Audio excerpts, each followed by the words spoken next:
on YouTube, so make sure that you get yourself set and ready over there as well to continue watching the action here of the iRacing Sebring 12-hour here on iRacing on YouTube. For the moment, though, it's about just quietly jumping through the cars then left and right. Not really too much of a gap to worry about, a couple of seconds for Blue Mercure, but they are managing quite nicely at this point in time, Evan, to keep this one honest and keep a latent amount of pressure on for Simify so that they can't sit back and relax. Yeah, I think that's a fair summarization of what we've seen a lot in this race, right? We talked about what would likely be a bit of a misstep from the Maradness number 17 team. But outside of that, right, maybe I could count them on a hand how many times we've seen somebody probably do something they didn't want to do.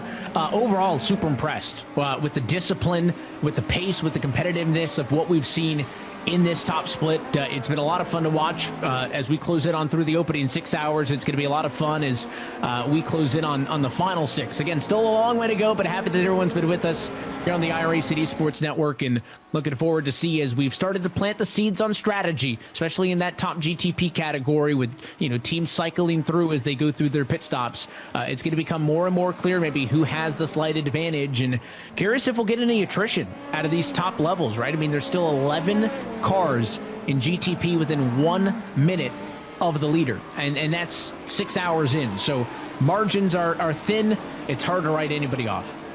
It very much is. Evan, thank you so much for being along with us then in terms of this racing action that we have seen. Let's go on board then right now with Coanda as they will start running through the field. This is your 018 car of Melte Johansson as we take you iRacing full throttle.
halfway done. Halfway then to go as we get ourselves set then for the second half's worth of action in the iRacing Sebring 12 hour. It's been one of thought, Jake Sperry and Justin Prince here, to bring you from hour 6 all the way to hour 12 as we bring ourselves then home and dry. It's been a lot of thinking and lots of strategy. It's not been one where there has been a de facto, we know what this race is going to be at the end. There's still a lot that has to be decided and thought about and talked about as we get on going here at this point. It is currently right now a game of chase at this point, and Justin, I tell you what, this is setting up for a really good tactical showdown here in the second half of this 12 hour. Especially when you break down some of the fuel mileage, just looking at some of the details when it comes to GTP and the hypercars so far. For example, you have the BMW M team Biz competition machine really in an interesting spot right now with an offset of 11 laps already. And with the math of how things are working out, could be close to maybe cutting out a pit stop there. Then you have the battles in LMP2 where Simufy has migrated their way to the top with some of the attritions that's been building up for the past few hours. All while you have Coanda that's maintained distance and control in GTD. It's been an interesting race so far, but fuel mileage is still the major talking point. It certainly is, and we've been seeing that time and again, how that mileage has been making the difference. Our focus turns over to this Coanda car out there at the moment. We do have, though, a little look, though, at some passing that has been going on out there. This is going to be a critical move down the inside. So this is with one of the sim racing teal cars, and there is a oopsie daisy, or save your life moment there with one of the Falcon cars. I believe that would have been with Lewis Woods, then in the Falcon Sim Racing Team Blue machine out there. So that would have not been nice to deal with there for one of the Coanda cars out there. I believe Elvis Rankin's 067 is the one that got caught up and involved in it. So you're certainly looking at that. What's it cost them? Well, it's cost them to the Porsche Coanda car with Joshua Rogers. I'm pretty sure I've seen something about trying to save a mess you started in that situation in terms of TV show once. Did not end well. Surprisingly, it does end well in that circumstance there. It takes a lot when it comes to making these moves, as we touched upon earlier today. And one of the major things is, can you have the car control to make sure you do not bin the car? Surprisingly, we already seen that with the 067, and still in the conversation for the top 3 in the next few seconds if they can close up and find a way to get back to Drago Racing strategy play. Yes, so at the moment, when you're trying to stay with Drago Racing, they're trying to go long as well. They're doing quite well in the 069. It's not been the greatest day in the world for them, but they are trying desperately to make this happen. A lovely look there for a moment at a driver's eyes perspective is just behind then with the wonderful car that's being piloted by Lewis Woods, the Falcon Sim Racing Team Blue car.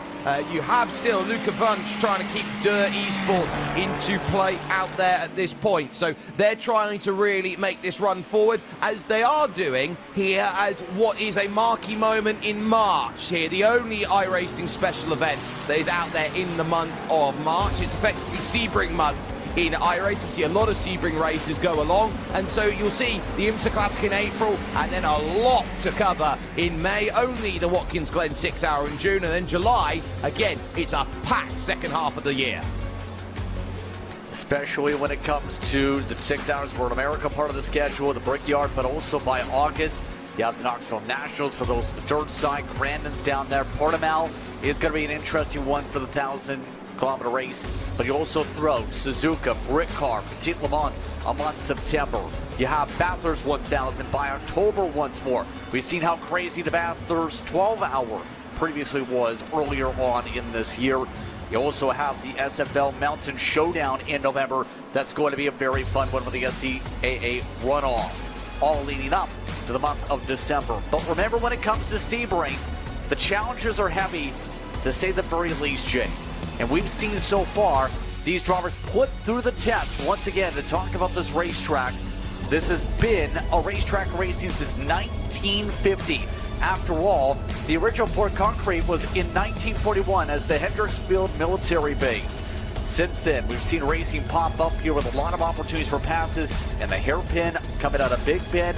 You've also had a lot of opportunities for switches leading up to Le Mans to head up to the Omen Straight, up to Sunset Bend, which is the far side of the racetrack, heading up into the final straightaway. So much to think about when it comes to this facility, with a lot of enriched history when you think about it and how much these drivers have really enjoyed racing around here over the years.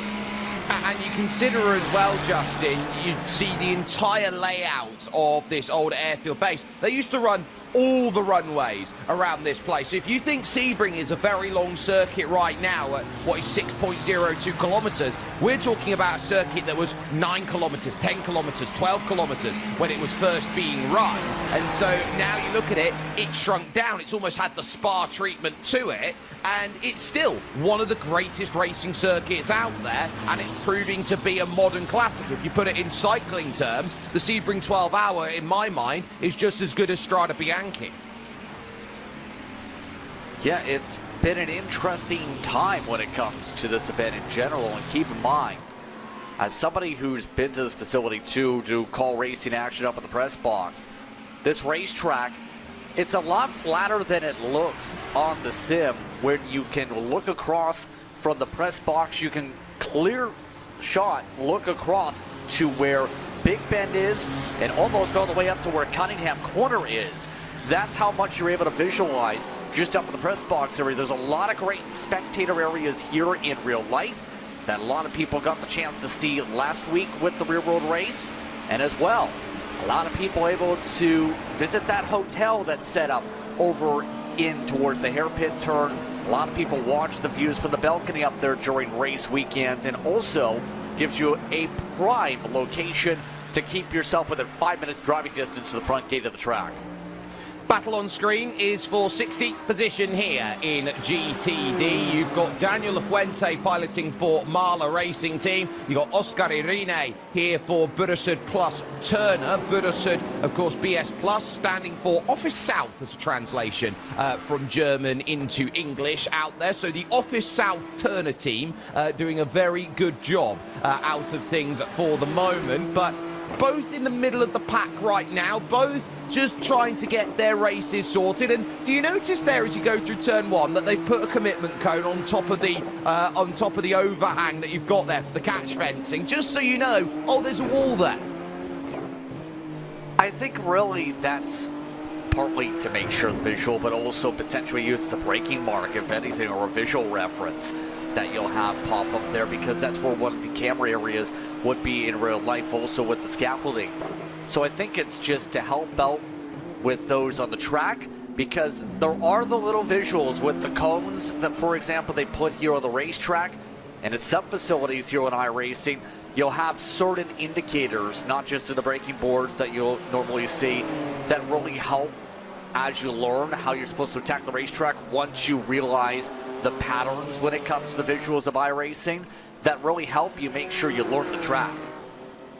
And this is a circuit where you can basically cut it up into two halves. You get to the hotel hairpin, and then you get everything else as you go around the rest of the lap. That's how you sort of break it up. That's why we have sectors in iRacing or sectors in the world of motorsport, because we need to understand, okay, how quick am I in this bit, that bit, the other bit? And so when you determine the sectors, that gives you an understanding of, oh, I can push a bit more in the early part of the lap, or the mid part of the lap, or the late part of the lap. It's what we do to really understand how that goes on forward with racing, as we now hit the likes of the 6-hour mark in about half a minute. We'll be at halfway. Now, this is 7th split for the lead of GTD out there at the moment. Some incredible blocking action which is going on right now. And look at this for an up and under. Just enough room being given there, Justin, and then clears it through the corner. A little bit wide on the exit, but what a pass. Pressurize the mistake, force the opponent in front of you to overcommit to the racing line and make the move. But look at how aggressive it got for the lead after. Got ugly into the hairpin as a result of the squeeze back by the Porsche and took both of them out. That is not how you want to try and take the lead, let alone destroy your chances for the lead in the split. Well, I can tell you what the universal hand sign would have been for that. It would have been just why, and you just put two hands out, why would be the way that that one all looked to try and get itself sorted. Battle still continuing out there as we will go over here to Alexander Spetz for Drago Racing, the 069 Swede at the moment, sat at 3.6 seconds behind Verstappen Sim Racing on a long stop out there at this point in the GTP Hyperclass category, and a team out there, Drago Racing, that are looking for 3 straight overall victories, Justin. Try and continue what's been a stellar year for them, to say the least. And remember, we talked about this a little bit earlier with the interval, the all-important 27 seconds. That was a way to say put a circle next to that time. Right now, they have a pit stop coming up, obviously, in the next lap, if anything. But they're within 2.5 seconds right now with the strategy play of the Verstappen 5. So they're in a really decent spot to have some overlap for the race lead, and they are still stretching the fuel mileage better than anybody else right now, even amongst the BMWs.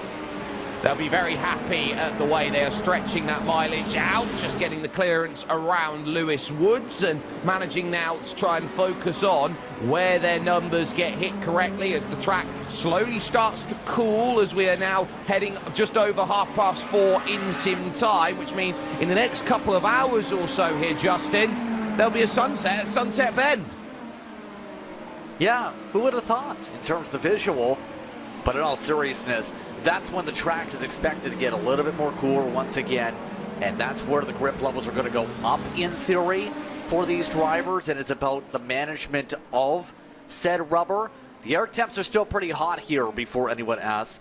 Here's a look at how that visual will pop up, where that sun's going to really start popping up. You see right around the middle of your screen will be where that will turn orange.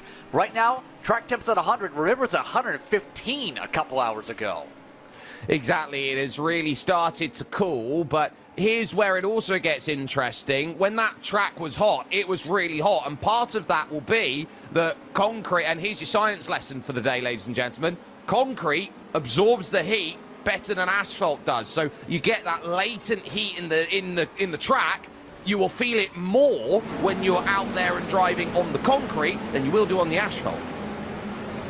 Exactly here, and that's going to really impact how drivers have the tire wear factored in for at least half the circuit, especially where you have to respect the bumps. But let's talk about the standings. Verstappen Sim Racing has the advantage over the Durango Racing 69, Porsche Coanda, and the Verstappen Racing cars. You have 4th and 5th also. Grin goes in 6th. Verstappen Sim Racing has a car in 7th also. Swap for Porsche Coanda, with Drago now in pit road, by the way. Some of the others, speaking of Drago, amongst the competitors out, just 2 are out when it comes to GTP, Jake, as we look at LMP2. Yeah, Blue Mercure holding their margin over Sesha Esports, their margin 15 seconds at the moment, but we're in the middle of a cycle. WSR Esports only 4 seconds back at that, but they have made their stop with the Sesha number 126 there in 4th position. Grid and Go and Simify Esports Orange are 5th and 6th, with Effect Simulations, ex-sim coach Dulatra Automotive by PC Design in there. If you look back there, just the one retiree is Williams F1 Team Gaming, 5 Team Fennick and Auto Moves are 11th and 12th in that category. And over in GTD, Coanda holding a 4.7 second margin over Williams F1 Team Gaming, looking to get a win at Daytona and Sebring for the Florida double in GTD. Grid and Go are 3rd with WSI Esports 4th. The first of the Ferraris are down there in 9th and 10th. Falcon Sim Racing Team Blue and Dur Esports by SX. They find themselves there. Drago in 8th.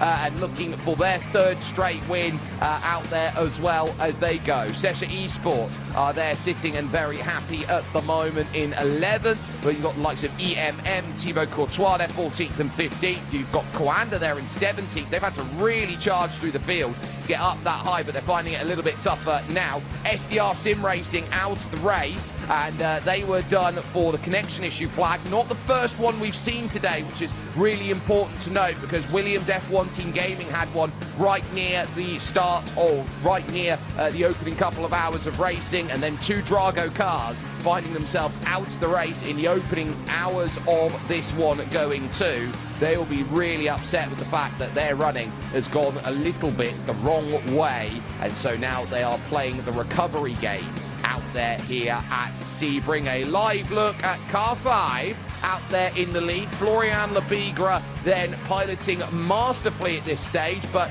look at how that gap has really shrunk over the last few stints. It was up as high as 8 seconds. Charlie Collins, though, over that last pit stop, has halved the gap down to 4. Yeah, that's a good point to mention, because they've been able to do so with a little bit of an offset compared to the race leaders last time by. They actually ran 6/10 quicker than Lebigre. So Collins is putting together some good pace with a bit of clean space, I'm presuming, based on those times he's putting up right now to do so. He needs that clean space for the next little bit. We'll see those packs continue to meld and switch around a little bit as they go. Remember, Lebigre, I think in particular, is really trying to preserve the equipment, make sure they're able to maybe get an extra lap out of this run, with pit stops looming in about 20 minutes or so. Yeah, and that pit stop looming in the distance, I think, is going to be really important. They are going to try and use their strategy to advantage. You also can't necessarily count out the gridandgo.com esports 001. Matt Farrow's trying to go aggressive here, running on numbers, but still currently 23 seconds off the back. They've got to chase that down, and they are pitting slightly earlier than everyone else. So they're just looking at trying to navigate through, and they've done a very good job of keeping themselves honest in this run. Is there enough room there with the TCE sports car? Yes, clearance there. And Florian's had his own scares in the car. He had 3 cars earlier on in hour 2. Justin spread across in the GTD category directly in front of him. He was able to avoid it through turn 2, but ultimately he has had not much to worry about since. He's just trying to manage this gap out there at the moment at the front of this field, and this battling that is there in front. Norby Kish, the 6-time FIA European Truck Champion, there he had to get by, who was dealing with a car that was a couple laps down behind that. Franciszek Liszka for Williams F1 Team Gaming 4, the number 14. Kind of showcases how much talent is mixed in this field when it comes to this. Diallo, for example, jumped the Miranda's car and serves the Dolores. He's been quiet, for example, in this race. There's a lot of star power, Jake, that just hasn't had the opportunity to sparkle like the biggest of the teams that we've touched upon over today. But it also showcases just how stacked this field is. WSR Esports a little bit wide coming out of turn 1, setting things up for a quick pass from our racing team to zip on by for the top 5. But it also showcases just the total strength. The field has stayed relatively high all throughout the day. Out of everybody still in the cars, you're still in the 9,000 plus range here today, to emphasize what was mentioned during hour 1. And a lot of these competitors are your top flight drivers in all of iRacing in general, and will likely in some of these cases be one of those competitors that have the real world experience. We started with 60, we're down to just 48 at the moment, which I think is pretty good going here at Sebring. It's not been one of those races where we've lost over half the field due to attrition that we have seen at other circuits out there. It's Beamer versus Beamer versus Beamer, as Alexander Spetz will insert himself into this one. He himself in a Beamer right now, so there is your BMW appreciation moment out there on circuit to go and deal with. There is the beautiful GT1 inspired livery by Porsche Coanda. Charlie Collins in second position, repping out, and we saw it earlier on in racing. That looks absolutely spectacular, a throwback to old school racing out there. GT1 and GT2 combining that created GTE, and then of course the migration to GTD, which we see now in terms of the history of motorsport in the world of racing. part of that development that you see in real life. And remember, it was talked about a little bit earlier in terms of some of the interview points listened in, was sim racing has become a big part of development in terms of growing the fan base and having accessibility to these cars. Gives a lot of people the ability to learn what the drivers may be feeling and get a hand on it themselves. In particular, remember the BMWs, for example, in a couple different cases, were a part of that showcase where the cars hit the sim world before they hit the real world, that really allowed drivers to figure out what they may feel like in real life. So there's so much in terms of bringing that awareness and bringing that accessibility to the fans that we've seen really play out in terms of the development in sim racing.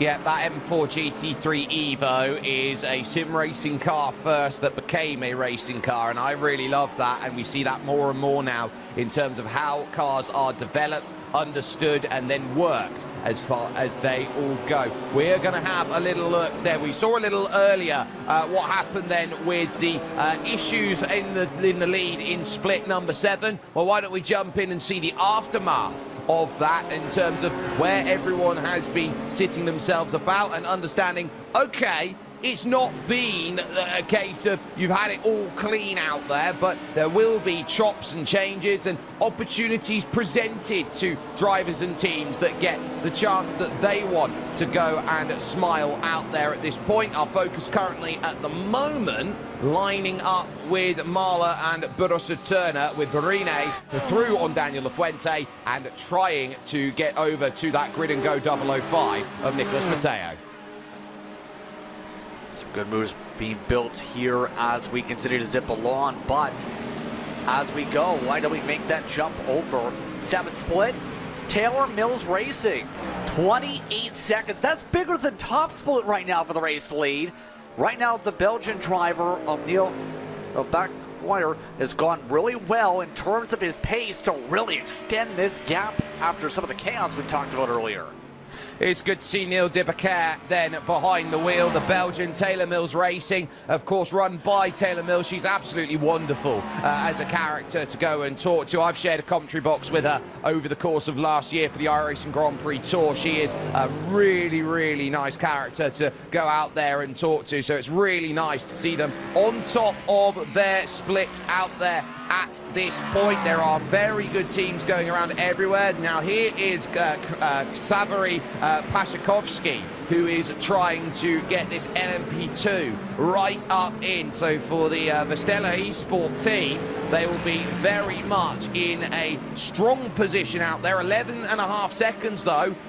You're not safe at 11.5 seconds in an Enduro, Justin. Especially if there's any sort of attrition that can pop up here. Keep in mind, this team just about a few weeks ago celebrated hitting 1,000 followers on social media in terms of Instagram. So it is a team on the up and up. Team Racing Point Pro Red, by the way, the ones really able to capitalize for the chaos here. Right now, they have only a 3-second gap of that to owned Esport. And if they aren't too careful, they'll get owned in terms of their top spot and get pwned for the top position in this race. It's nice to see Team Racing Point out there and doing well. They've done quite well in the likes of the Sim Gear Challenge out there, or the Sim Gear Endurance Series, and we quite like this livery here from Alexander Kroll, and this feels very, very old school. Looks very classic, I will say, in terms of, I wouldn't say 1990s classic. I'm turning towards the 2000s, what you would see in terms of get your car to look pretty clean in terms of paint scheme that you can imagine in real life would stand out. The 77, making sure all the sponsors stick out too. Same can be said for the 289, where they've been able to go with the more modernistic look with the color palette, and as well with the patterns. You'll notice that nice faint gray lines to accent the white. Yeah, this is one where you don't really have to reinvent the wheel too much. You only need a couple colours out there, and, you know, white has the one problem out there that it gets dirty as racing goes on, but you can see that's still very clean out there at the moment there from them at this stage, and they've been wandering about doing a very good job. Let's take a look at standings here in Split 7, where Taylor Mills Racing leading Gargamel by almost half a minute now at this point. The No Limit Sim Racing team third. Impact Sims there in fourth. Oh, hi Twitch, they're in 6th position, and hello as well to YouTube and everywhere else that you're trying to go and get to. Rosso Esports there in 9th. Team Racing Black rounding out your top 10. Sim RC Driving School out, as well as P1 Racing 10. So a real shame to see the broadcasters crew at P1 Racing running into a little bit of trouble. Squadron Vistula then in LMP2. They've got the run over the Speed World Academy PB racers out there. 3 Oceans Racing are there, and a really cool team actually is the Jens Brothers competition. They are a very good team out there, and they've done very well in series like the Sim Racing Republic. So they find themselves there in 7th with Nurburgring Esports, DWRX Sim Coach out, and so too Team Endurotech at the moment. And over in GTD, you can see the likes of Core Sim Racing here down in Split 7. Core Motorsports find themselves there. Impact Sims by Racers, Scuderia Volpe. Again, Split 7. Teams that we know and see quite a bit, Justin. Yeah, the SOF was 4,342 when it came to Split 7 today. So there's still a lot of talented drivers here, and in some cases, maybe only a few years into their iRacing careers. Some of them yeah, that's a huge team down there that in other series that I've worked on have had drivers carry top 5 speed. You have a lot of drivers. Blanco Motor also down there 17th. You have some of the others like Fury Simsport that appear in some major series on the platform. Team Racing has had a few entries in all the classes. Grid and Gone at the very least. They are gone, it looks like, 109 laps down, unfortunately, living up to the name. Sorrento's another team that you normally see up there in these runnings. Firefly eRacing Gold, real shame for them actually. They're a very nice German-based team that continues to find good results out there. Altura, and then SRB Motorsport by Lintvega. Then at the back of the field and out in split number 7 as it currently stands. And there is Matt Malone, who is in the 0-1, currently in 13th position in the Freedom Eagle Mustang. Yeah, hearing he's driving work ties potentially as well for this event. So far, having a bit of fun when it comes to him. And keep in mind, the one thing we haven't touched upon when it comes to the BOP is the Ford kept the 100% fuel mark, the only in the GTDs to do so. We just haven't seen any of Ford's crossover to the top sport. Remember, the Fords in real life are trying to really build a platform in the Americas and expand upon how many cars they have in the major sports car scene. They are, and so when you're seeing the Ford Mustangs, they want to basically fight on the highest level, get the most exposure, and I think GTD racing is the way that you get that, because it's where most of the manufacturers are there, and we are showing it. Good running then going through as we focus still with the likes of Rene and La Fuente and Nicholas Mateo all there. You just saw Luke McEwen go by and try it close. Mikhail Zayac then having to try and get by Oscar Irene, leaving racing room, just enough racing room out there to get on play. And sitting pretty on the back is Martin Kadlachik. He's got the popcorn out. He's going fuel safe mode, engage. Yeah, sip the gas again. Try extend the windows. We talked about up to 31. By the way, this is how Malone's doing in 7th split.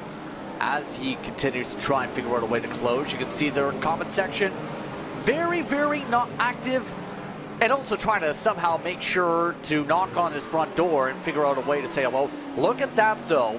That's one of the things you'll see in the car is you'll get blue flags that will pop up to make sure you're aware of the faster cars here now when it comes to top split racing. Make sure you're aware of when a prototype's coming and make sure you don't cause a stack up. Yes, so you've got there, you can see the FOV mirror that's there at the top. That will give you an understanding. You've got the mirrors on the left, the mirrors on the right, depending if you want to go and look at it. That will give you all you need in terms of the understanding. And there is the blue oval to make you know and understand that even if you're looking inside the car, you know it's a Ford Mustang. It's got the Ford blue oval that's there to give you that understanding where the gear's going through fourth and looking to pick up another one into fifth and then going on through. And then as we go back, this is Quirk's look, and Quirk was for a brief moment having a look at what was going on there with Porsche Coanda out there, but is now back to looking here at what is going on overall at this point in time with his teammate. And so looking around at this, it's the Streamer Dream Team out there right now as they head into the hotel hairpin. Curious on your opinion on this, Jake. Who do you think's the better driver, Matt or Quirk? Oh, it's Quirk all day. Any evidence to support that? The evidence of merit in racing back when Quirk raced for Hydro Race Geodesic, I think he had a better record out there than Matt Malone. And then you can also look around at the Porsche All-Stars that Quirketize was driving at a higher level and battling people more at the top than Matt Malone. Not to say Matt's a bad driver. Matt's a very good driver for what he does, but Quirk, I think, is a naturally more talented driver. Yes, indeed. I think he knows he's on screen right now because everyone is telling him to say hello to us right now, by the way. So at the very least, the audience has awareness. LMP2 action, though, as we go back to top split. This is effect simulation here with Benjamin Frigerio, who is trying to look around. Jentel van Thielen just in front. This is fourth position, the battle for at the moment. And so they're eyeing this up between each other and realizing, okay, time to close on in, time to quote-unquote lock in, chat, as we now look to try and see where they go. 400, 300 yards, feet, 200, 100, and then into the corner. You see with Frigerio right now working through Collier Corner over to the tower. They've been kind of remember, and once the drivers that have been around, where will you see, in particular, the Blue Mercure machine, in terms of the pylon over the course of the race? And so far today, it's been a little bit more tamer per se compared to what we've seen earlier with some of the Cesra cars and some of the Delatraz entries in terms of that approach with them. But effect simulations, their average pace has been solid. In fact, it's running right in the same ballpark as the race leaders. They just don't have the luxury of track position. No, and track position, I think, is the big difference maker out there. If you have track position, you have the ability to jump through. You have the ability to gain a little bit more out there compared to some of your rivals. And so I would sit back and say, at least at this moment in time, I want my track position to be, I've got clean air in front, I can go and work with it. The one thing that you wouldn't have with track position is the ability to save fuel as much, and it is getting busy out there between Mahler and Burrusud as they now start to think about where they put themselves in this race for 4th, 5th and 6th positions at the moment. Kadlachik happy just to wait right now, and they know that 3rd is just down the road by a second and a half. They're trying to hold on to the back of the tow road, get that slipstream. Yeah, it adds a little bit of speed in terms of that draft, in particular up the Ultimate Straight.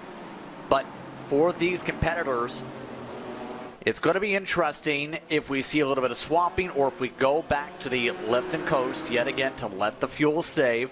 We know that partnership with the middle car and that with Turner Motorsports that races in real life and multiple different sanctioning bodies in the Americas has been able to really develop that partnership and foster it with that sponsorship we've seen. Turner's become a very big fan name when it comes to sports car racing. Battle for 6th on the top board, by the way. See how things are compressing there amongst your LMP2s because Delatraz has Moradnes, who has been on an alternate strategy all day, really trying to charge with Fialo behind the wheel.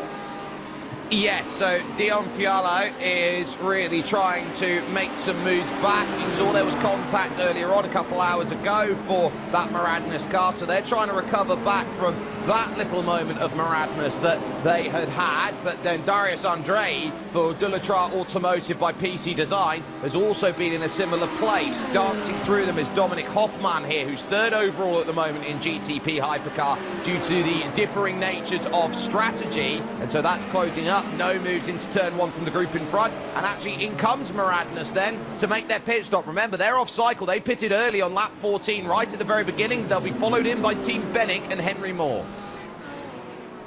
Not a surprise because they made it 22-23 laps, so able to go a little bit farther, try and get a little bit closer to the others. They're still offset by 8 laps, which is going to put them into a big problem spot. They really tried the early stop at the start of the day, and now it's going to be tough where they're going to finish. All this as well, by the way, the air battle we've been keeping an eye on. No shuffles, no changes, no panics amongst them so far. But Ascari Rene doing a really good job following Daniel Fuente. Daniel Fuente in particular, seen that name for a long while with the platform and has been really consistent with this side. Now he's got side by side behind him. And it's going to be Martin Kadlecik, who thought he had an opportunity through Collier Corner, but ultimately can't get there. And this is what you will see. Marc Perez there is the pick that Kadlecik was looking for. Can I find a way of a car being slowed up on an apex to then just dart down the inside and take it away? Couldn't quite get there, but the job now becomes easier because Daniel Fuente has wandered down the road a little bit further, and here will come another little issue out there, is now just taking that opportunity away. Jentel von Thielen there for Blue Mercure, and you'll see him and Rankin and also Frigerio all jump their way by. Nicely done, but remember, of course, many people want to get involved in iRacing. They want to have the opportunity to race this. There's a great opportunity to do so. To learn how to get involved to start your iRacing career, be sure to go to iRacing.com today, because as drivers, Jake, this is the platform you want to be when it comes to sim racing, especially when it comes to the opportunity for a variety of different cars, tracks, and disciplines to learn how to race and build those real-world connections that we see so many people are able to move up to the ranks with. Well, it's not just that as well. It's the fact that there is so much joy to be had when you're out there and racing. And, you know, all of these drivers won't do it unless it's fun. And they're all having a lot of fun out there. So if you want to start your career, have a lot of fun, iRacing.com is the perfect place for you to go and start your sim racing career here with us. But 5:33.33 that is left on the clock, and a driver's eyes perspective, the perspective you'd have in the car there with Charlie Collins out there at this point. Joshua Rogers, by the way, has come down in and made a stop for the 092 Porsche Coanda team, so they're back out and away after making their service. And we note here, this is for position right now. Porsche Coanda versus Drago, Alexander Spetz and Charlie Collins, and they are only, and I say this nicely, only 2 seconds off the back of Florian Lebigra, who, if you're looking at net pace and who's run at the front the most, that's the yardstick for the race lead. Yeah, good measure to figure out, are you on the right call at the very least with this, because we know that at this point you have so many diverging strategies that it's going to be hard to manage and think about in general how things are going to really cycle. So in general, it's, can you get yourself in a good position in general? I think that's the huge conversation point over the course of all of this, as we still follow along and figure out how Charlie Collins is able to chip away the gap. Half a second for the next position up to Drago, for where they are on the measuring stick on the pylon, as we keep an eye on how things are playing out. You see with the blinking lights to try and chip away this in the traffic. Yeah, desperately trying to clear here is the 092 to run on through. Rogers will know that it's Charlie Collins who will be then a little ways away by comparison, and this is all about how do I jump up, how do I get a little bit more, how do I get the clearance there, and the gaps that you are starting to see. That's the 092. The 091 is where the gap is currently at this stage. Working through now to the hotel hairpin, jamming on the brakes, going down in these cars to just 73 kilometers an hour. Now you think 73 kilometers an hour, that's not, you know, lightning fast. That's what you'd do out there on a residential street, maybe, or like an A road you'd have here in the United Kingdom. You'd go out to maybe about 50 mile an hour, 40, 50 mile an hour. Anyone can do that. It's the fact that you're doing it on a circuit and then they're going to 170, 180 mile an hour by comparison by the time they get gone. Yeah, rapid speeds here that you don't realize how fast it is until you're actually in the car, and then you go so quick. For example, there's a big difference in go-karts even between which country you may be in. For example, there is a reason to mention this. In Ontario, where I'm from, the limit is 45 miles an hour. In real life, there's no caps at most tracks. So imagine the difference when you expect to run basically the speed of what you would normally drive on the street to near triple the speed down a single straightaway. Then all of a sudden, you realize, oh no, I have no idea how I'm supposed to handle the corners, and for the first time have to use the brakes. Imagine that in the real world race cars right now, where you make the jump to where it's 10 times what you have in terms of real life car. And that's the major differences that really catch you off guard, especially with the amount of velocity and also the amount of motion that you pick up over the course of building up speed like that.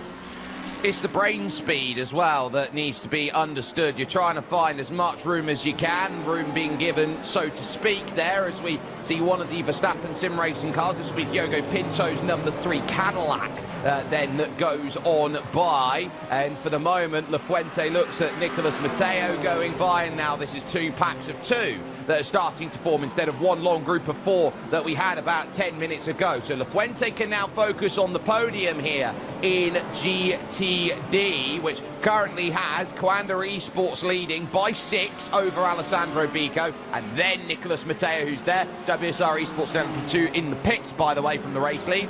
But Nicolas Matteo here suddenly has had that pressure invited onto in the 005 Grid and Go car. And Grid and Go, for all their entries throughout this one, has felt the pressure in general, I think, because you spoke with the ownership side earlier today in terms of those popping up. So far today, their cars have been trying all sorts of different strategies, it seems, especially in the GTDs, but the main constant is the same. Can they find a way to make sure they have the best strategy? Get all the coverage here, Jake, to make sure at least one team gets a good finish. One team needs a good finish. I'd argue every team would very much like a good finish out there at this point in time. And so you're looking around here, all these cars, part of what you would find normally in the IMSA style of racing out here in the iRacing Sebring 12 hours. And we've had the opportunity over the course of the last day or so to talk over to John Doonan, the president of the International Motorsport Association, or IMSA as the acronym goes, and the chance of talking about the partnership between IMSA and iRacing. You know, the partnership between IMSA and iRacing is long-standing, but I think it really got a boost come the pandemic when that was the only way for us to go racing. But I think it's evolved into the place where, as we've unveiled new race cars, whether that's the GTP cars, which launched in 2023, or over time, many of the GTD cars that manufacturers have launched with a lot of effort by the iRacing team, a lot of work with the IMSA staff and our manufacturer partners. We've been able to bring those cars to reality and bring those cars to the iRacing members. And so, for myself and for our entire team here, that's really special, because you think back, certainly when I was a kid, you couldn't drive these specific vehicles in real world based on how great your platform has evolved over time, real world simulation. And now we're able to do that, and I think as your platform has grown at iRacing, as has our platform grown, I've really seen it as a very special growth in unison, if you will, as we celebrate the absolute best and most extreme and ultimate expressions of these automotive brands that are racing with us in a simulation world, and giving the everyday iRacing member the opportunity to drive them on the best circuits in the world. You can really see the glowing review there that he has of the sim racing scene, how much he ingratiates it into the work that he does, John Doon, and it's wonderful out there to see that passion that is brought through by one of the important voices that you hear out there. Critical moment, though, in this race, Justin, for Porsche Coanda. They've got to try and clear Drago. Florian Lebigre last lap, 47.9, 48 flat from Alexander Spetz at Drago, 48.1 from Charlie Collins. He's got to get the hurry up on, because he knows that's the race lead effectively just in front of him. Yeah, especially with the fuel safe strategy, it is critical to be able to sort it out fast. Yes, Lebigre still got the advantage by a few seconds after that point, but Drago is in a very prime position to be in a spot where they can jump ahead net by a final stop. If not, you would cut an entire stop. So you have to find a way to even kilter with them at the very least, or at least put yourself in a spot where you might cycle ahead of them for the later stage. Try and run away once you get the clean space. And they've also got to try and clear the margin here down to the BMW M-Team Burasud Plus competition car piloted by the Austrian Dominik Hoffmann, who is about 7 seconds down the road at this stage. You don't know what numbers you get until you're nearer the end, so I think they'll look at that. If they cover that gap, they close that down, they'll be very happy that they're on the right call, because the fuel savers are behind them then on circuit, and then that is another positive that they can add into the pocket over at Verstappen Sim Racing. They put all 4 of their cars there into where they are at the moment, and I'm sure even in these early hours of the morning, part of a Formula weekend, so to speak, there'll be a very happy Dutchman that will be right now in Mie Prefecture, Japan, dealing with this as the race on for 3rd overall continues to intensify for Nicholas Matteo, but no one close enough to make a move right now. This is what we call latent pressure, not necessarily going for moves, not necessarily being able to show a hand, show a nose, anything like that, but just being there in the mirrors, just saying, I'm here, now drive perfect or make a mistake. That's the question they've got, and actually they've got second in Alessandro Bico just in front as well, so it's getting a lot closer. Great point on Bico in particular, because noticing in terms of their lap delta, Bico's actually going the wrong way. He is 4/10 a lap on average slower over the past 5 laps compared to the 3 charging ahead. So obviously Bico's tires starting to go off a little bit, maybe trying to back up the pace to help out his mileage, since he is offset compared to the grid and go behind by a lap. But right now it's going to become a major challenge of, will we see some urgency to make the pass in the final few laps of the stint, or will it be like we talked about? Majority of the run, stay together, save fuel, plot and plan, then make the charge. It really depends. And it's going to increase in terms of the urgency potentially to go when you have a spot open up. We're going to look at this being a really good battle. It has been chop and change quite a bit in LMP2. Middle of the cycle, Simify Esports Orange. Simify, one of the companies out there that is basically a good seller out there in the world of sim racing, Justin. But they lead this field at this moment in time with Marc Perez, and they've got pretty much the core that you would absolutely love from Spain in terms of what they've got. Guys like Manuel Cubo Torres, you look around and you see guys like Adecoba Lopez, for example, who you could put into that mix as drivers who are a part of this Simify team. They absolutely love the running of what they've got over the course of today, and a 2-car effort then for 12 hours it looks like at the moment. So that's going to be the minimum requirement of drivers. You need at least 2 to get yourself to the end of the race. Yeah, talking about in terms of making sure you stay in the fair share again. The calculation to explain before is simple when it comes to that each driver has a column that displays the X amount of laps, the numbers of members of the team. Essentially, with those various totals, you have to run a fair share, which is 25% of an equal share of the race. For example, 75% or 75 lap races with 3 drivers would be 75 divided by 3 divided by 1/4. Mean fair share has to be minimum 7 laps. Right now, in the case of Simufy, to answer how they reached that, well, yes, they have. They're in a comfortable spot right now where they've ran respectively 136 to 69 laps for those who have ran the car, in terms of Mark Perez and Manuel Cuba Torres. So, in our words, there's no major concerns for that mark, but they are a concern on the pit stop.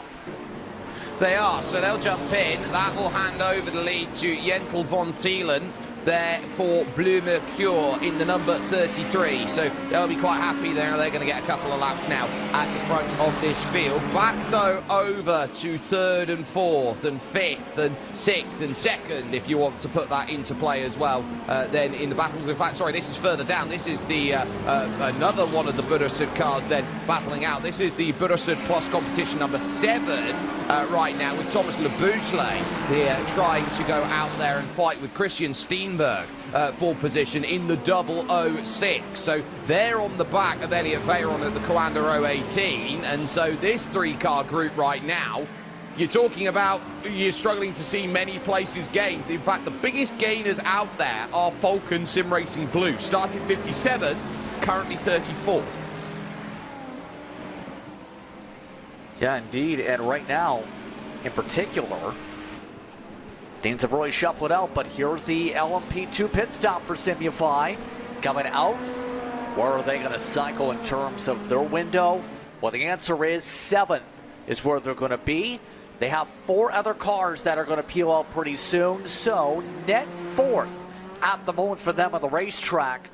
Going to have to figure out a lot of time to get up to WSR, who is the net lead in terms of at least their pit cycle on the racetrack.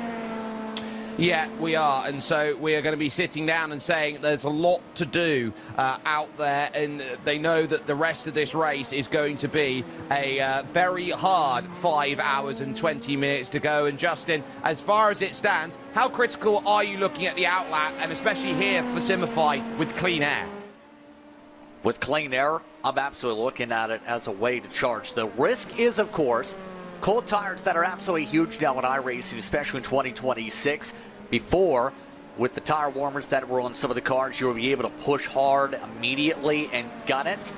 But following with the real-world realism now that's really popped up in the sim, which is the goal of iRacing after all, you have to build the temperatures up. It takes 2 to 3 laps to really get up to speed, Jake. So the first lap's not going to be your best lap. Once you get in that optimal window, that's where you'll see them fly up, and that's why you'll see some in particular in the GTPs especially go up by a couple seconds once they get heat in the tires. Exactly. You can't sit around and say you're going to get all the heat in the tyres the way that you want to from the very, very beginning. You just need as much concentration and focus as you possibly can, as Coanda here with Gridden Goes 006 continue on through here at the Tower Turn and make the run back for home here at this moment in time, which is heading along the Flying Fortress Straight, named after the Flying Fortress bomber, a wonderful straight name. As now, here's the battle over in the LMP2s, as this will be Maradnas and Dulatry change for position. Corentin Miru losing the place, and that one a nice good pass, I would say a bread and butter pass in towards turn number 1, oh sorry, the Sunset Bend out there, and cleared by the time they got to turn 1, as finally in comes the BMW MT Budasud car for their stop in GTP Hypercar.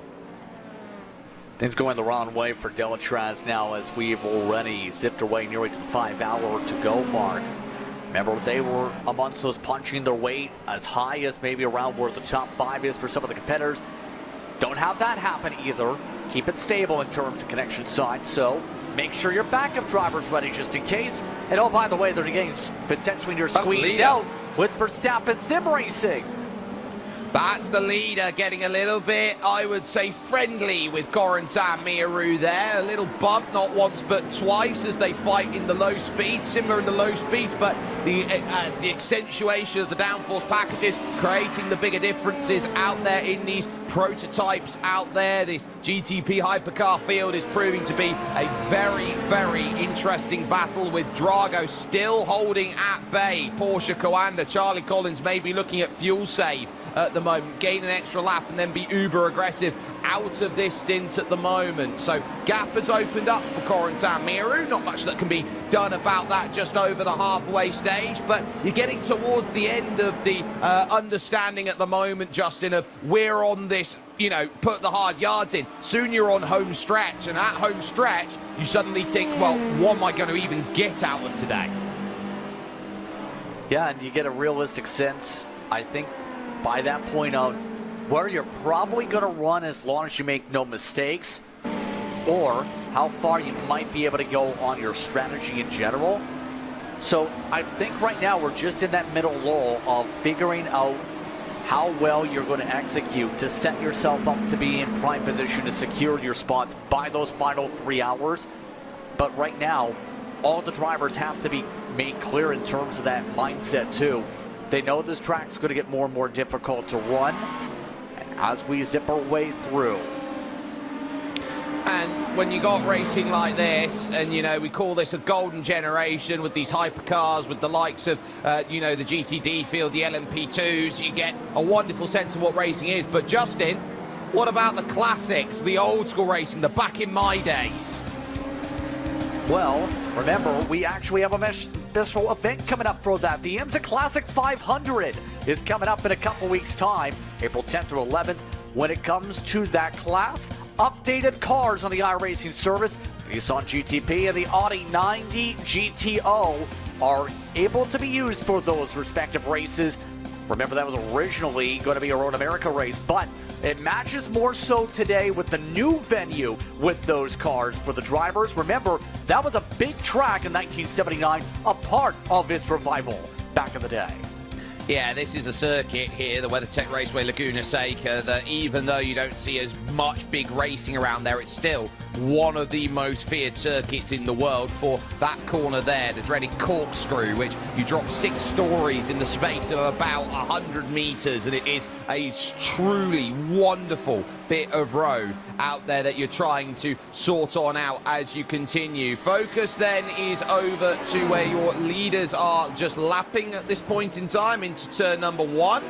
There, Benjamin Frigerio going by Alessandro Bico and Nicolas Matteo here. The group has just splintered with a couple of GTD pit stops, so now that adds another little element out there at this point in time right now, Justin. Yeah, right now that's going to be the active thing over the course of this, is seeing how the strategy is going to break things up. La Fuente in particular had been offset by as much as 6 laps compared to the vast majority of the class. So it's going to be where they'll have to hope the undercut works to gain some ground once they're able to zip in the opening laps of the run. Remember, some of the others have been able to separate out as a result of the strategy. Only Matteo is the one really able to keep up here, because WSR has fallen off over the last few laps on third pace by a few tenths with the traffic. Right now, Matteo, positioned himself pretty well to find a way to get the leap on the 15 after the stops. Big hulking car like the BMW M4 Evo compared to a much sleeker Lamborghini. So what you'd understand is there's a lot of big curbs here around Sebring. Would you prefer a higher profile car, Justin, like the BMW to batter the curbs, or would you prefer a sleeker car like, say, the Lamborghini, where, okay, you've got to worry about the curbs a bit more, but when you're out there you can put a lot more rotation in the car to get the corner speed? I think right now the answer is clear. It's the sleeker car that seems to be working for your top drivers, like we're seeing with the Lamborghini and the Corvette. I must mention with the Coanda eSports car in the 08, because yes, at Daytona there was a lot of people who wanted to run the Porsche because of how well it clattered the curbs and how well it brought an advantage for the cornering. But if you have a car that's able to power off corner exit and gets you a little bit more distance to make it harder for the others to catch up with you to make a pass in the first place, I think that's where the sleeker car has, at the very least with the meta, been the advantage, and why a vast majority of the field up in the top 10 is running Lamborghinis. Yeah, they like that. Oh, and there's a little contact between Alexander Spetz and Benjamin Frigerio that we've just noted off camera, but Blue Mercure come into the pits. Now, here's something that's happened out on screen. So this looks like it's one of the cars out there. This is, oh my goodness, oh, where are you going? What an attempt to try and find a move. Cut up once, twice, 3 times, and that is just sewing a move shut there. What a pass then from the Coanda Esports 067. Dan Amore, take a bow. I'm surprised it took that many moves initially to the inside to fake him out and then set up the run in the first place. Remember, that's an important spot too, because Dominic Hoffman is in a similar spot to Alexander Spetz, just not as strong on the fuel position for later on in the race. So able to get the jump there, take advantage of that spot, and is already pulled away by a second. Yep, so the clearance then very much showing that Coanda's 067 is on the charge, trying to stay somewhere near the likes of Porsche Coanda out there at this moment in time. So that is going to be, Justin, very important for them, as they will look to go with 5 hours 10 remaining on the clock at Sebring. Yes, indeed, and there's a lot of splits that still are getting themselves in towards similar positions here as we move forward. Why don't we take a look at another split? Why don't we? This is 23rd split, by the way, where Pigeon Racing Global Blue control things down here. 27 seconds up on GTP as they go. These are some of your either long-time racers that may not pay the most attention to their iRating, or are some of your new drivers just looking to have a bit of fun, you know, your casuals, if you will, on the iRacing platform. Right now, the gaps for the leads are pretty large, and the drivers that put in the preparation are really magnified down here. They very much are, and there have been multiple splits out there, of course, and on multiple time zones as well. So they run an early split, a late split out there. Michael Fellinger here for Germany running around then the Rau Racing purple car into position at this point, and happy with the LMP2 effort that is being had in the all-purple machine out there. And there is Benjamin Forehand right now, and at this stage in a nice black and blue livery at this stage. That Lamborghini is there, has served a backhand to the rest of the field. 45 seconds clear. And not bad for him in particular, is one of the drivers that is actually still, in sports car at least, as of late, a part of some of the metrics in the top 10% or so in terms of performances. But this is a very active paint scheme here when it comes to this GTD. The Fast Glide machine covered in logos all over the place. Yeah, Ronnie Rosenau currently in behind the wheel, and I tell you what is more impressive. I don't think it's the logos that make it impressive. It's that fade that you've got on the logos there on the front, on the banner, on the numbers. They've completely covered everything out. You don't know what car this is. I think there's one thing they kind of forgot, and it's very sudden if you notice. They forgot to leave space for the actual number on the car. They put the gradient on the box, but didn't put a number in it. Nah, you don't need a number. We know it's number 94. I think they know, but I mean, there was an attempt to try it up. That's with the number paint that you normally would put in that location there for the custom number paint. So that doesn't fill the box in that circumstance and their sequence. No, so for them it's a case of that's how they are trying to deal with what they have at the moment. Pigeon Racing Global Blue in control at the moment. You look down where Aries Racing are second and Ribs Racing Team then in third. You've got the likes of Arctic Sim Racing seventh, and then on the other side of the world just behind them is Patagonia Racing Team. So you've got complete opposite ends of the globe being shown in seventh and eighth place. Prism Endurance ninth, and KFS They're in 10th position at the moment in class with Racer Sunit and then Impact Ignite, both out of the race early. Over to LMP2, where Rao Racing Purple are in control. You've got No Name Racing with a name in 3rd position out there and doing a good job. And there you've got some of the Quanma cars there in 7th, Gamma in 8th, and you've got Eagle Vision Racing White. They are out currently in this one, so just the 9 running here in LMP2 at this moment in time, which then sees the Velocity International Racing League out, along with DX Droids Sim Racing by LR. And then GTD, Sad Enduro leading, Grow Racing Team White, they find themselves then in 3rd out there. The aptly named Punt to Pass team are 6th, but they've got to do a lot more punt to passing if they want to go and win a race like this one at the moment at Sebring. Celestian Velocity, they're in 10th position, is out there, and very much a nominee for best name out there. Panda Pink Esports down in 17th. You've got Project 24 in there, as well as Echelon Simsport GT3 Black, so surprised to see an Echelon team down there. The Emperor Protects position 19 out there with the Dolomite Express just in front. Split 23, Justin, is the split of all the great team names. I mean, it's where you get very creative here, to say the very least. You have some of the drivers down here, bottom split. I don't think they made bottom split. No, nowhere near, they're halfway up. Yeah, I think they did a lot better. You have Line GP for whatever reason in the midst of this, to say the very least. But at this point, some of the drivers just trying to have some fun here with the various different names, try and dictate who's going to stand out. After all, the cabin crew, at the very least, I think, is back in the cabin with the DNF.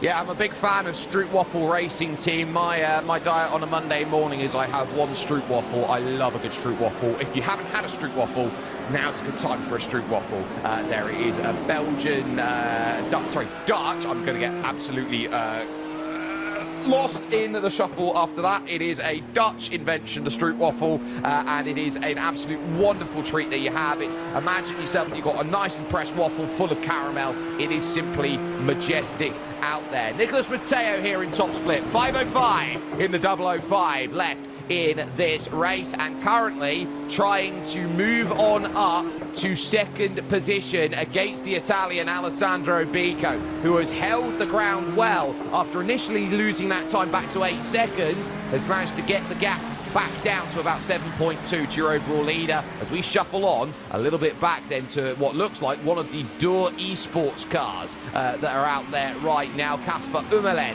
under pressure from Elliot Veyron and Christian Steenberg.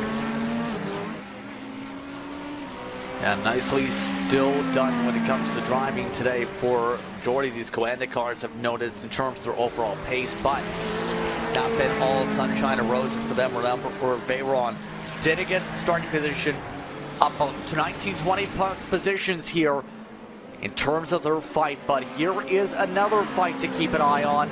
Remember some of the conversations with the fuel strats? Well, Joshua K. Rogers has found Sam Kydert on the track at the very least, has closed up to one of the Verstappen entries, and is ready to provide some pressure, try and continue this hard charge after what has been a surprisingly quiet race so far for one of iRacing's stars of the late 2010s, early 2020s on the platform. You got to remember, Josh Rogers is a driver who was built up through the V8 scene in iRacing, and there are some incredible talent in Australia. He was up against the Jared Philsells. He was up against the Madison Downs of the world, the Jake Burtons out there, the Richard Hampsteads. You know, he was up against some of the best in the world, and he was superstar of all of that running that he had to continually do. Moved on over to Porsche Coanda, took Dane Warren with him, who was another incredible rising talent. And Australia's a factory at the moment. I mean, you're looking around, Cody Deeth you're looking at is absolutely incredible. Damon Woods is proving he's huge right now, Justin. I would even go as far as saying, keep an eye on a Kiwi, Zach Rattray White. Yeah, there's a lot of drivers that, as a result, are really moving up to the ranks that are rapidly doing so as well. And those drivers are getting younger and younger that are starting to make development deals with these big teams and getting opportunities. Remember when starting off the platform, the thought of getting into a big team and having a headline say you must have, say, 3,000 iron was like, how are you going to get into that total back then? But now that standard's gone a lot higher to make that raise of the bar, and a lot of drivers are getting right up to speed here immediately. Speaking of Damon Woods, here he is, and currently looking for a way to get past Luca Alpert here for EMM Sports, the number 77, under pressure right now, and Damon looking for a way through. They have certainly strengthened with James Boumet joining the team over the winter break, and so they're looking to try and really showcase what they're all about. This is one of those sleeper teams, Falcon Sim Racing team, in my opinion, out there, Justin, that is just waiting for that massive influx of saying, look, we are on this stage and we can challenge. I think top 5 would be a very strong result for them today.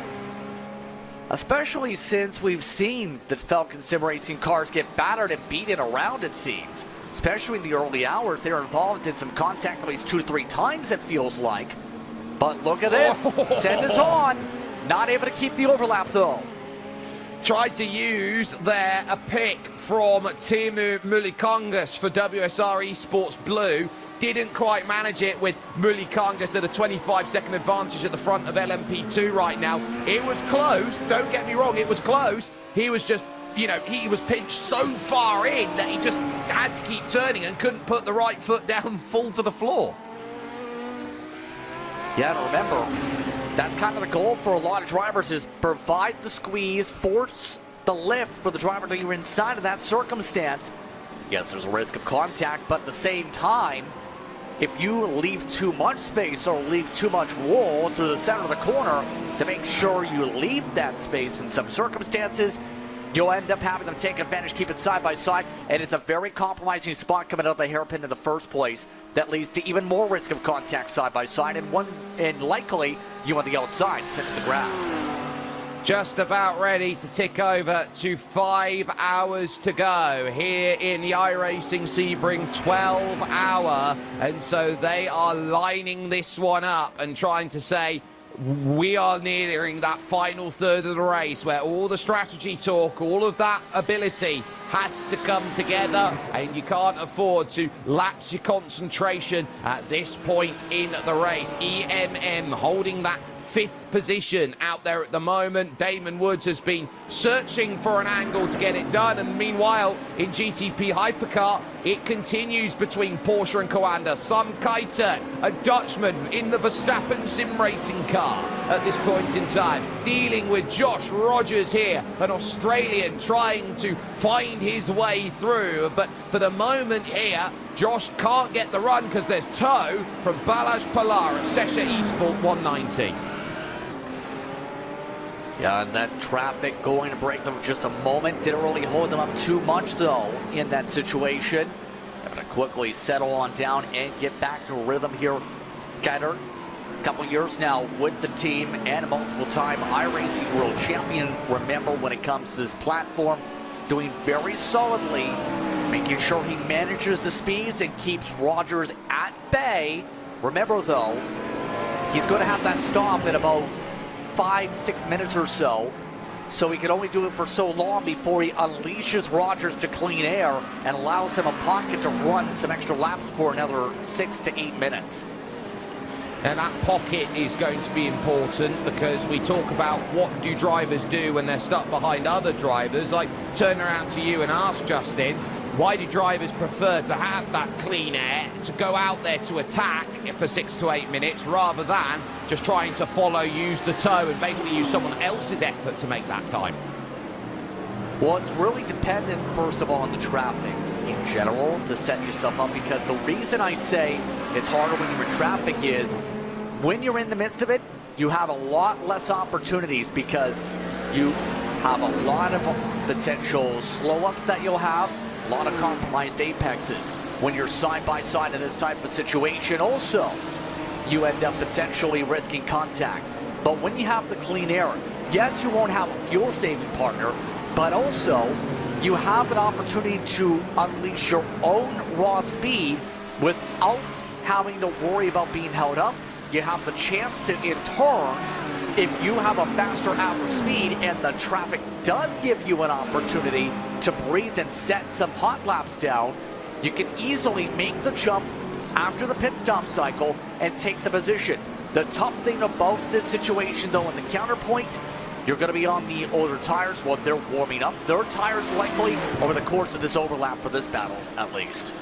Well, they know that the track will be cooling down as well. Currently a 34 degrees Celsius track temperature out there at this point in time. Let's take a look at our standings, though, and see how the field has stacked out overall in top split here after hour 7 here in the iRacing Sebring 12-hour. Verstappen Sim Racing have been the team to beat, and they're 6 seconds to the good over the 091 Porsche Coanda team. It's then 3rd and 4th for Verstappen Sim Racing with 4 cars here in GTP Hypercar, but they do have gridandgo.com's 001 there with Jake Dennehan behind the wheel, splitting them at the moment. Porsche Coanda and Coanda Esports 7th and 8th in Porsches, with BMW M Team Burusud competition 9th and Drago Racing there in 10th. They're trying the alternate strategy with Blue Mercure 1 lap down and 2 retirees, Burusud plus competition and Drago Racing from the GTP Hypercars.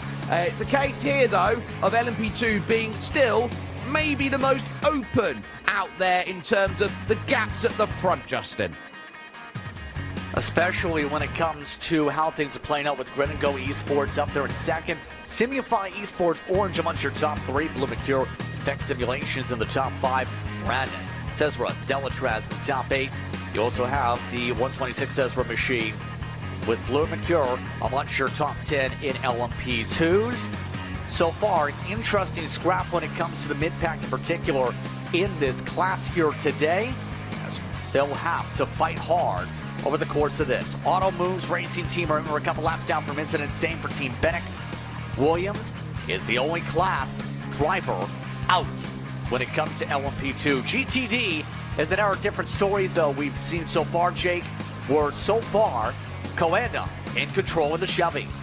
Yeah, and we are in the cycle soon for them as Williams F1 Team Gaming and gridandgo.com Esports are there. You got WSR and Falcon 4th and 5th. EMM and Fiercely Forward Pink are there in line, hoping to get themselves close. You've got Drago still within that top 10, and then a couple of Ferraris then rounding that out. There is Sesha Esports, number 90, they're 13th. You got Burusud plus competition. You got Grid and Goes there in 18th and 20th, the 006 and the 007, 1 and 2 laps down on their class leader, respectively. And really, it has been these cars, these GTDs, that have borne the brunt of the retirements out there here today, as they the latest of them is the number 11 Blue Mercure Esports car out there, which has run itself into troubles there in 26th position. So still piloting around is Dirt Esports by SX, bottom of the class at the moment. Cars like Fiercely Forward Gold out, Grid and Go Esports 004 running into troubles. Low Cortisol is still out there at the moment and giving a run of things, but then both Drago Racing cars then holding what they need to. But Justin, critically, it's going to be very soon NASCAR time, and critically eNASCAR time. Well, technically it is right now because the qualifying series is underway. The eNASCAR Coca-Cola iRacing qualifying series is heading to Darlington this upcoming Tuesday, because at 8 p.m. they'll attack the place they call Too Tough to Tame. They just had the race over in California this week, where in the end, Kenny Brady and Jake Nichols ended up picking up their respective wins in first and second splits, respectively. There was a lot of attrition over the course of those races out in Fontana, but in the end, it was about strategy. And these drivers today are in the midst, in some cases, preparing so they can make some passes like these ones and get them done cleanly by the time we go racing in a couple days' time from Darlington. Some phenomenal racing when it comes to eNASCAR and those drivers so far this season, all leading up to the eNASCAR Coca-Cola iRacing Series full-time coming up by the time we get to May. Right now, these competitors continue to work forward, looking at towards the front of the field. Drago Racing GTD right now has some separation. They have pulled away ahead of Coanda as a result of Coanda just completing pit stops. Romero Mateo and Johan Harth are still yet to take service at the moment. And remember, so far, their pit deltas have stayed relatively the same all day long amongst the top teams 41 seconds is the benchmark for every car so far in GTD, making sure they don't have any issues. There are a couple drivers that have taken shorter stops, like the podium Turner machine, saving a few seconds on the previous stop about half a cycle ago, 30 minutes ago. Outside of that, everyone has remained relatively predictable on their stint lengths. And when it comes to Sebring in particular, one of the major things to think about this circuit as we progress here is, no, there's always the same. We've touched upon it a couple times, of respecting the bumps. This is a racetrack that will cause a lot of bumps and a lot of scares. A little bit of traffic with Drago squeaking on through in amongst the chaos. And able to shuffle their way through. As you see, some more pit stops are underway for your GTDs. This includes Drago Racing, Run and Go. The Dirt Esports machine also coming on down for their scheduled service. Yeah, and so you're seeing here service now starting to play its factor. Alessandro Bico here in second position, just holding his gap at the moment as he's come out of the pits. He's got the Burasud plus Turner car that's there. Umalen has made his stop. Still got Daniel Lafuente then in position after all of that. So that's Marla technically getting the jump, but off cycle at the moment, trying to recover it back. Nicholas Mateo effectively at the moment net leader as it stands, just except for the fact of Coanda, who have just snuck away through Louis Bailica then in the Chevrolet Corvette. Getting things sorted, close again into the hotel hairpin, but going to get held up by, believe it or not, one of the LMP2s looking to try and get drive off the exit, and not necessarily getting that much of it. There's not much difference in the lower speeds. Yeah, pretty similar in terms of the roll. It's more so, thinking LMP2 to GTD, for example, the corner exit, that seems a lot quicker in terms of the RPM band pickup and how much horsepower is kicked out for them. But as we zip along here, really starting to see a lot of these battles separate out really and plot themselves into decent opportunities for when they keep active.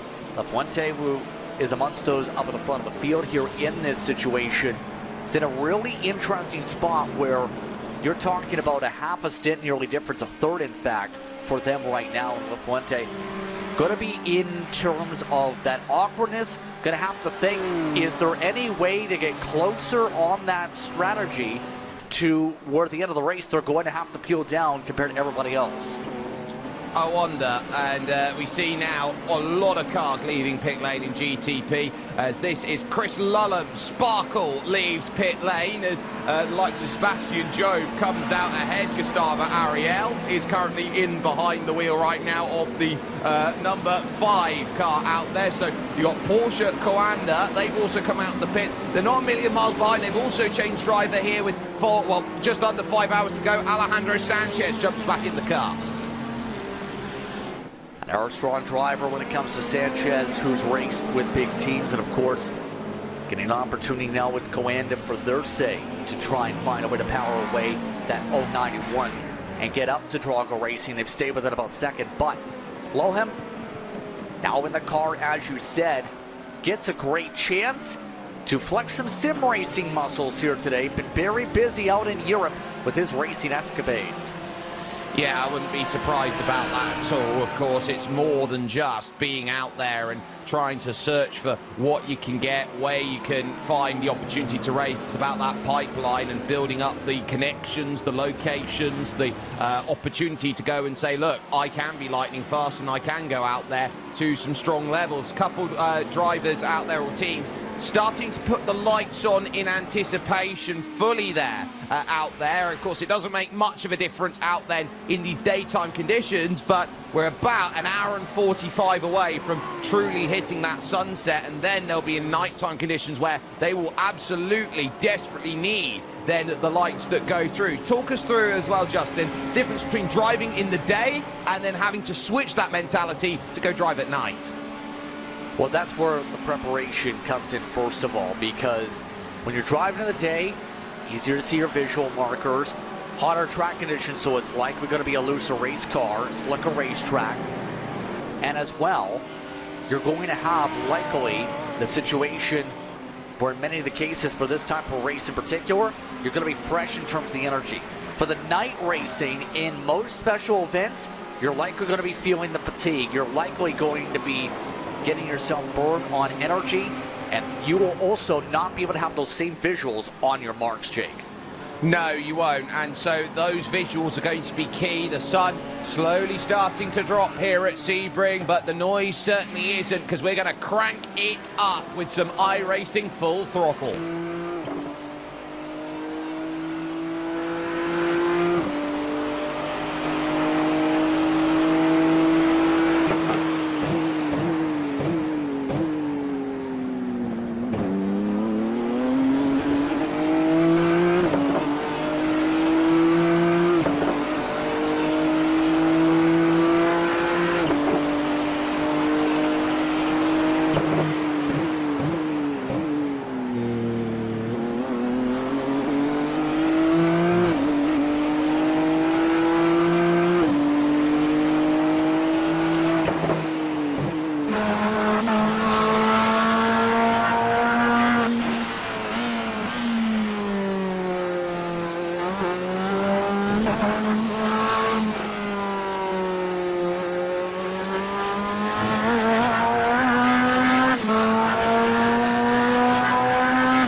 It's game on at the moment, 4 hours 41 to go. There was a little look at the battle at the very, very front of the field. In fact, it's right in the back of shot between Dana Moore and Dominic Hoffman at the moment. This is EMM currently in your GTD field at this moment in time. This is the 777 as far as things go, trying to get back by Damon Woods here in the Falcon Sim Racing Team Teal car. So there is certainly a sense of everyone's found a little partner out there to go and tango with, but how much do you want to dance and how much do you want to wait until the music stops is often the question that will be looked at now with 4 hours and 40 minutes to go. Kawanda then in the 018, also in a battle, Elliot Veyron under threat from Casper Ummelen then for Der Esports by SX. Veyron still trying to figure out a way to power his way even higher, has kind of hit a brick wall in terms of his progression through the pack after gaining so many spots earlier on. Has the booted sim competition machine well up the road, for example, but Veyron, for his measure, has at least turned what was a horrific start with qualifying into something well respectable. Obviously would have liked to be a lot higher up in the first place to really capitalize on that. Speaking of drivers looking to capitalize, Delatraz looking to make some moves pretty soon. Trying to find a way to get up to the Cesar machine yet again. Sesha there, just in front of them and looking around at it, thinking, I don't really want to battle too hard with Balazs Pilar, who's trying to go longer on these stops. We note that WSR have come in and made a pit stop, so that's why the Grid and Go 003 of Johan Royer was in the lead for a moment. He's just pitted this lap, so Mark Perez will now have the lead of the race for Simify Esports as it stands, third, fourth and fifth. And look at that, this battle only a couple of seconds to that WSR Esports blue team, and Muli Kangas here has nearly got an entire stop over Miru and Pilar, and that's critical. That's what they're trying to do at WSR, cover all eventualities. And make sure you have an escape plan if things start to spiral. Remember, we've seen Delatraz normally after cycles drop down to 10th position in their circumstance. WSR, I don't think, is massively concerned, knowing a lot of these other drivers are going to have to peel on down. It's just going to be where the musical chairs of stops go, but pressure is still on. Dar Esports still trying to find a way around. Last time 3/10 quicker than Veyron. Right now, Hamlin really digging to chip away this gap in one of the Ferraris in this pack. And remember, the Ferrari has a good punch when it comes to a straight line speed. Yeah, it is a very good punchy car out there as we got a little bit of cloud cover over the circuit, but it is expected to pass in the next 15 to 20 minutes or so to bright sunshine for the sunset here at Sebring. So that is going to be a difference maker that you will see then, as you will often find that the glare at Sunset Bend is absolutely massive, and you have to be very careful to be able to see in certain conditions out there. For example, just after a rainstorm and a big lock up there from Pilar, who get a tap, who get a second tap going on through. That's opening Veyron up vulnerable now to Casper Ummelen, who's trying to go through. They'll have another car trying to go around in Corentin Miru. Miru will then jam on the brakes, try and get by, and it's going to get into the side of the Kawanda 018 right now. And I'll tell you what, Elliot Veyron right now is going to wish he was in a Bugatti Veyron right now, trying to get by with these cars jumping on through him. That's a little bit chaotic, to say the least, and that's not how you make friends with the prototypes. Squeezing two different competitors while trying to use them as picks to try and get your battle to calm down. You got to be smarter than that, and he is one driver you expect to be that circumstance here. That's allowed one of the Grid and Go cars to go right back in the fight. That's how much time they lost with the Delta. Yeah, so with them back into play, you start looking around at Grid and Go and Christian Steenberg, and this is perfect. This is opportunistic style racing now that you can sit down and deal with, because you can just jump on in, get there. Massive entry line taken by Steenberg. You'll lose it out on the exit, but it's there to scare Ummelen into running wide off the exit. They take as much as they can on that side. Miru actually comes into pit along with them right now. They're not a million miles away from one of the lap cars in Dirt Esports with Jesse Jones. So they'll have to deal with lap traffic of their own variety in the next couple of moments to try and work a way through. And Veyron here will just be grateful that it's not him on the end of an overtake. Yeah, but for how long is that going to be the case? Because I think it's already been made clear with those initial looks by Ulan that if the door's open, he's not going to be the one to force it. If it opportunistically opens, he'll try and take it. There is one little thing. How about interclass traffic? We haven't talked too much about that today. When you're lapping others that are not on your same lap, how are they going to play in? And that is a teammate that is up the road in front of the Coanda car that may come into play with the blue flags. And so if that's a teammate, you turn around and say, okay, I can't really do much about that. I've got to try and use that as the pick to get through. And there won't be, or there is blue flags, but there won't be much responsibility outside of, please can you move over? Yes, just give me a moment, is going to be the response back from Jesse Jones probably. Probably. And you obviously don't want to add the reputation of, oh, my teammate will end up parking the bus in front for anything. No, that's a good way of building a bad rep. A lot of these drivers have gentlemen's agreements in circumstance or unwritten code. You do not do that. You try and do not manipulate the position of the race via lap traffic. Biko versus Matteo versus Kienbach here in this one. And straight through them all, Alexander Spex, who's third overall at the moment there for Drago Racing. Felix Kienbach here, second in class with Grid and Go and Williams. We know that Budosud plus Turner team car and the Marla Racing car are both turning around and looking at this thinking, we're trying to hit a number late and trying to count the numbers back, maybe save fuel a little bit. This might be in the mind of Nicolas Matteo, where you're gonna have the chance to go and jump through with it on the brakes through Jean de Bienne and to Le Mans. It's going to be a case of line astern for now. For now, again, but remember, with all that being said, you still have Dominic Hoffman continuing to log lead laps. He is still a couple laps, if not 4, away from his expected stop. However, the gap itself is only 5 seconds. So if it comes down to the later stages on the mileage here, it will get extremely intriguing in terms of the breakdown if you try and add it up minute to minute, lap to lap. We're at 150 plus laps to go for some of the drivers on the estimate, for example, though. So you start breaking it down like this. If you were to go 25 or 26 laps per stint, you're talking at least another 5 stops, if not 4. How those 5 stops are determined by how well Dominic Hoffman does for the 89 car's case. In theory, what they need is a gap to cover Gustavo Ariel if they are making a long stop compared to a shorter stop at the end that is needed.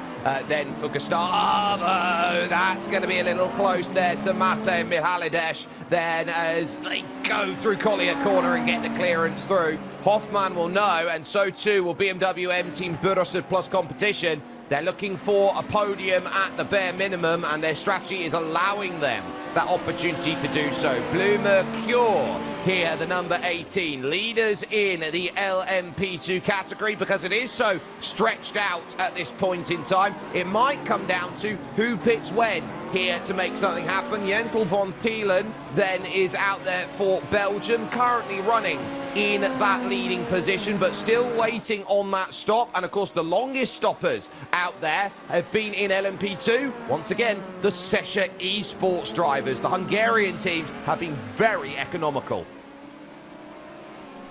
They definitely have been in terms of how things have gone on the fuel mileage. I think that's going to make things all the more intriguing. But in terms of the Blue Mercure thought process here, keep in mind, you're talking about a driver that has made a couple different team swaps as of late. Originally, had been a part of Altitude when it came to team arrangement to start the year. Gets the opportunity now with Blue Mercure. The youngster has been able to show some good racecraft and pace since jumping into the car. And Remember, we were talking about Blue Mercure had been very quiet all day. They're getting louder and louder, and this is maybe part of the game plan. Make it to where you're the underdog, or the dark horse, if you will, to get to the top of the board in this type of a race. Nobody likes the overdog, do they? I want to be a big overdog fan out there. Go on, Verstappen Sim Racing. You've got it all day long. But at the moment, GTD, Coanda in control. But that gap, absolutely nowhere compared to what it was. Louis Bailica is in a race with the Marla Racing team, and Daniel Lafuente here is hunting down the Corvette. Yeah, that gap is trimming with even the fuel difference not about here between those two teams. Right now, that is a gap that hasn't been a concern for them really at all for much of the way. But now, as things fade, you have the risk of, with you running 2-minute lap times, of some of the others really chipping away, and that time is starting to add up, Jake.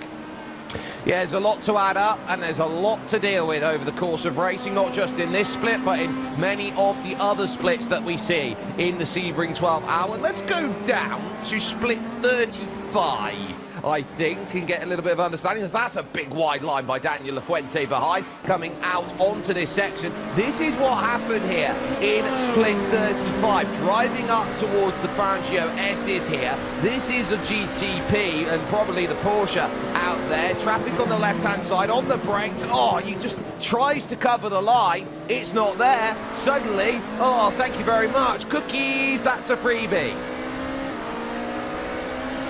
That sounded like a weird thing to say there, but I'm just going to say, in regards to that for split 35, live action, it's a little bit more calmer since a little bit of a dodge there for the Porsche. But right now, gaps are really starting to build up, and this is, again, one of those types of splits where you'll have a lot of newcomers, a lot of the drivers that are just out here to have some fun as a team. You certainly do. The cookie line in my sense is that everyone loves a cookie, right? If everyone goes, oh, who wants cookies? Everyone puts their hands up and goes, me, I want one. And that's what a free overtake is. It's a cookie out there. Cookies, it's mine. Yes, please, I'll have one of those, a free overtake. So at least on that point, you sit down and say, right, split 35, how many of those are you going to be getting out there at this moment in time? Middle of pit stop cycle for LMP2s here, but still a lot to uncover at this moment, and cars still on the leading lap out there. They're down to just 2 on the leading lap in GTP Hypercar here. Yeah, it kind of shows the pace for the 31 car in particular. Simon Gerber right now with the advantage over Roger Rios Tejas as they go here. And remember, they had to dodge that incident moments ago in the first place. 1,788 SOF for these drivers. My I rating's high enough that I'd still be in the 47 split, I think, Jake. So these drivers are doing a lot better than me in terms of the road category. Yeah, this would be slightly above me, but mind you, I race on an Xbox controller on iRacing, and I haven't raced in 3 years, so my iRating does not represent my skill set out there at this moment in time. There is Barry Lubbe, then from South Africa, currently leading the LMP2 category with a Lightning McQueen LMP2. Can I make this the We Like This paint too? Because I like the way the smile really accents the lights, especially uses the lights as the eyeballs for Lightning McQueen's representation there. Couple lap advantage for them too, as, by the way, GTD has almost a full lap advantage. This is the McLaren that has the simplified paint scheme, zip it away. Yeah, doing a really, really good job out there at the front. I will note as well that if you had an LMP3 out there, like the Ligier, for example, Justin, you could have the moment out there in the race because the dip underneath it looks like a tongue, where Lightning McQueen sticks his tongue out for the 3-way tie. We do like this paint. I mean, not a surprise. I just realized one thing. This car technically has 4 eyeballs, doesn't it? Because if the lights count as 2, why are there 2 more up on the windshield? Just like a pair of sunglasses. I guess so. I mean, it works. And as you can see, the gaps are really building up here. They certainly are. Simon Gerber leading by at least a minute 20 over Roger Rios Matthias here in the 35th split. You've got Max Calderon there in 4th, for example, Alfred Aronson in 6th position, the likes of Caleb Jordan and Florian Rupp then making up your top 10. Just, I would say, about 7 or 8 still left running in the category of GTP Hypercar. They still had 12 to the party as it was ran on through, so that at least in GTP gives you a sense of understanding where they are. Max Zander, for example, in 3rd position, and Sergey there. Just 11 actually down here as the Acura of Justin Landry would be out 160 laps in. As they all try and chase Lightning McQueen or Barry Luber at this moment in time. You've got the likes of Barry Bates there, Mike Bois in 5th position, Ed Adams, Barry Bates there in 3rd. You've got Jan Pischer 7th at 5 laps down, Dylan Hesseling then in that position still, then the likes of Connor Hendricks and also Alpa Bulut then struggling 11th and 12th. The gap a lap for Kirill Kokolov then, who will be in the 71 and quite happy with drivers around then like Spencer Yeager down there in 10th, Mark Pellman in 6th, Ago Kimpian in that 8th position representing the Ford Mustang. Nice to see that out there at this moment in time. You've got the likes then of Nick Belansky in 16th position and Dylan Baste in an Aston Martin. We've hardly seen an Aston Martin out there over the course of racing, Justin. That's the first time I think we've even seen it on the pylons here today. Remember, we got 2. Yeah, a couple of them. They had a massive 15-kilogram weight penalty for their cars, so there was a little bit of a challenge when it comes to overall weight in the first place, and a power adjustment, and a fuel adjustment. So I think that kind of weighed into why drivers may have stuck away a little bit in terms of the OP or the BOP in top split. Let's take a look then at the lead at the moment, which is continuing on because we've had a change, and Louis Bailica hasn't had anything to say compared to Daniel Lafuente, a pass that has made all the difference out there, a pass that was done on lap 223 of their race, and critically, as they were looking for that pass and the various cars work for a way along through, it was a very nice move into Sunset Bend that made the difference out there and created the change that was needed for Daniel Lafuente to take the control of the GTD field. Now, a pass with 4 hours to go doesn't guarantee victory, Justin, but it does make a statement that I want to lead in the final stages of the race. It does, in particular, if you're able to strategize a way where you get to the leader in the first place. Yes, they're offset by a fair bit. It's going to get very wild, I think, because right now we're at 25 laps on the stint for Maui. The runs have been going on average 29 to 30 laps. Most, if you save, to 31 most of the day. So let's add an hour 10 minutes onto the clock, let's say, for those 5 laps.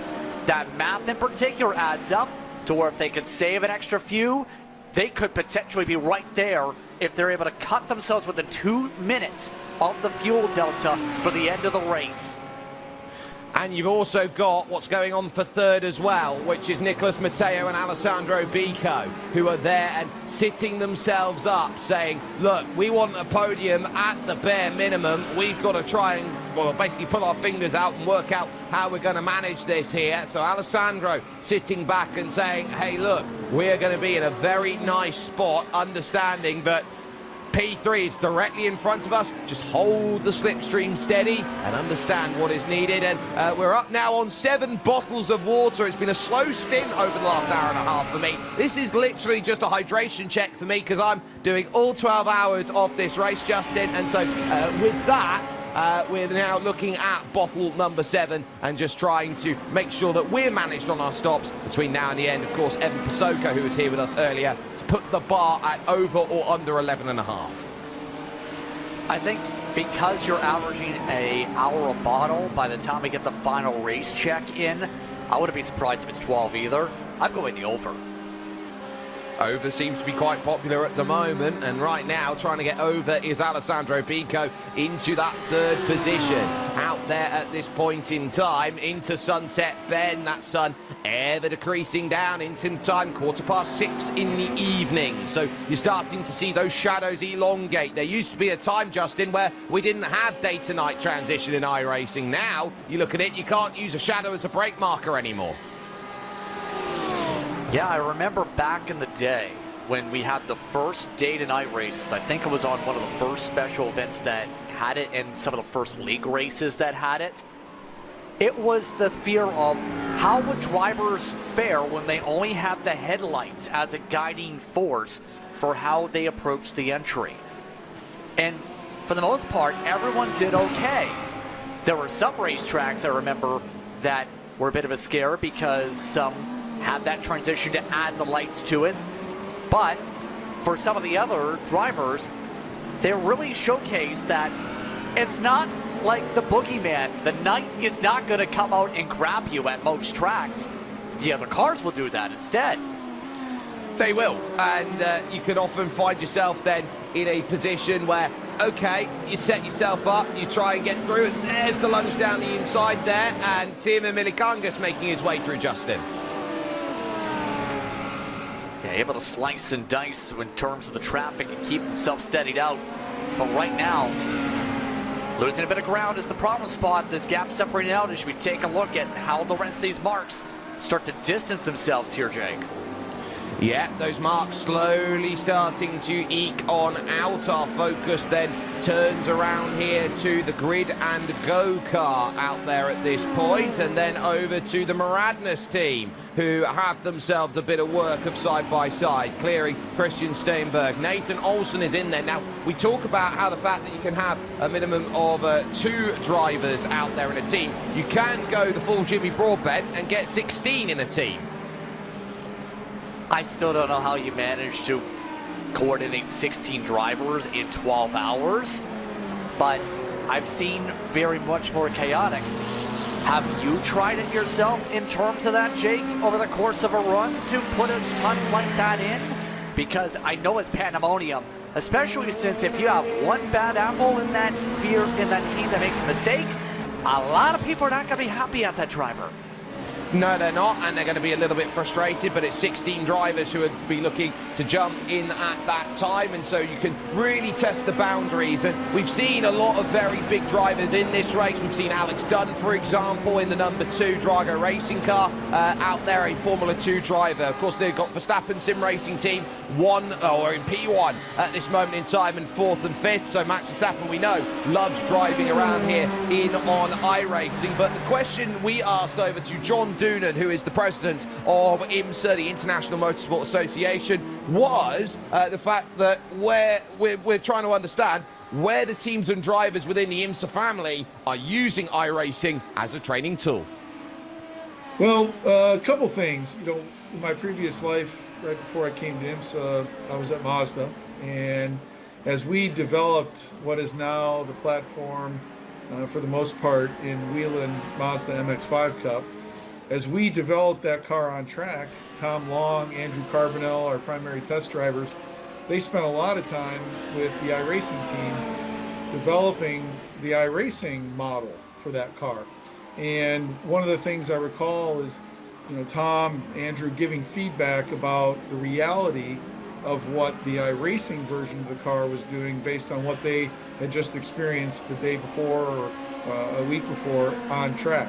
So the authenticity of what has been created, I think, is an incredible relationship, such that when someone has the opportunity to get in a sim and be in the iRacing environment with these cars, it is absolutely as close to reality as it can come. I think the same goes for the drivers that are currently in the IMSA WeatherTech SportsCar Championship or IMSA Michelin Pilot Challenge or any of the single make platforms that we're fortunate to have in our portfolio. They are testing. They are in the sim regularly at home, testing in preparation for their next events. There's no question that our auto manufacturer partners have driver in the loop simulators in big size rooms that are exact replicas of and are changing the environment and testing, and that's critical. But for the drivers to go home and be able to utilize the iRacing tool, for me, is just it's a lot to get your arms around, because it just wasn't something that happened even probably 10, 12 years ago. It's come so far and evolved in such a positive way that I think we can't ever put constraints around people using their iRacing simulator before a race weekend. Well, you really get an understanding of the level of which drivers go to work with, and now more than ever, the reliance on the sim becomes a really critical run out there at this point in time. So at least right now, you're seeing just how important racing like this is, as Maradnas find themselves locked on in behind, looking for their opportunity to jump by Sesha at this point, as just behind that it's getting a little bit frantic as well, as Coanda are going to get a little bit of a follow on through at the moment, with Dana Moore being chased by Jaden Munoz, who's got into the car, and Munoz sliding about there is going to lose a lot of time then. Felix Kirnbach, then the Borussia Turner car's not going to be too pleased about it. Mate Varga for Sesha, 1-2-6, then the LMP2 getting clearance sorted too. They manage that. Wide then off the corner goes Felix Kirnbach, and suddenly Casper Ummelen and Elliot Veyron are going to jump together and see, well, if you're going to be slow, here goes one, here goes two, and Ummelen to the outside is trying to get this clearance. Look at this lovely side-by-side as they will now get a bit of contact. Watch out on the exit, the drive is there, and now along the sunset run of the Ullman Straight is Elliot Veyron. Veyron still trying to find a way to clear. It doesn't have the pull, though, like the door machine on the outside. They have the preferred group for Sunset if they want to take it, though. As you can see, able to keep the overlap, and usually it's been a disaster point to keep side-by-side. Door-to-door contact again. They door bang down the front stretch. They door again. Goodness me, Elliot Veyron doesn't want to budge, but he's forced to by Casper Ummelen. Then who had the position, he gives him a shove into the back for good measure of, I'm not happy with the way that worked on the straight. Ummelen then sits himself down, says, I've got the place, I don't mind, and says that is all there. Oh, big shot down the inside, trying to get it there. Veyron is not happy to sit back. They've now got Steinberg in this battle as well, and this could be three wide out the Gurney bend here. Do you push? Do you go to the outside? Steinberg's got eyes bigger than his belly. He doesn't know where to push, but Elliot Veyron right now needs the Coanda drive to get in. Ummelen's overshot it. Veyron finally gets what he needs. Almost got turned as well on the corner exit, believe. He slipped around off the front bumper. Veyron, it took a long while side by side now. You have Steinberg now trying to make his way through the grid and go machine on the outside. Has to back off though. Had to avoid the marbles as they worked their way out of Cunningham and head off towards Tower. Veyron, run away quickly because this is going to get wild. Yeah, it's a wild amount of running. You've got to keep an eye out on the fact that Drago are in making their stop. So this was the look, Danny. It's, oh my, that's a little shove out wide. That's why they dropped the time, because they had the calamity there with Sesha Esports, who got the nibble on in. And, well, Elliot there just shoving him over to the outside then as he went on through, making his life very difficult, making it known. And I think Elliot here has got to be very, very careful in a position like this, that he doesn't start looking around, and stewards will turn around and see things like that. People like Nim Cross, for example, and say, are you trying to use your car as a weapon? Yeah, you don't want to get a protest in this major event, to say the very least. You don't want to be one of the drivers that then misses a few weeks of testing time and or some of your major events because of it. Look at this send, though. The Bennett trying to break things up again.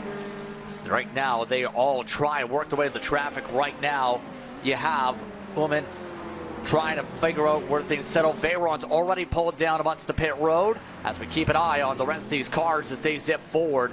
Things are going to get interesting on the way things play out late, and we're starting to see that aggression start to build up as some of the drivers have their patience wear away.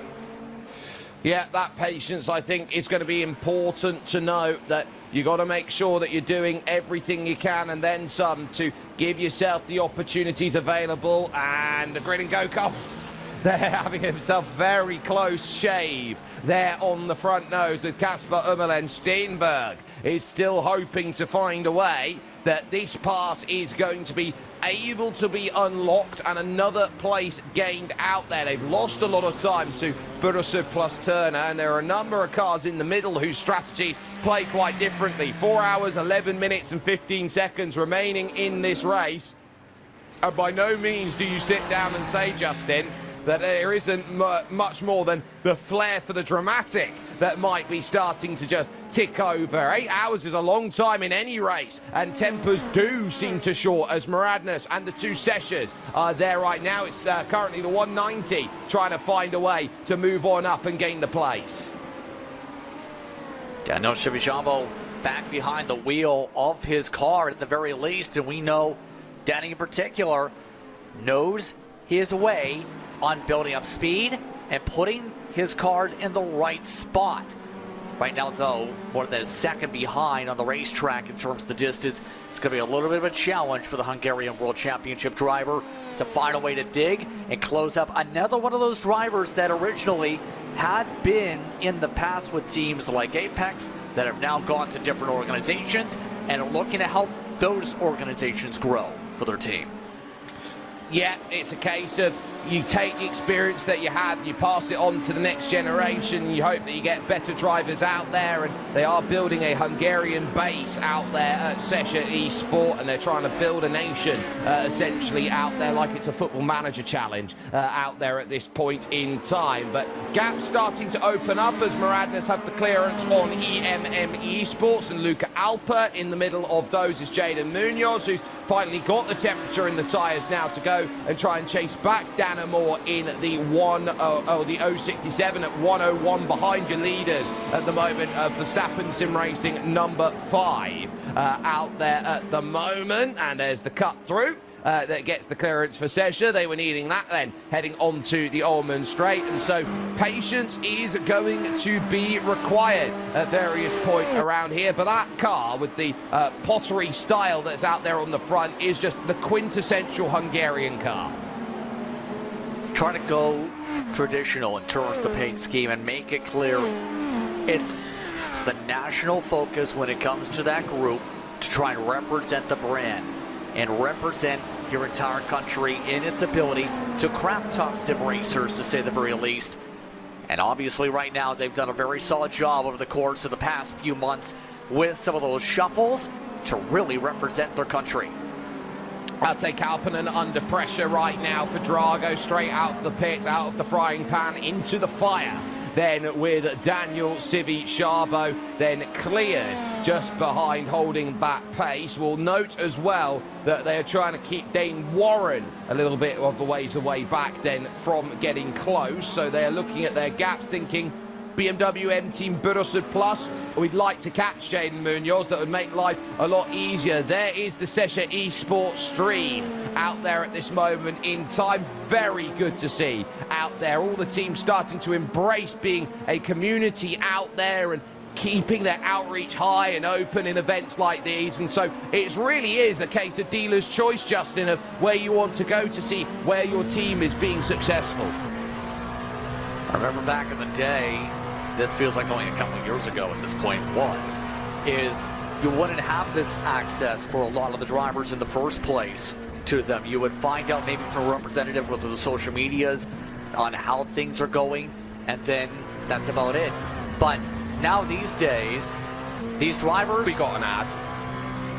I mean, you said it, not me, in terms of that. I was about to say, in terms of that, it really is a part of not just how things go, but if you want to build a team, it's all about as well how you are on the marketing side. You can't just build up a silo and say we're only doing race car things. In many cases, you have to build a community and build a fan base to expand out and venture out on top of things amongst your market. Can I just point out that our YouTube chat right now, Justin, has devolved into a complete song and dance about Matt Caruana at EMM Esports?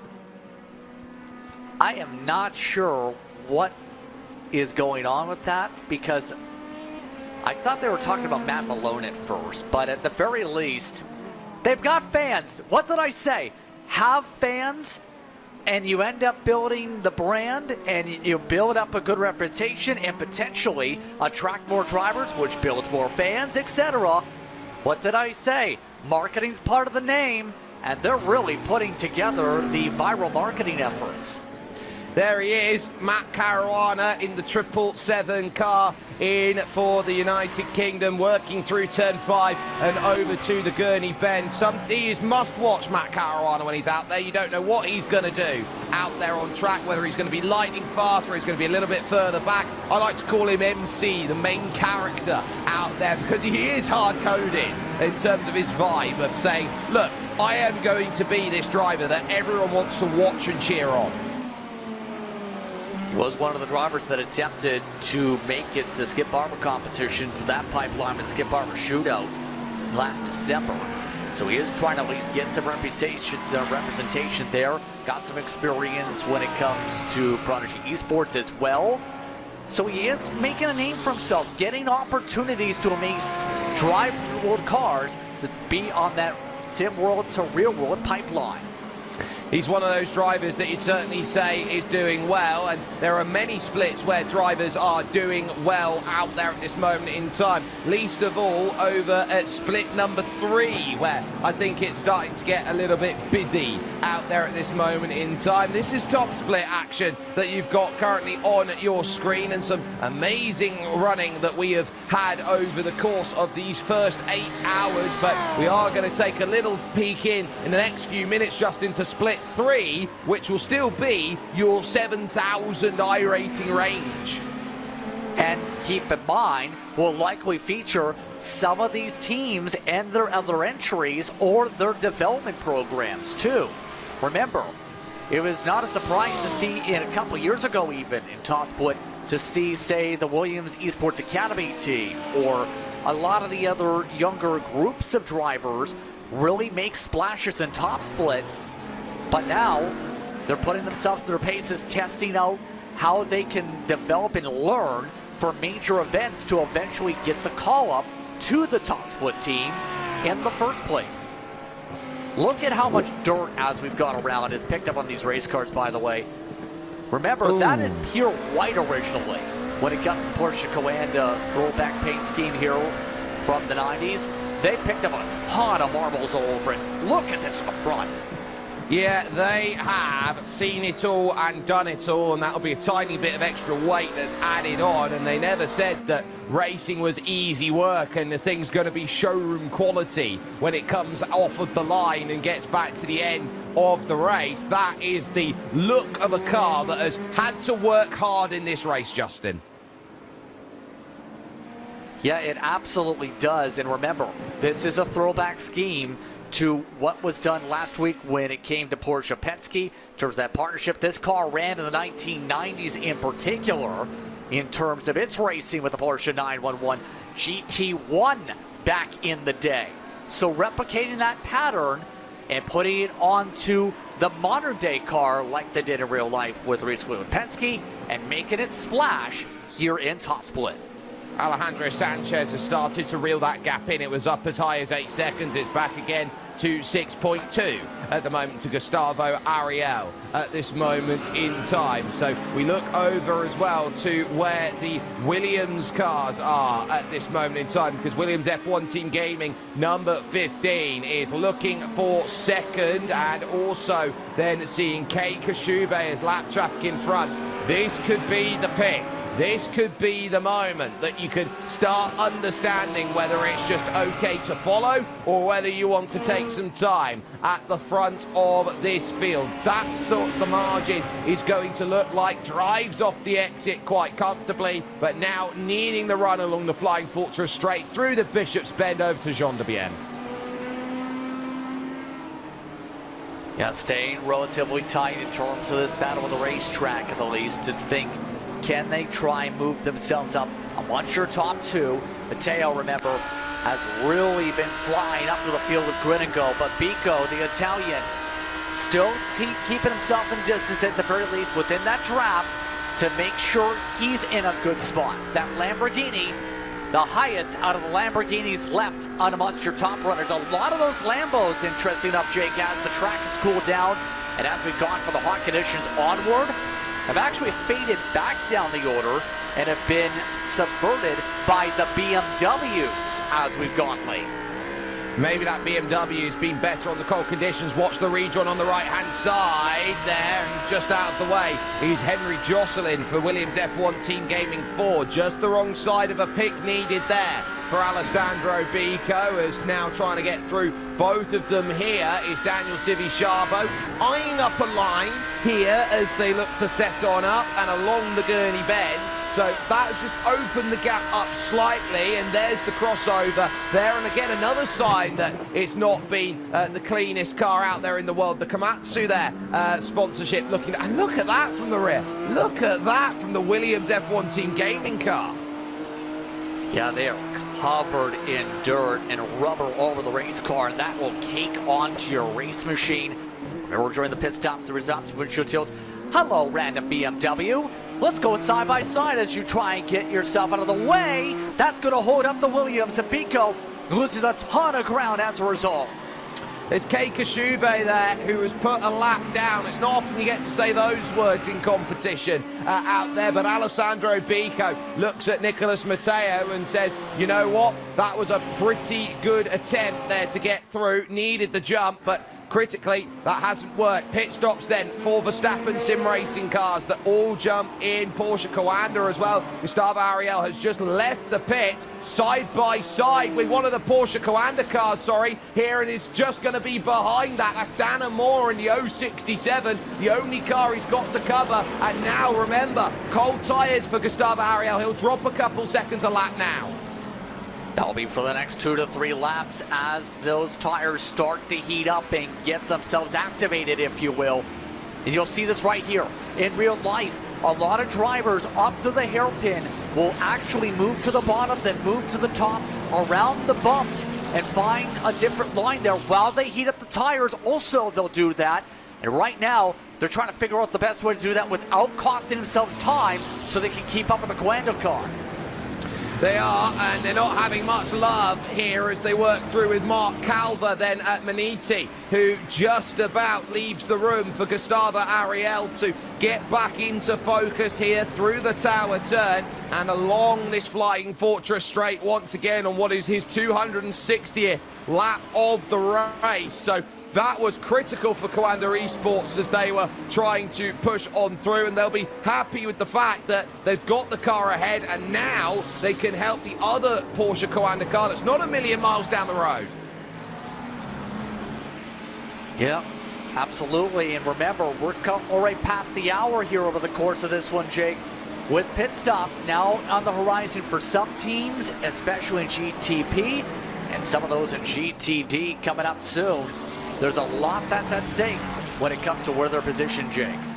They absolutely are. 8 hours down. There are 4 hours left to go here at Sebring for the iRacing Sebring 12 hours, and Coanda Esports at this moment in time house themselves with a race lead in the 067, but Verstappen Sim Racing know that critically they are ahead of BMW M Team Burosud Plus competition with Drago Racing there. Again, they've stayed steady with Gustavo Ariel's effort at 3 seconds back. Porsche Coanda 091, the nearest threat on direct strategy to Verstappen Sim Racing at 6 seconds adrift. Then you've got the 4 and the 3 that find themselves in 6th and 7th positions with gridandgo.com, Esports 001, Porsche Coanda and Verstappen Sim Racing then number 6 down there in 10th position. Blue Mercure will be in 11th then, and the last one then on the category at the moment with Burosud and Drago in trouble. Over then, Justin, with LMP2.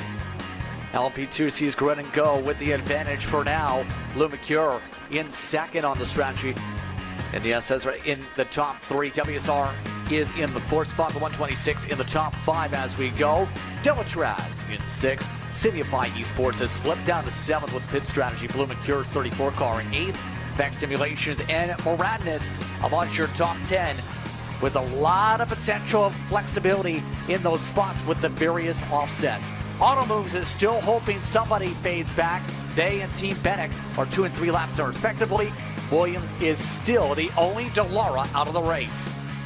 Coanda Esports in GTD have started to build a gap again. 3.2 seconds over Grid and Go.com Esports with Williams F1 Team Gaming there as the nearest challenger. WSR Esports, they're in 4th ahead of Falcon Sim Racing Team Teal and EMM Esports in 6th position. It's then fiercely forward Pink and Falcon Sim Racing Team Blue with Drago Racing 169 in 9th and the Marla Racing Team in car 10 in position 10. Out there at the moment. You look down some of the names here further down. You've got Burrison plus Turner there in 11th. The likes of Thibaut Courtois Esports. They are 13th right now in the Ferrari with the likes of Sesha, the second of the EMM cars. You've got Coanda Esports 018 in P18 right now, and the Sesha Esports 26 rounding out the top 20 in the GTD field. And then you start hitting some of the retirees out here on a race which hasn't actually seen a retirement for well over 100 laps out then at this point. Great work then from this field, like some low cortisol racing still out there and running. The last car still is Dur Esports by SX, and then down at the bottom there WSR Esports, the number 35 car there that hasn't quite had a day in this 34 car field out there setting itself out. So focus is clear here for the likes of Drago Racing. This one for the podium in the battle of the BMW V8 hybrids, Justin. And we know these drivers in these cars have been able to push the fuel window a little bit more. Drago, after all, been one of the benchmarks, but now they have to find a way around one of the Vodafone machines, specifically the BMW M Team 1, and get themselves ahead. Coming in trying to find a way to really get himself fastly by, even though he knows the pit stop's coming up for this 89 machine. It'd be really helpful to get ahead and find a way to chip away that 2 seconds to the 5 car and have a chance for the overall lead with the net cycle. Yeah, look at it, nose to tail through turn 1, and they're trying to get back on cycle here. Getting by Jaden Munoz is going to be key. Looking to the inside, has to get out of it. Munoz has gone deep though. That opens up the door here at turn 5 to go down the inside. Thank you very much. The Zebra's going to have to stare at the Dragon because Drago are on the podium once again. Could see that happening, and already trying to break a little bit of toe defensive going into the hairpin for the hotel. And now the goal is simple: close the gap, close 3 seconds. They lost near a second with that side-by-side of the first place. It's going to require probably the rest of the stint to set themselves up, but now they're unleashed with a little bit fresher tires and a little bit decenter fuel window, I'd argue, for their setup here within the windows of some of the air competitors to go within the 4 to 5 stopper from here. Yeah, so they know what the pace is going to be. There are some on fuel save. There are some that maybe aren't as much interested in that. And Verstappen Sim Racing will know that they've now got 2.5 seconds. When they last cross the line, that's probably going to be out more to like 3 with Drago Racing at this point here, showing that this is what they've got. And now, here is the dichotomy of the balance of performance in GTP right now here, Justin. Porsche leads Cadillac, leads BMW. It sounds like a movie, you could say at the very least, but it also shows the very close balance of a lot of these cars, even with the minute differences you'll have manufacturer. We've seen how things play out, but the Coanda machine does peel down, so take that Porsche out of the equation for now. And importantly, BMW's continue. Let's see some of the air battles going on the bottom, though.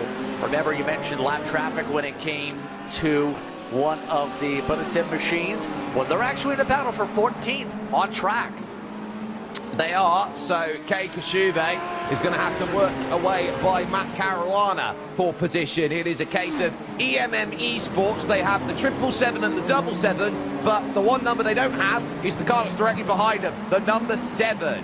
that is out there at the moment and is trying to figure out the pass. Koshube sees Manuel Kubo Torres from Simify Esport lunge down the inside. Does that create the opportunity as third continues to try and extend for Drago out there at this point? Here's a chance on the run. Koshube picking up the draft, picking up the speed, trying to catch up. Slowly, catchy. Can I get to the inside? Yes is the answer. Then, as there is Sunset Ben, commands the inside. Caruana needs a good exit out of it, but Koshube has put a pass over. One generation gets by the new. And look at how much they're trying to block things off to the inside to prevent the overlap again. Remember, the offset for them is about 14 laps. But it's important to get this advantage, especially since they pit away a couple laps ago. Get themselves some clean air as they go and run away, get some breathing room. By the way, Dana Moore has yet to come out of pit road, Jake. That Coanda machine, which was in position for a solid run, has been in the lane for almost 2 minutes. Oh, that's disaster, and not what Dana Moore would have been asking from the playbook here. He brought it in of his own accord, so now the question will be, where has there been damage picked up, if at all any right now for him? And so I look around at that Coanda Esports 067 and realise I haven't really seen too much of anything out there. So I think that's going to be disastrous in terms of what they're trying to do today. And maybe for that 067, they can't really get much more out of it. And that'd be vitally disappointing to run near 2/3 the race and then have that situation happen. So there's already going to be question marks on what the approach is now for them the rest of the way as they go to prevent what may have happened there from happening to their other drivers as we continue on with the under 4 hours to go. Yeah, we'll try and get word of what's happening with the Coanda 067 as and when we get word of it and why they are in the position they are at. This has just eased the concerns of Verstappen, Sim Racing, Gustavo Ariel at the front of this field. They know their worries are only behind them at this moment in time. There is the EMM 77 that is stuck behind at the moment, Kei Koshube, as we are now back into the scenario here of drivers who have taken pit stops and who has got what as a stop late in this race is the question mark that needs to be asked. So we're now starting to think about counting down that strategy in the final third of a race. Have you got enough on your numbers to get you the result that you need? And they can see just launching away through. There's the Automoves Racing Team car of Boris Lyson, who is trying to work through. And Augustine Bernier, 11K iRacing driver for Blue Mercure number 32. Just trying to make sure they don't lose too much more ground here before they are put on the back foot as a result of this pit stop offset. Now, you talked about various splits over the course of this race, Jake, and so far we've seen how strategy split some of the others up. Curious how other splits are, well, splitting. Split 3 doing its thing with Philip Sheaf right now up at the front of the field. Look at that gap. That's one of your larger leads for a class, and that is Maniti with the advantage. Yeah, over Leon Boeing there in the 04. So Maniti are going to be very happy that their main GTP effort is there. They've normally found themselves up, actually, quite up near the top. You've got Mathieu Prudhomme as well, who is in there in the LMP2 category. So you're seeing names that you would normally see. Morten Orkersen, another one then of Fiercely Forward, another team that would have been expecting to get close, somewhat close, up there to the top. And this is where you got to do the dance at this stage and finding a very good run. And it's not that much of a gap to the LMP2 there behind, because there is the Altitude Frame eSports car, Elliot Barron, in control right now for them, Justin. Talked about that team name earlier with one of the drivers initially joining with them at the start of the year, but they're still doing a good job here in split 3. Barron having a 42-second advantage over Barreto as we go right now, so they have room in case there's any mistakes. By the way, Lotus and VDS by undercut doing a really solid job themselves in, guess what, a BMW. which seems to be powering in. They're making their way through, and some of the Mercedes AMGs are even in the midst of this race. I know a lot of people are saying that car might be strong this weekend.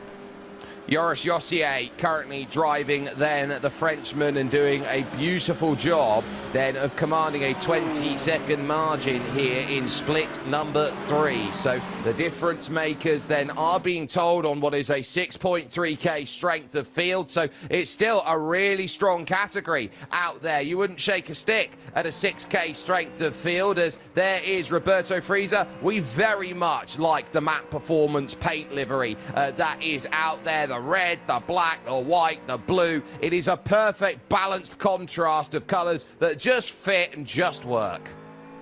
It does, especially when it comes to thinking about some of the schemes you'll see on the Ford. Usually you usually see a darker blue. The lighter blue really works too as an accenting color, and of course fits your team palette, as you'll see in the bottom lower corner of their team logo on the front end. Nicely done in the paint scheme, and different headlight colors also to make sure they accent the various different parts of the team. Yeah, and so there are some changes on headlight colour. You can run IMSA style, or you can run effectively World Championship style. Philip Schiff in control, and there's a handful of great names that are down in here right now. We've had some battles out there. The Jens Brothers Competition 2004 car there in second. Scherer Esports there in third. You've got likes of Fast Repair Motorsport, Renova, Altitude Frame Esports 115. They've got the former pro stripe Dennis Grabowski in the car right now. Lightning quick driver, one of the GTPs for Absolute Motorsport Acelith and Mono Competition down here in play in LMP2. Altitude Frame leading here with SimVision and the Grow Racing team. They're in third. Teams like Fury Simsport, Delta Sport Sim Shop, Fiercely Forward Purple, all here. Inert E-Racing team, we normally see them in the Radicals. They're out there in 10th position right now. Third split for them as they go through. Hyperion finding troubles with WSR Esports and DWR ex-Sim Coach setups. They find themselves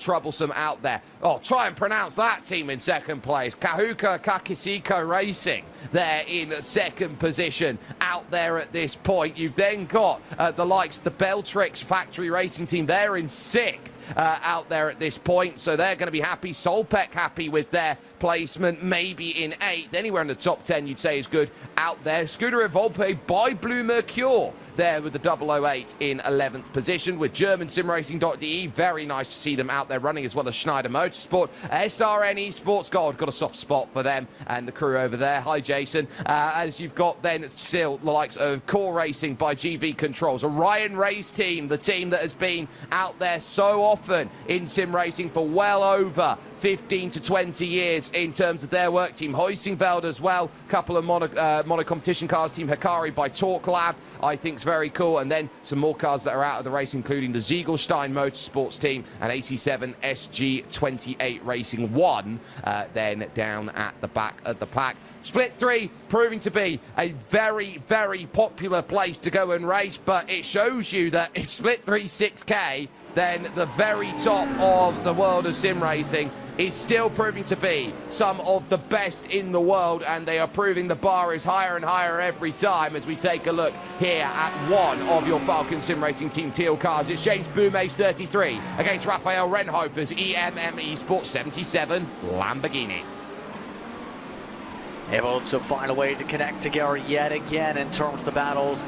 Remember, Falcon today has looked pretty stable now as we've gone over the course of the end of these stints, and as these drivers have really solidified how well they're able to survive on track position in particular. Remember, has a connection, of course, with the Rear Wheel Tire brand that's built things up on the sim racing side, and is a part of the many different brands that wants to get connections in the sim world and make sure you have those pathways to bring brand recognition.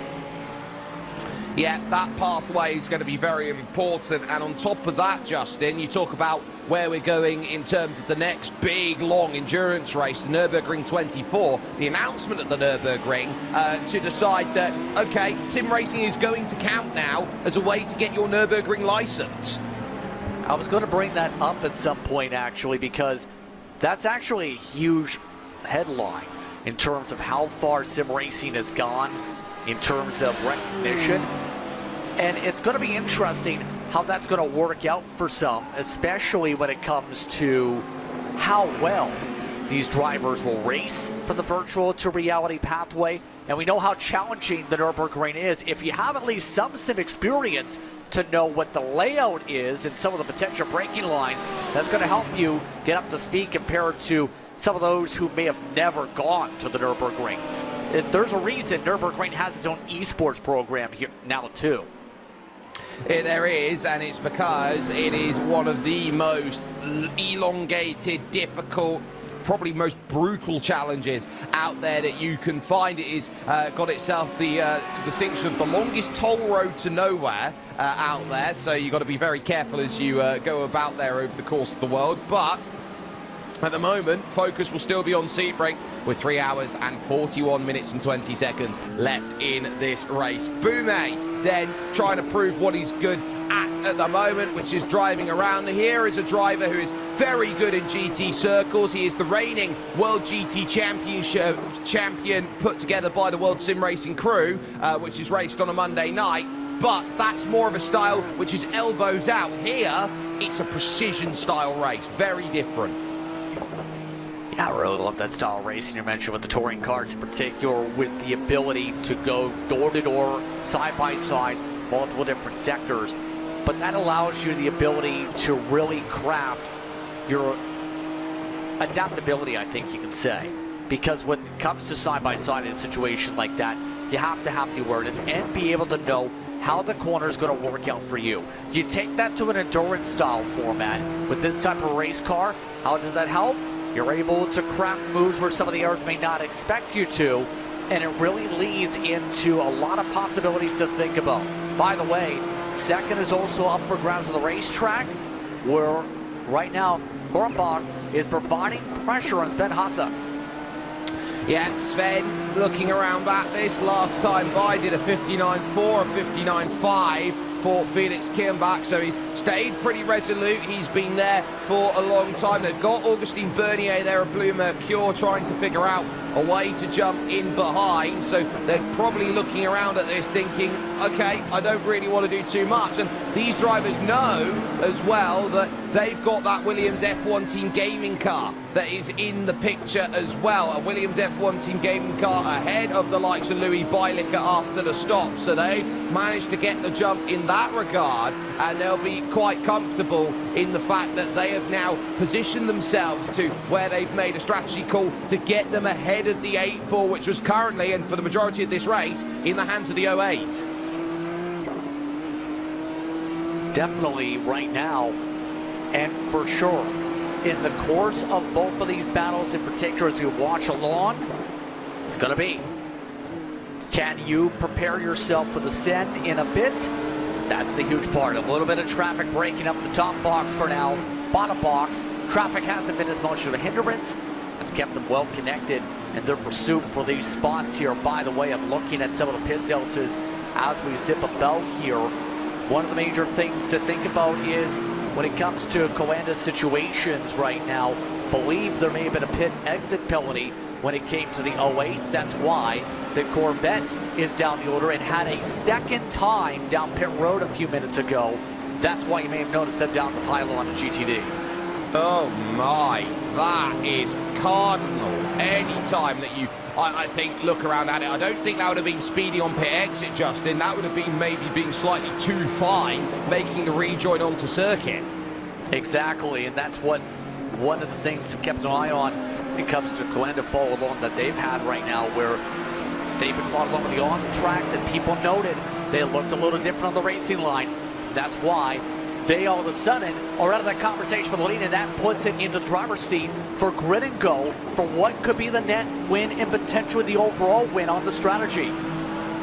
Yeah, and that strategy going to be key. We've got the question out there. Any questions for us out then here with 3:37 left, close on the battle on the bottom of your screen then as James Boumet shadows through turn 5 heading to the Gurney bend. Justin, what is your favourite pizza topping? Favorite pizza topping? That is a tough question. I think it is ham, specifically. For whatever reason, on pizza, has a different flavor to it.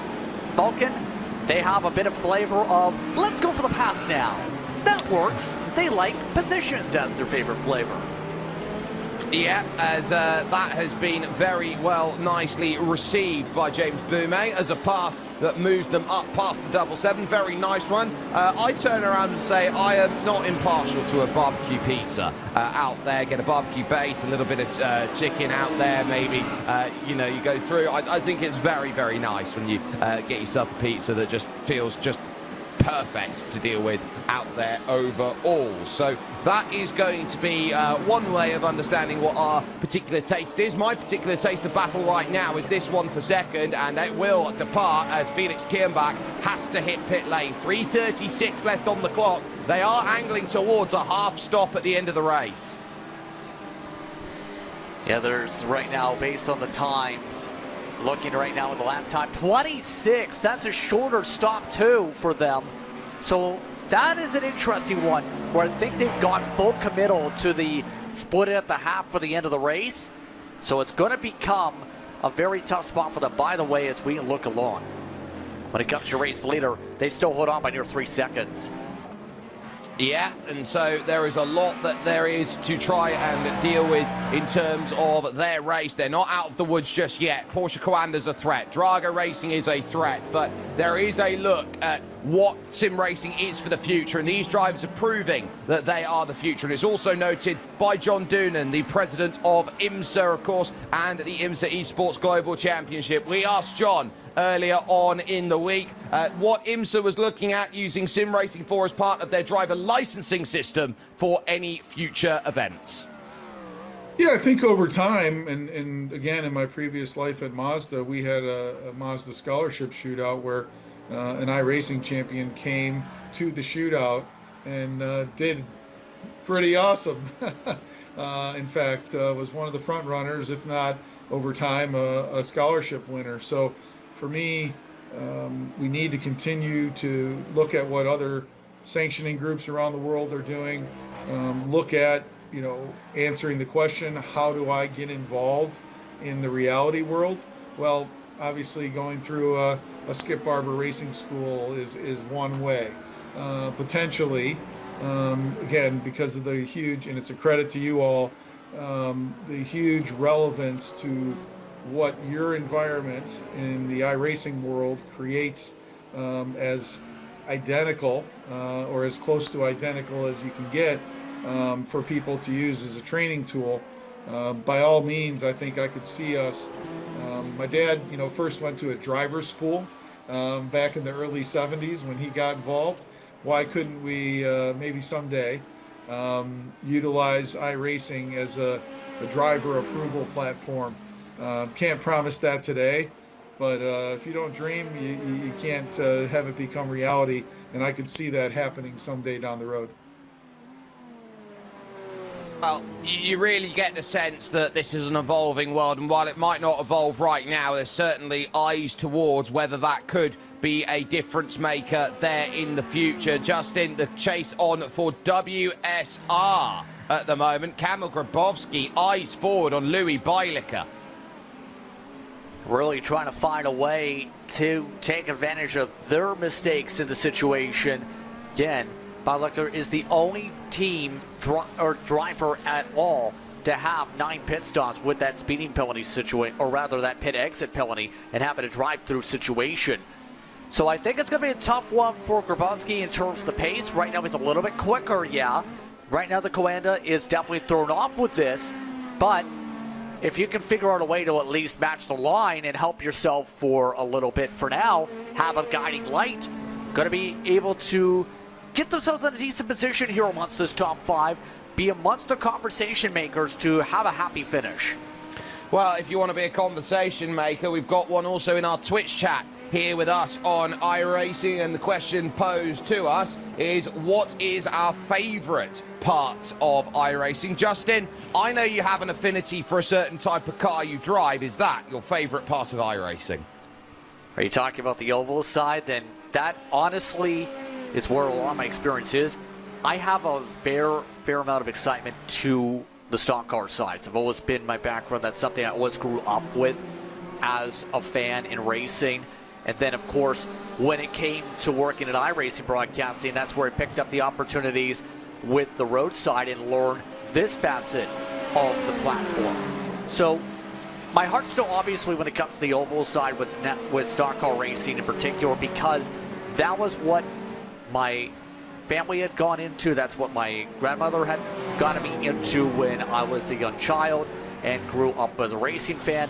It's where some of the various different people I've met have worked about. So I think that side and the community that's built upon that in some aspects is, I think, my favorite. I know you have a different take, of course, because your experience is mostly on the roadside.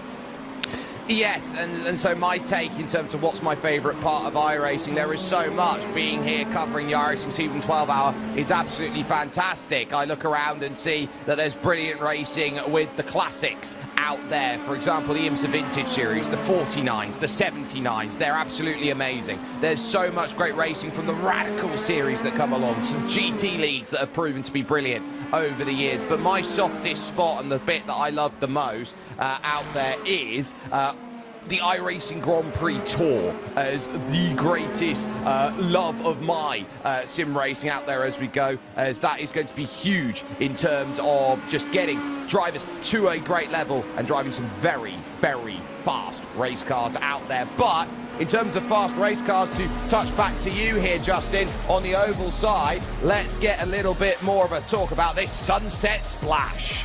Yes, indeed. eNASCAR College iRacing Series coming up to its conclusion, the final tournament of the season, as the fastest collegiate iRacers representing colleges and universities across the U.S. and Canada try and get a share of $60,000 in scholarship prizes. Keep in mind that race at Homestead, Miami. Right now, Connor Euroshak leads the standings over the University of Maine. He is Daniel Falkenham, 27 points in the final tournament.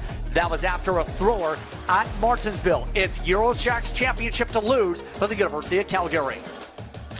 And that is going to be some amazing action that we are going to catch out. And not only that, we have drivers from that series going out then and getting this one all sorted. We've got a Tiger out there on track representing Auburn University. It's Reese Bayham who is there at this moment in time. Now, the good news here is they are driving a very, very good run, and they are just engaged at this moment in time on the back. So, congratulations.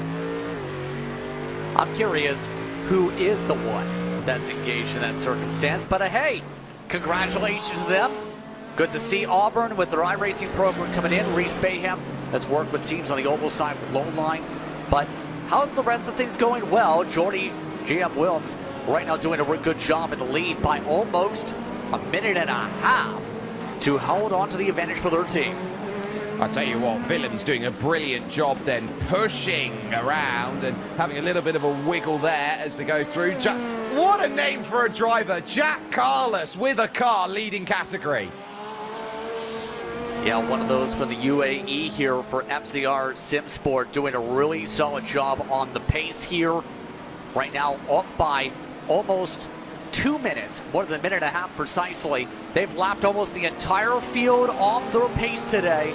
Right now, Jack has definitely showed he has been very good when he's given a car.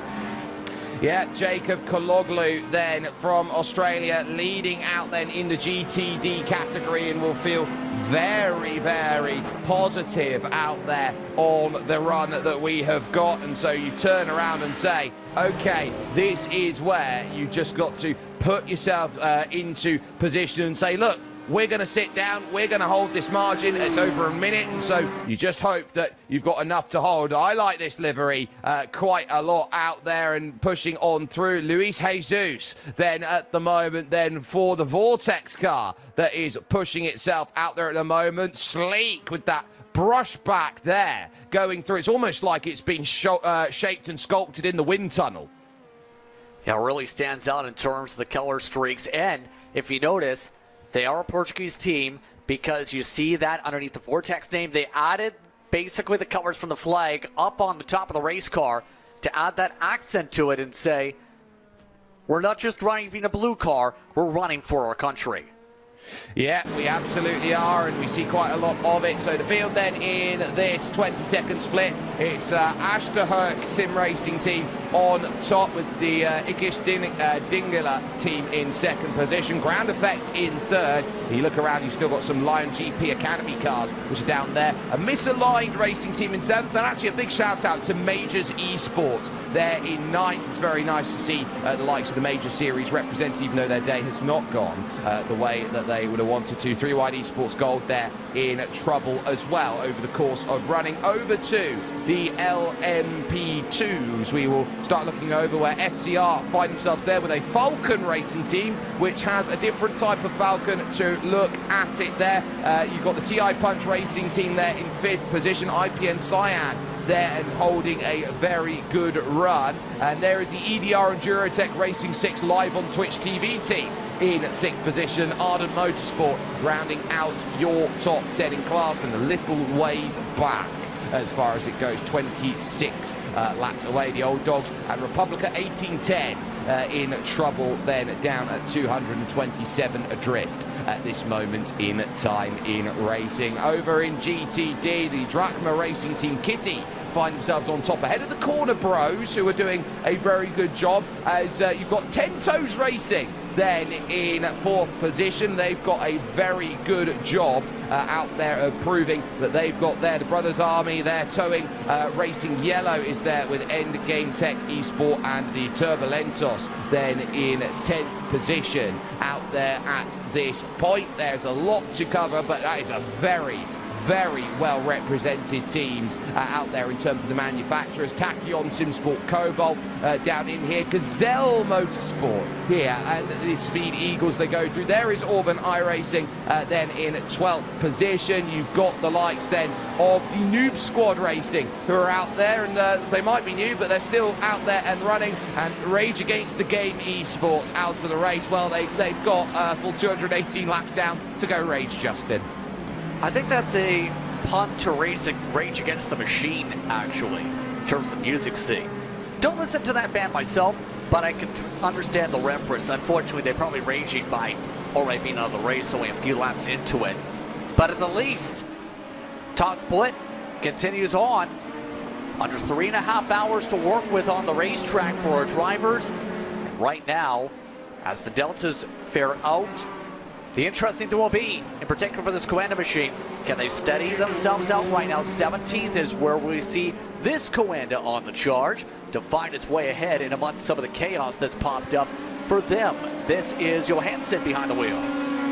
Yeah, Melte Johansson trying to chase on down Sesha Esports in front, and David Toth, a former pro stripe David Toth, when it came to racing action in the Turn Racing Grand Prix iRacing series that was used in possibly the most ferocious car that was ever created, just in the Dallara IR01. I remember when calling some of the racing action, in particular working behind the scenes as well for that series about 5 years ago.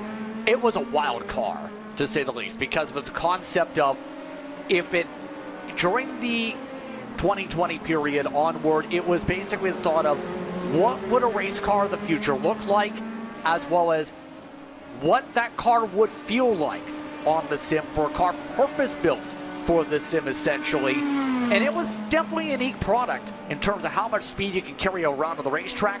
Look at this, by the way, with FZR. We mentioned them, by the way, with their stream. One of the drivers is on a break. One of the drivers looks happy. That's Martin driving the wheel. And then Carlos is working hard on his direct drive. Yeah, so that is absolutely fantastic to see what they're doing over at FCR, who we had a little look at earlier on, and what they have been capable of doing. Now, let's set the scene here right now of why this has been such an amazing racing out there. You talk about top split out there at this moment in time, Justin, especially up at the very pointy end in the GTP hypercars. We've currently got 5 cars within 17 seconds. You don't get that very often in endurance racing. I think this is the most, I would argue, closest battle we've seen for any of the classes in terms of overall race of the entire weekend. Hello, advertisement. That we've had ever in an iRacing special event. Because normally at this point of the race, you have a couple cars on the lead lap, you have a big separation for the race lead of, say, 30 seconds that may come down with some pit strategy. Today, outside of LP2, things have stayed to where no one's really controlled this race completely because of the strategy, and it's really going to be who's going to have the best execution of how they plotted the 12 hours. This has been really, really impressive on how the balance is. We've seen the big splits in the other look-ins we've had, but top split has been the most competitive, I'd argue, it's been in terms of iRacing history for this event.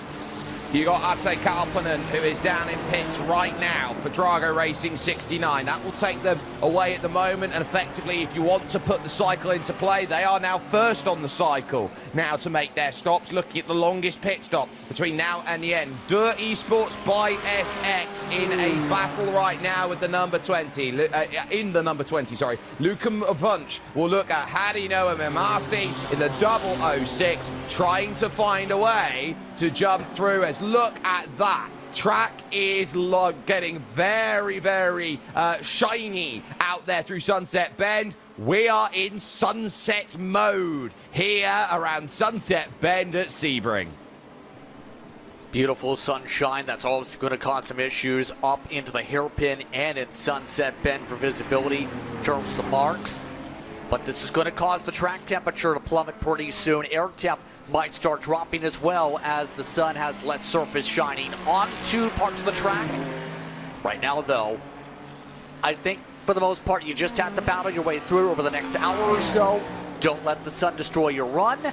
Gustavo Ariel, for good measure, still leads up at the very point of the field in the Verstappen sim racing machine and continues to put a stamp on. We wanted to make a statement for this team change in the first major event since. They've already made the waves. They certainly have the driver's eye view with Gustavo Ariel through turn 1 and eyeing up now a run as we'll try and take a lap on board for the moment into turn 3, and you're looking here for turn 4. Look at the shine of the sun in the eyes there. You don't get any blinders to try and help you, and out of turn 5 you start working through under the bridge then of the Gurney Bend at 6 and to the hotel hairpin at turn number 7. This is where you've got to try and spot your braking marker, use the cones on the left hand side, and not even here in such a low down seated position do you get any help from the likes of I would say a hulkingly tall BMW of Kei Kashube. Will you get that help for Gustavo Ariel and the Verstappen Sim Racing team on their new name debut? On the brakes, Cunningham corner, turn 9 out here on track, and then working through Collier corner here, this looping left-hander over to the tower, car in front, dives to the inside there, no room for Daniel Alar to really get anything more for Sesha Esports number 26, and now you're focusing on getting the drive along the Flying Fortress straight, Bishop Bend to the left. This is what you can drive if you go onto iRacing.com today. Jean de Vienne corner here, this fantastic right, left into right at Le Mans, and onto the Ullman straight, the backstretch where you see all day long the sunshine then here really just beaming down as you look to try and find a marker at the corner of 1004 line, Sunset Bend, and we just tick over away at the wrong point to see that final corner into play. But wonderfully done, your leader in LMP2, Justin, still WSR Esports Blue, and Teemu Mulikangas. Indeed. Look at that as they work their way through the sunshine, get some clean space to work with at this point in the LMP2s. Is this going to make it hard to see even the traffic? In real life in particular, it's even worse because the sun will actually hurt your eyes looking straight at it. It certainly will. Just getting an update as well, Justin. I believe you just caught an eye on it, that illness is the reason why for Elvis Rankin that they've retired the car out there. It's never a nice sight. If you're not going to enjoy driving around and you don't think you're going to challenge for much, then that'll be the reason why there's a change as Mulikangas then allows through Eduardo Leo. There for the Verstappen Sim Racing number 6. They are in 9th position currently in this one, and there is your leader in GTD, Sven Haase. For the moment, the Swede then in the 005, and with 3 hours 17 minutes to go, a very nice place to be sat and ready for it here, working up into Cunningham corner at this moment in time and seeing everybody behind at the moment trying to give their chase, including Benedek Vida, who's not a million miles away. Yeah, and Sven Hasse, you know, is one of the drivers we know as a competitor that's been a part of this program, that's built it up from the ground up. Sven doing a terrific job here. I think he's trying to let cars go in traffic. That's why he's got the different line. Yes, he is there with one of the Dragos zipping on through, I believe. But right now, this is looking potentially in line for the conversations for the win here, because they're on the meta strategy per se. They've got the car advantage. Now, can they stay out of trouble as the sun destroys the retinas? Well, they'll hope that this period, which will take about half an hour's worth of time here in racing, is going to be one that they only have a certain amount of flair for, because the moment that sun goes, the night kicks in, as now we go to 7th here. Fiercely Forward Pink trying to battle it out with the Marla Racing team, who are not a million miles away from keeping themselves in this one overall. They're still a threat with Phil Deness, and Phil Deness is never out of a race. Especially since he is a fast driver in the first place. And I know we say that about a lot of drivers, but they are. Remember, though, with the strategy commitments here, he's going to basically be on full attack. They had a shorter stop, 37 seconds last time they went down the lane, about 6 laps ago, about 12 minutes ago, remember. So they're in a situation where they've kind of put themselves in have-to-go mode instead of have-to-save mode for the rest of their circumstance. So, as this now looks to set, you've got there the likes of Drago pushing through. It's George Triantopoulos who's going to have to defend here for Fiercely Forward Pink. Phil Deness is now going to have to just pick and choose the line out here through turn 1, maybe even get the run towards turn number 3. Small kink right of turn 2, doesn't quite have the line. Patience then, Phil, you've got time left. Prada in, Remenick in at the same time. So pit stops going on in LMP2s at this moment in time. That's not a surprise, because that's usually been on the mark for them. A 21 lap run only, though, for Grin and Go. Some of the drivers have gone as high as 23. Look at this smoke show caused by some of the dirt kick up, though. A little bit of trouble when it comes to your top drivers in the class. LP2 straight out of the pits, straight into some battles, and right now Prada, straight out of the car, has to find a way to get himself gathered up quickly to prevent losing time for his race lead.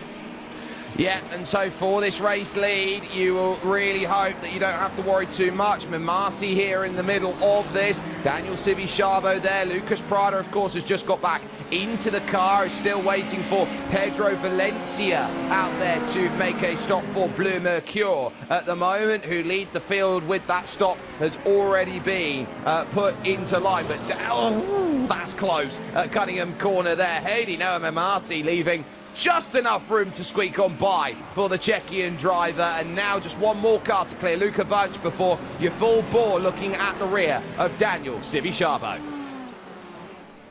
For position for now, but not on the same cycle in particular. So Sibishabo looking at adding up some of the numbers here. You're talking about, if there's 21 lap stints, you're talking about pit stop next time up would be about 90-ish laps to go, give or take, for him. You go from that marker, you're talking about pit stops for Sibishabo by about 10-15 to go in this race. Still going to be potentially in about the same spot, if not in a worse spot for later on when they come down for that final position. Prada still in prime execution spot to hold on in front of the other members on his strategy. Grin and Go is a ways back on the pylon, if you notice. 12 seconds right now is the gap between first and second, but the gaps grow as we continue to zip through, Jake. We certainly do, and let's get the noise in the twilight. It's full throttle.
hours, 9 minutes and 41 seconds remaining here in the iRacing Sebring 12 hours. And critically, it is all down to the limit. Then when stops are taken into account and drivers start pushing with everything that they have got. A chance here on the first run of iRacing Season 2 updates at the big run of event. Let's take a little look at some of your updates that have been done from Season 1 into Season 2.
Some brilliant running then we have seen over the course of the first few special events of the year. Sebring now, but April into May, we're going to be very excited for racing action, including 2 big Indy 500 runs, Justin. And those races are going to be extremely wild yet again here when it comes to iRacing's coverage. That's going to be fun. Of course, a lot of people circling the Nurburgring 24 for the next road course major event, but there's still a lot afterwards too. Like the 6-hour at Watkins Glen, you have Road America that's got one this year. Portimao's got an interesting date because that's going to be another circuit that a lot of people may not have as much experience with. Overall, there's a lot of different flavors for everybody, especially on road courses. Yeah, there's a lot of flavors out there, and the flavor of the month of March is Sebring. And this circuit, the former World War II airfield base, they used to run all the way along up over the top and around. They don't anymore. They cut through that section on this 6.01 kilometer or 3.74 miler. And Justin, this is a circuit that has 3 very distinct profiles to it as you go and make the running. And we see it here, the sun just about to set over the horizon with just a shade over 3 hours to go. As some will say, it's got a different definition to the shape of a racetrack in particular because of how much challenges competitors. After all, this is one of the busiest motorsports facilities in real life. More than 300 days out of the year, Jake, drivers will hit the racetrack here and get experience. And now in the sim, these competitors really have built up good repertoire to it. After all, the vast majority of the official series all took place here, as you would expect. And you wouldn't have noticed this in the day, but the moment you get into the twilight, do you start noticing on the side of the circuit the cat's eyes that are there, which are lighting up the track? Never really noticed that before in previous builds when it comes to this track, so I think that's one of the newer details picked up with some of the art updates. A good little thing to give some light, because around here, normally, there isn't really too much in terms of lighting to deal with around here. You don't necessarily see light poles around here, so you're mostly outside of that having to rely on those headlights.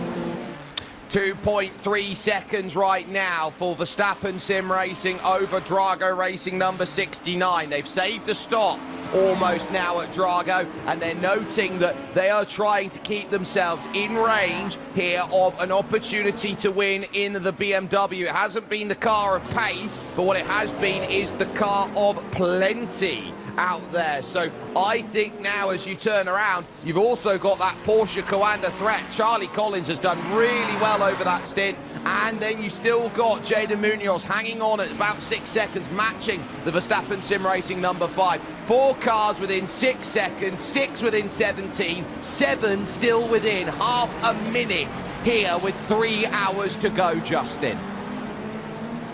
Which again falls into the category of one of the closest ever special events in top split we've ever seen on the platform.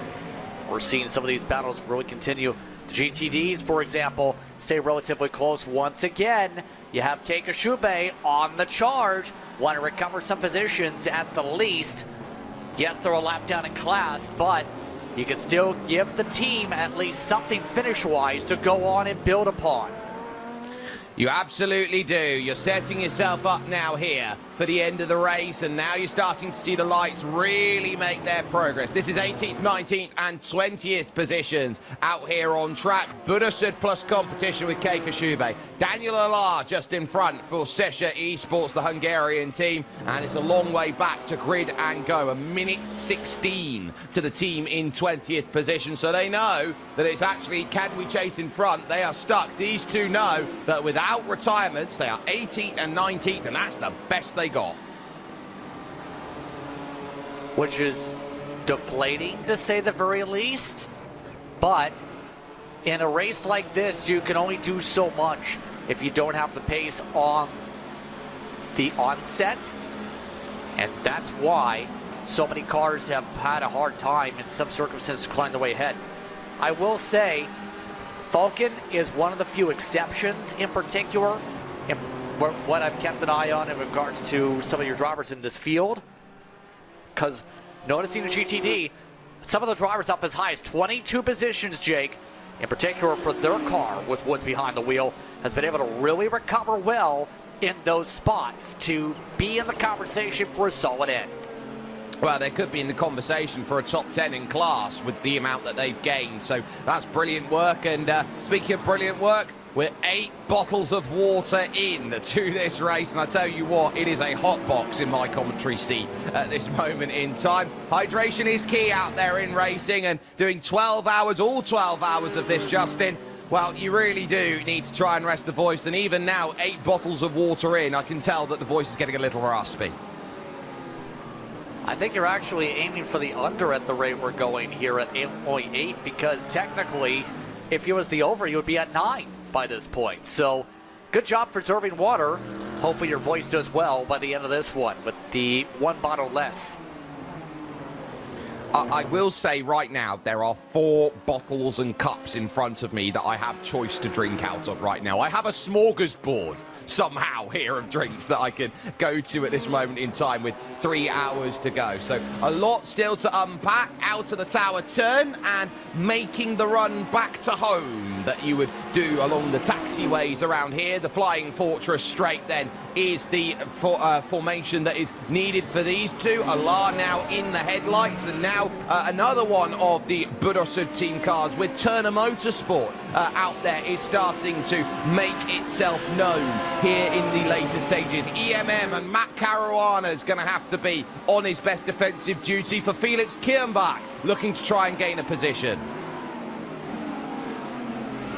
And they've stayed relatively tight, I've noticed, on the boxes here between the two of them as of late. Caruana, for his mark, running in the 159.4s at the moment, but the 159.1s from Kirnbach has really been able to chip away this deficit, get close. All while they have some of the top drivers in the GTPs looking to zip by 2. So this 777 has done relatively well. They just lost a bit of track position in the middle parts, and right now looking at least stabilize what is a good run in one of the first major top split appearances for the whole team here this weekend. Yeah, EMM getting a couple cars up here, and they'll be very happy with the fact that they're making progress in the right direction. There is the Drago Racing 69 with Ate Kalpanen, the Finn, just about jumping through then and getting by. Charlie Collins now will get a much better run of things here along the back stretch here, as they will try and burn as much of the VP Racing fuel that will be in these cars as they possibly can at this point. They will know how important it is to set themselves up, and into the night at Sebring is sometimes where the fun starts to begin, because you just are so hard-coded into daytime running. You know you've only got 3 hours into the night, and those 3 hours, it's amazing what happens when darkness falls on a racetrack. It's amazing what sort of craziness can happen during the nighttime. We've seen some wild things at a racetrack under the lights. Seen that in regards to the race leads also, and a lot of battles when it comes to the sim.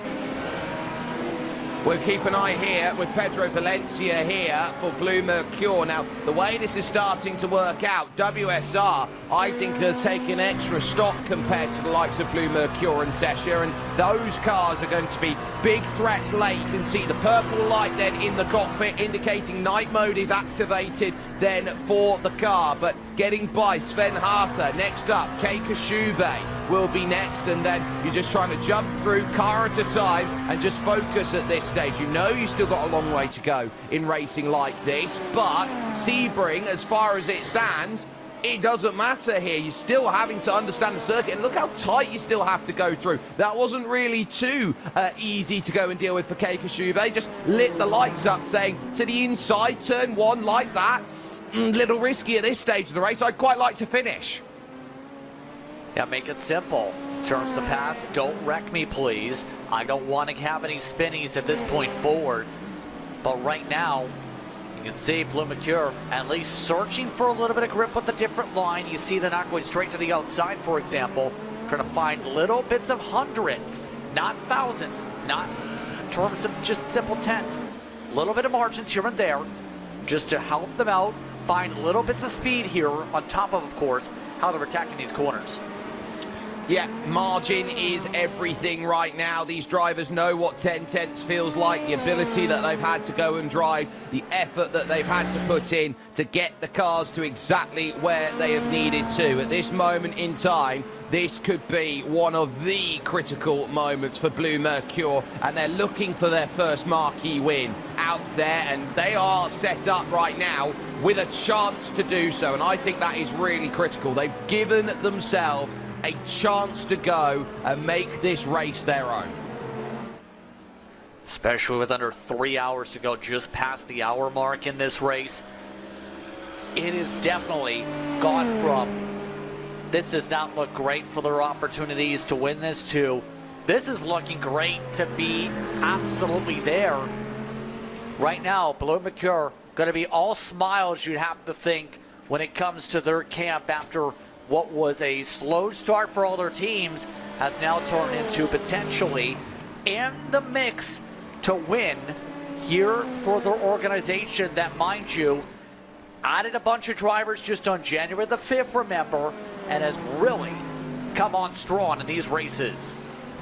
Yeah, so this is where you start wondering what more can you do then than what they have done. They are up 8, or up 11 technically overall, but up 8 in class, so they have done well. Ate Kalpanen up 11 in class out there, but we do have a little bit of a look then out there at what has been going on, not just here but everywhere out there. This is 18th split, and there is a bean machine out there, so that is going to give a lot of smiles to someone over in Cardiff, I will know that much for a fact. But the bean machine trying to get this one sorted, goes into Sunset Bend, looking to try and hold it, can't catch the tag slapper.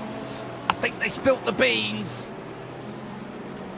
Yeah, I think they spilled them all over the floor, smashed the plate that was holding them, destroyed everything. Those beans are definitely inedible at this point, as we see pit stops now in, as some people may get some beans themselves now to hunger themselves or fill their hunger.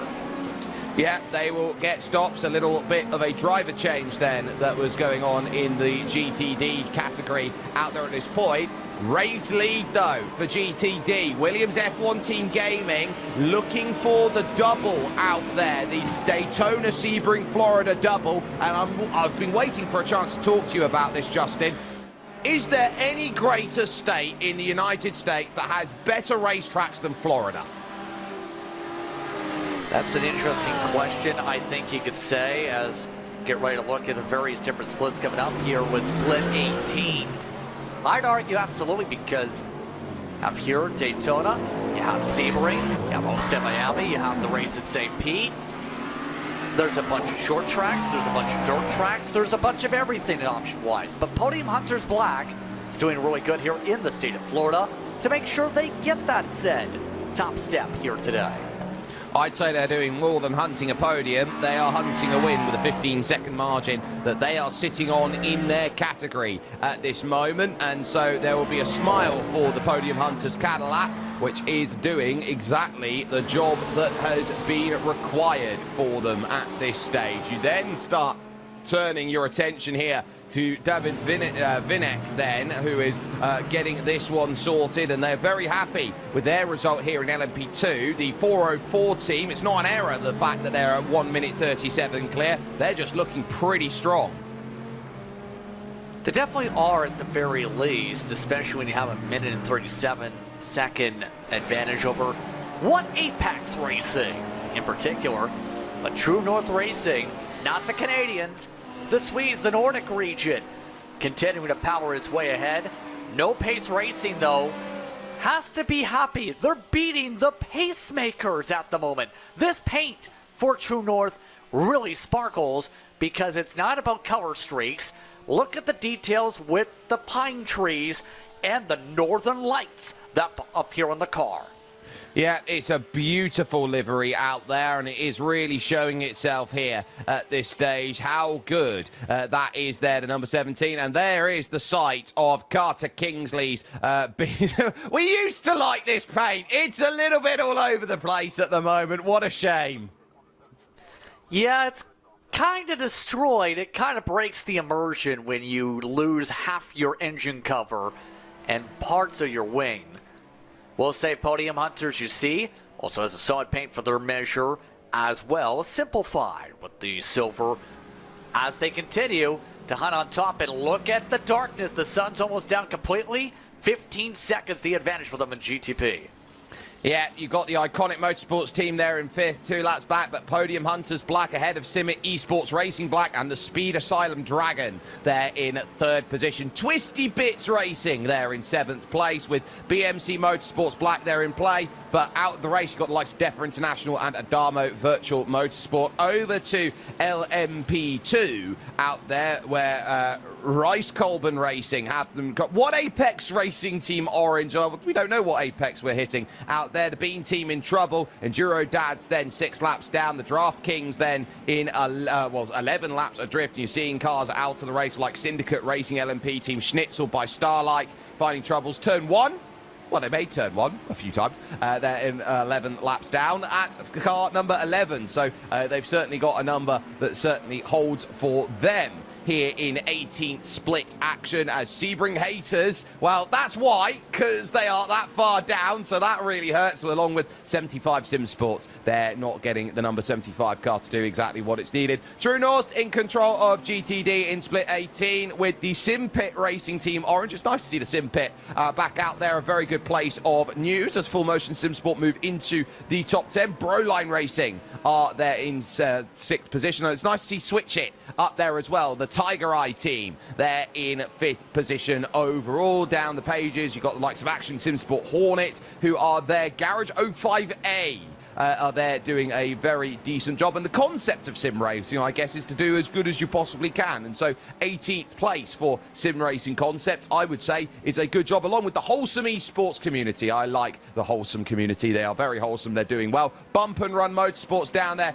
in 26th. Never Forget is there in 27th with Immersive Racing, and Nexus Passion Sim there in 30th. You've got the Toro Loco Motorsports Roldan Agro team there in 23rd position. And cars that are out throughout include the Road Runners, the Fresh Rubber, Sim Racing Party Sim Party Racing Charlie as well, also in the mix there in split 18. But let's move over then to running then for the Sebring 12-hour up in top split, because it still remains a close run, and suddenly it's second and third where the attention is going to lie. Charlie Collins here trying to keep Drago Racing close in mind. One car then splitting in between them at this moment in time, which is Kei Kashube that they need to clear on by. Now another one in Lewis Wood that they'll have to run through the Fangio section at this point in time on the brakes, and holding well with 2 hours and 50 minutes remaining here in this race. And so at least right now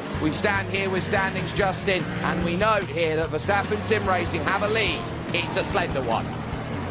And it is going to get interesting with Drago Racing continuously trying different strategies. 6-lap offset sees them within 4 seconds. Porsche Coenda also trying to push to get overall second. The Verstappen Sim Racing cars are also 4, 5, and 10. Grid and Go is in 6th.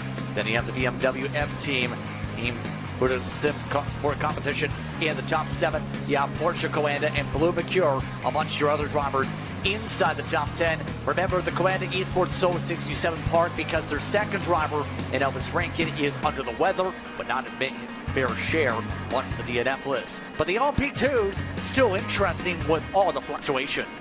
WSR Esports then back in control after Blue Mercure's pit stop down to 4th. Grid and Go Esports 003 and Simify Esports Orange then are 2nd and 3rd at this moment, with Effect Simulation X simcoach.co.uk. Sesha Maradna 6th and 7th. The second of the Sesha cars in 8th. They're trying to go long with Dulatra Automotive by PC Design and Blue Mercure Esports 34. Rounding out the top 10 there, you've got then Automoves Racing Team Benicott 2 laps down, and then the only retiree from the LMP2s is the Williams F1 Team Gaming number 19, Pablo Espes, running into troubles then early on. In GTD, it is currently Grid and Go who have the 005 in position. Marla, though, will be looking to now put themselves into the lead because there will be a change there. Bursa plus Turner 3rd and Williams F1 Team Gaming 4th. Coanda 5th ahead of WSR Esports. The likes of Falcon Sim Racing Team Teal, EMM Esports 77, Drago Racing and Bursa plus Competition. There is the confirmation of a change in GTD. Falcon Sim Racing Tyre Blue, fiercely forward pink. They're in there, the likes, of course, of Thibaut Courtois Esports 60. You've got Coanda Esports 018 in P18. Grid and Go's 007 entry, 20th position out there at this point in time. You start finding retirees a little bit further down, and you've got the likes then of Blue Mercure, who have run into troubles there. Williams F1 Team Gaming number 4, another car that has now just found the retirement bay, as well as Simify Esports Black, maybe even Pearson Ford Gold will feel a little bit hard done by today in the number 13. And a big shot, the 2 Drago cars, the 2 in the 267, both out within 3 laps of each other. Disastrous for their GTD efforts. So that now puts a little bit of a different look of things then into play as they all sit. Sven Haase just making his pit stop then has changed it up. So now Felix Kirnbach here in second. We'll look behind and see, said Sven Haase, looking to try and move on up to get back to second place again, Justin.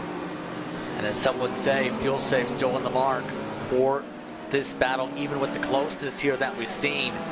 Remember, though, pit stop recently for Haase, so he's going to potentially be building up the tire temps. Then you have Grumbach, who is about to peel down anyway in less than 10 minutes. So we might see some give and take here.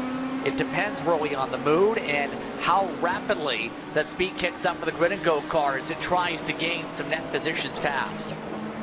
Yeah, it needs to, and you get the sense that where they're trying to set themselves up, they are looking at that Williams F1 Team Gaming car behind. It's only a few seconds, and it's a constant threat here towards the end of this race. The fuel margins now at 2:46 is where you're starting to stare down and go, how many laps am I getting ahead of you? How many laps behind I am? How much time am I going to have to spend longer sitting on the lane by the time that clock ticks over to 50 minutes to 30 minutes, in and around that margin? And right now, it all is going to be about the math calculation right now, if you add up the various laps and look at just how this is all playing out. Taking a look, for example, trying to check on averages. We're talking about 85 to go. Right now for the racing team is the estimate right now coming to 84 to go for that class based on the speed of the race leader. You do the math where they're expected to pit in about 8 laps. That would put them at about 76 to go. You then go 29 laps in terms of that math on out. You're still in a spot where the math's going to get very awkward at the very end of this race, Jake, in terms of if you do it in your head. And that's where we might see that short fuel and potentially no tires be that conversation at the end of this race.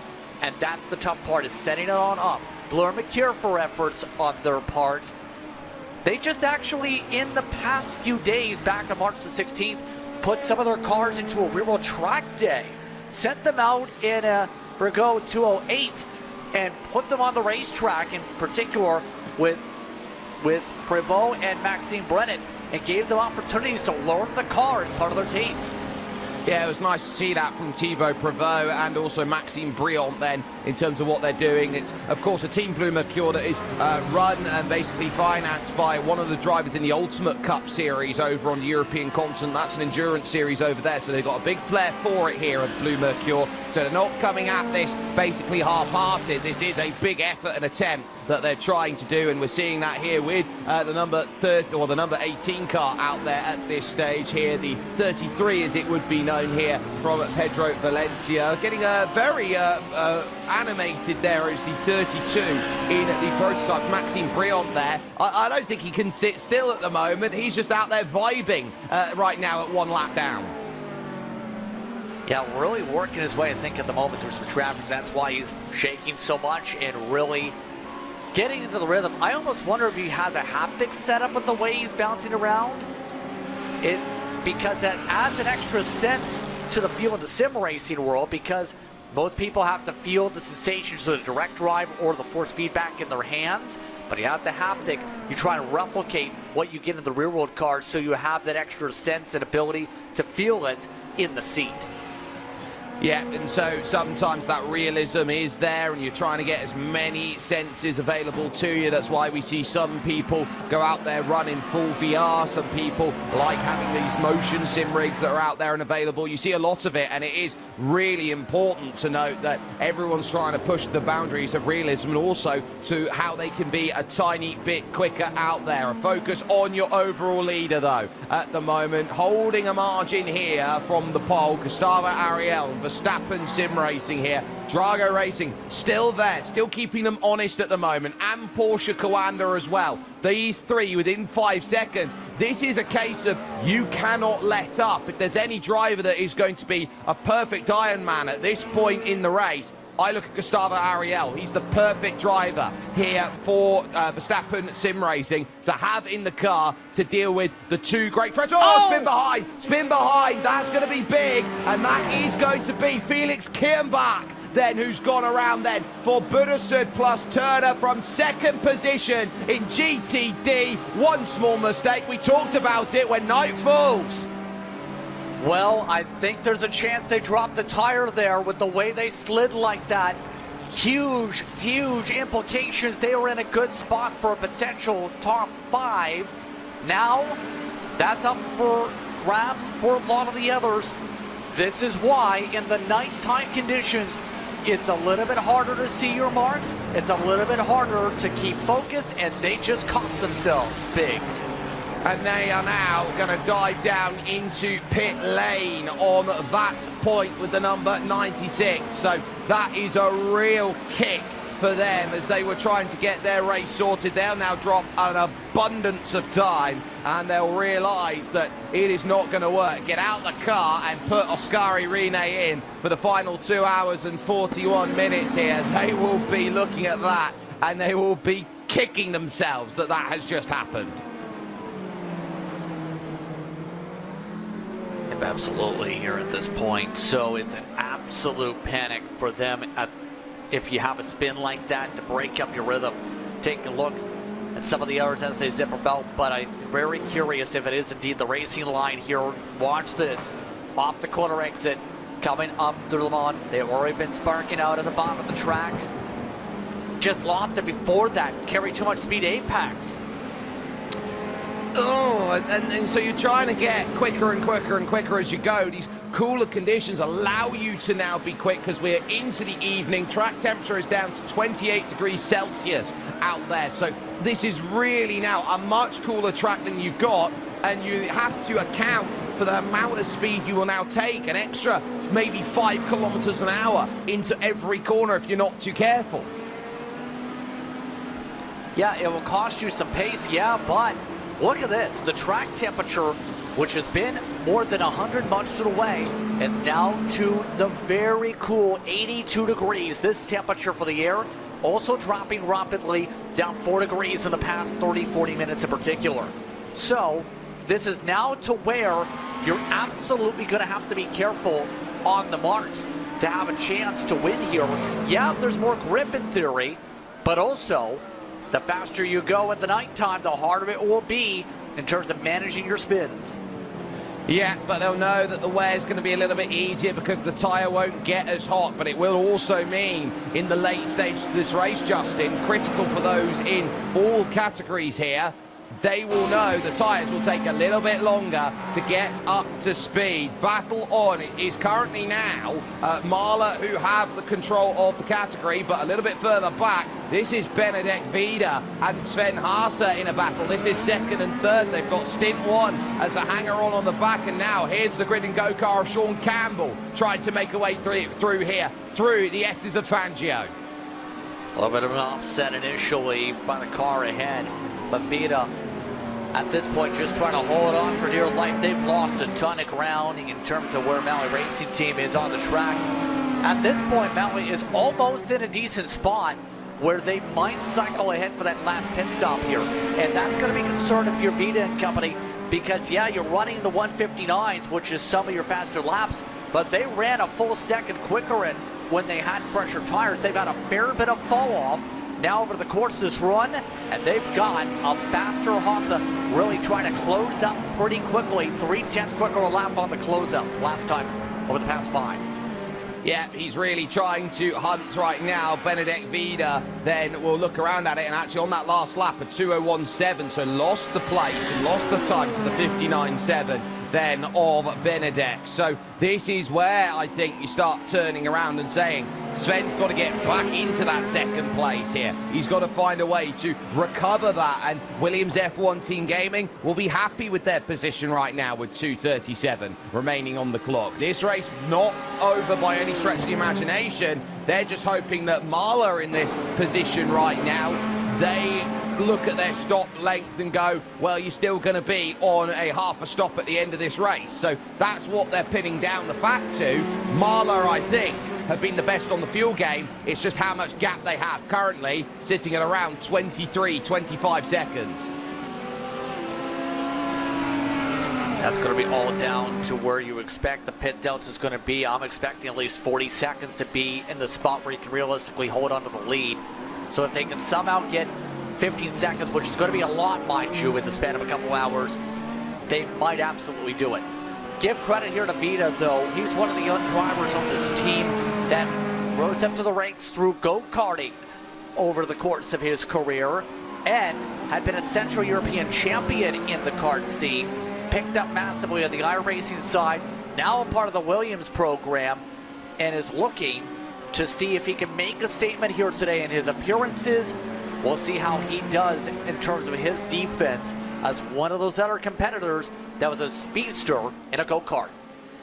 Yeah, and so the pace in a go-kart does sometimes find its way to say you can be quick in anything, and so if you're able to get go-kart sorted, you get the fundamentals down, you then build it up into motoring senses and say, look, I can go out there and I can push at a level that I feel rather comfortable with out there at the moment. Your manufacturer's there on the left-hand side of your screen. 3 manufacturers in the top 3 of GTP, 2 in your top 2 in GTD. Race on then in categories then for 11th and as well for second in GTD.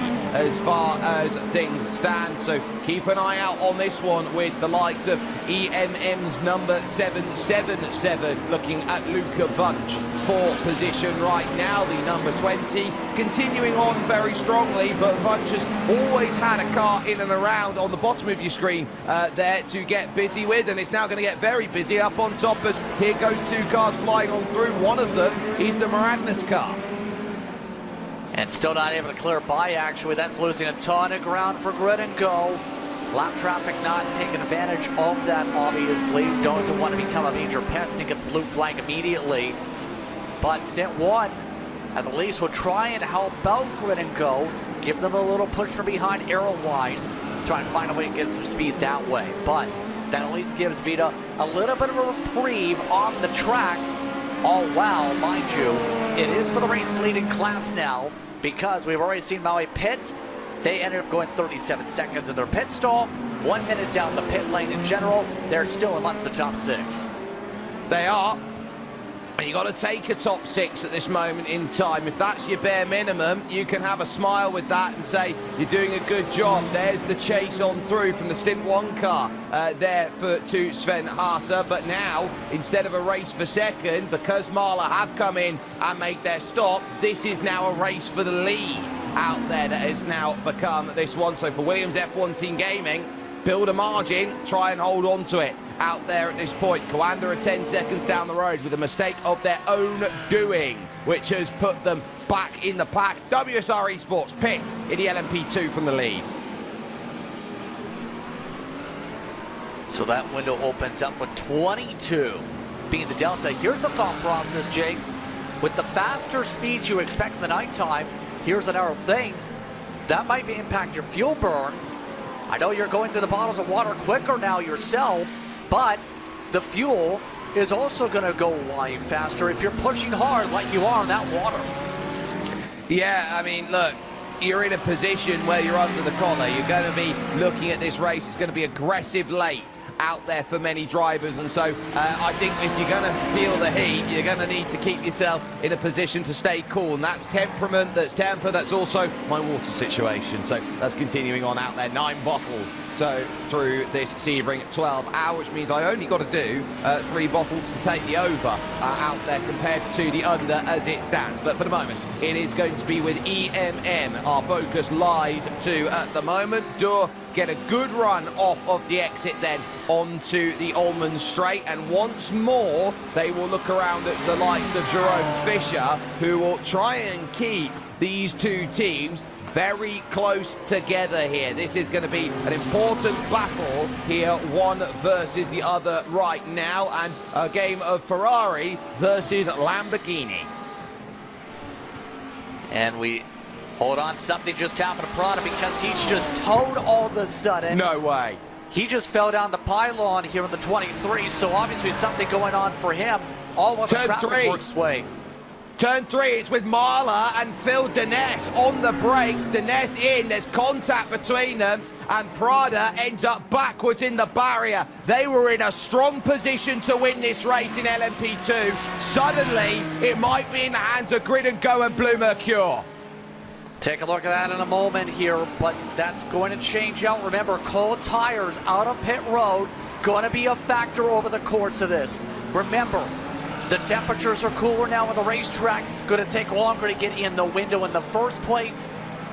And this is going to get worse even more so, because all it takes is one touch, as you said, Jake.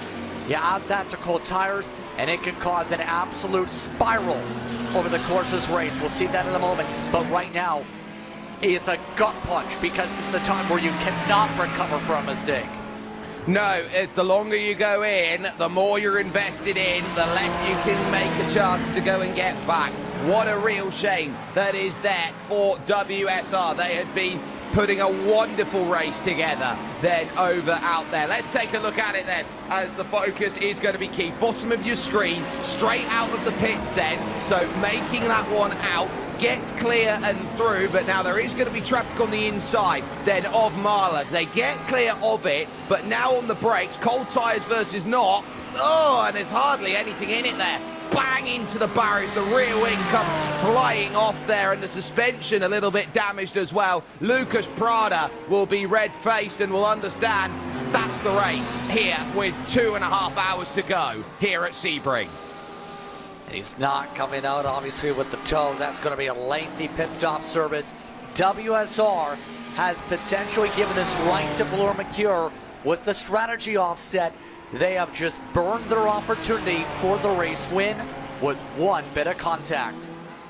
There is still the threat, though, of the likes of Grid and Go. They've got a shot here of making something happen, so don't count them out here in this race. Sesha Esports, although they are 12 seconds back of Bloor-McCure, they can still capitalise on things, and you never know. We've said it again. It's dark, and things in the dark go bump in the night. I mean, I said, usually you don't want things to grab at you, but they are definitely bumping for the other competitors. At this point, urgency levels are going to pick up too, with it being the end of the race for these drivers coming up. So you better figure out the best way to almost wrap your car in bubble wrap. Make sure you don't destroy your machine as we go late in this one, with drivers estimated to be about 70 or so laps to go.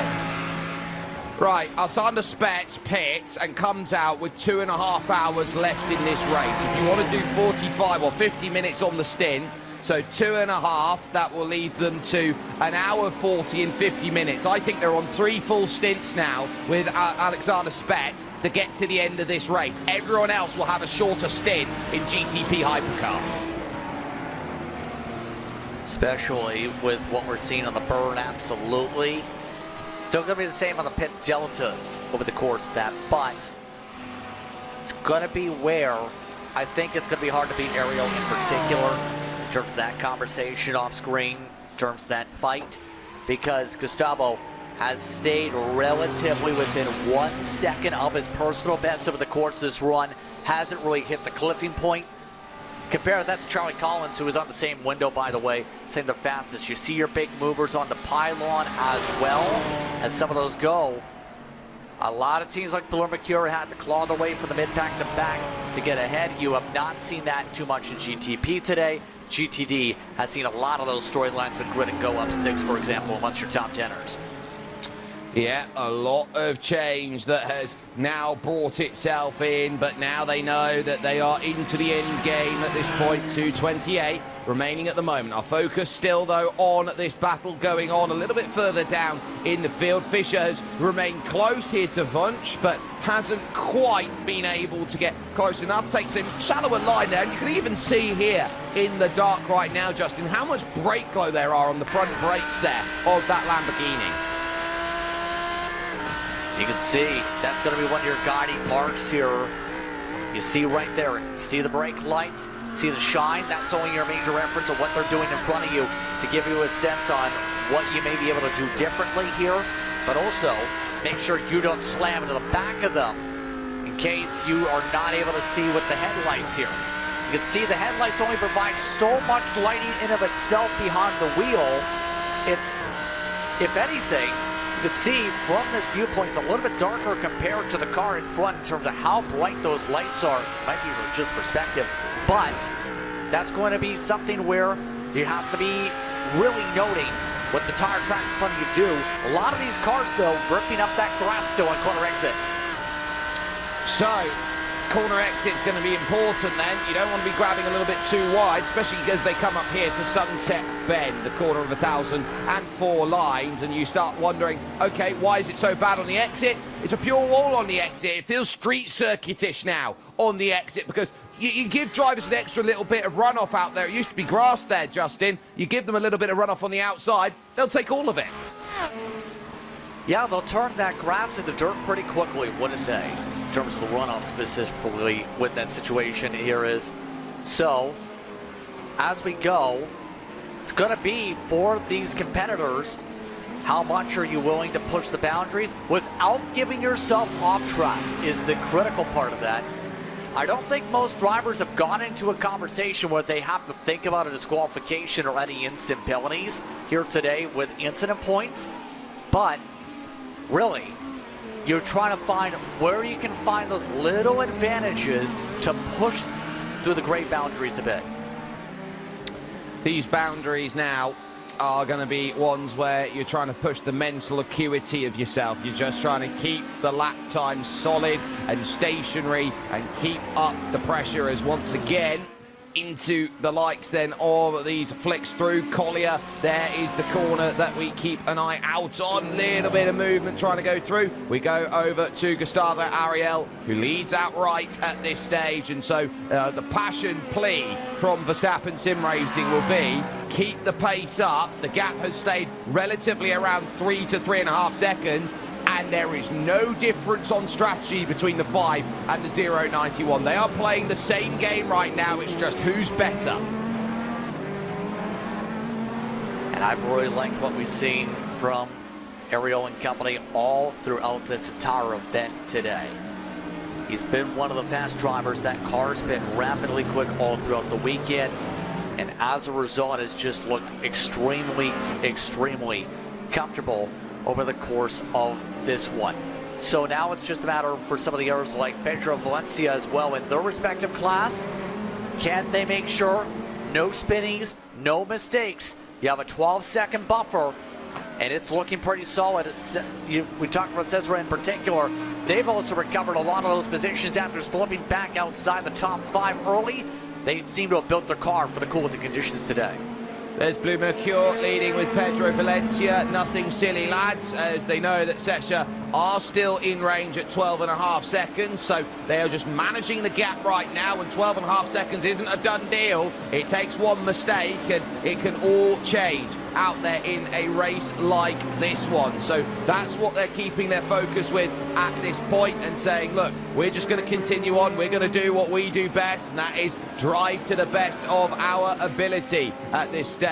Benedek Vida then leading here in your GTD class, has pulled that gap out over recent laps to Sven Haas. So that gap now staring at the barrel of about 2.3 seconds here. This is a really good stint right now from Williams F1 Team Gaming, who look very likely at this point in time, with only one threat being Marla around them, to get the double down here of the Florida double, Daytona and Sebring. Right now, Vida continuing to power his way through them. Going to presume driver change coming up for the final 2 hours, because we're up to expected cuts for that point to push to the very end. Vida, in his sake, though, looking at some of the errors compared to Malek, is going to be in position for the podium, I think, at the very least, with the way things have gone. But as we see the rest of these battles break out here in GTD as well, it's going to be, you have to find your way ahead. Malloy is amongst those on a different strategy, trying to push ahead. But EMM Esports, the 77 entry, staying within relative distance to Phil Dennis. Yeah, Phil Dennis is sat there in that 6th place. EMM number 77, Rafael Renhofer, behind the wheel, is trying to give himself something out there. He's trying to give himself as much as he can here to say, look, I'm going to be a happy driver if I sit down, hold the pace of the car that can out-fuel everyone here, and say I can save a little bit on the car that's saving the most. So I think this is a good time for EMM to say, look, we're in the top 10. There is a chance of a top 5. We need a little bit of luck, though, to get there. Yeah, a lot of luck, I think, in case the 77. I think for Maui, it's really just where the math goes. But as we move our way through the clock here, and as this track turns to pitch black darkness, just look how this is getting difficult. Speaking of difficulties, remember, some of these drivers are going to continuously build up more and more spins as we get late, Jake. And one of those is one of the Coanda cars. This is the one running about 17th, remember. And so far, challenges are on as, again, whoopsie daisies on speed.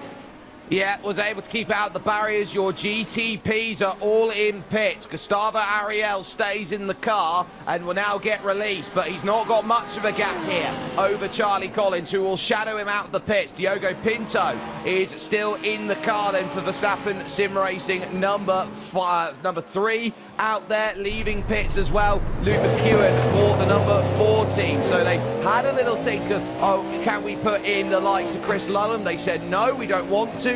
We'll keep going. And also Cooper Webster, who's a lap down, has made that stop as well. They're all on the same strategy out there. There's the clearance of Tom Griggs. Pinto out then and sorted, and Maxime Brion there for Blue Mercure, who's a lap down. Seeing Lewis Woods, he'll get the clearance on gap 2.2. So in that stop, Porsche Coanda took another second out of Verstappen Sim Racing.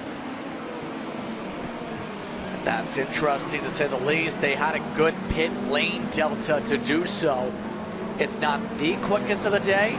Luke McEwen did also have a similar delta, but Gustavo Ariel, for whatever reason, just did not get a great time in the lane.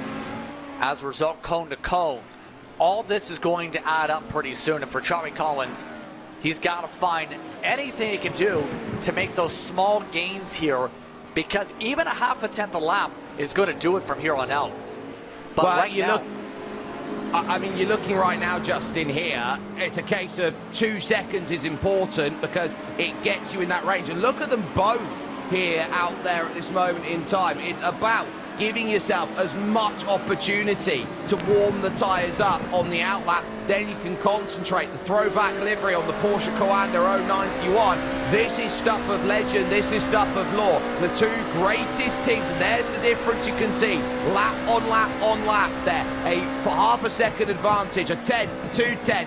This time 9/10 with the stop in the lane. Charlie Collins at 2 seconds here, pulling Coanda back to Verstappen Sim Racing. It's a tale as old as time. These two titans of sim racing are looking like they are going to duke it out again.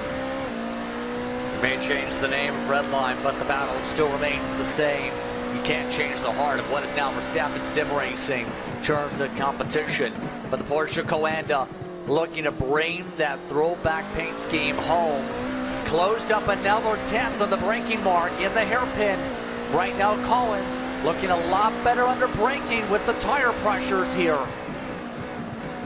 And so you start wondering, it's direct in front, the car that you see. Charlie Collins now has a direct line of sight here to Gustavo Ariel, and this threat is now permanent with 2 hours and 18 minutes left to go here at Sebring in the iRacing Sebring 12 hours. And who said that sim racing is a dominant sport where there is no understanding of who can go and win? Because right now, it's everyone, including Drago in the 069 behind in third. If these two come together, they're the ones smelling of roses.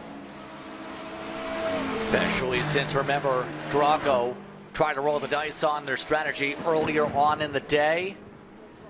It's going to be a really tough spot for them to find a way to close. But right now, I'm noticing one thing when it comes to Collins. When he hits his mark, he is a little bit better off corner entry, apex off.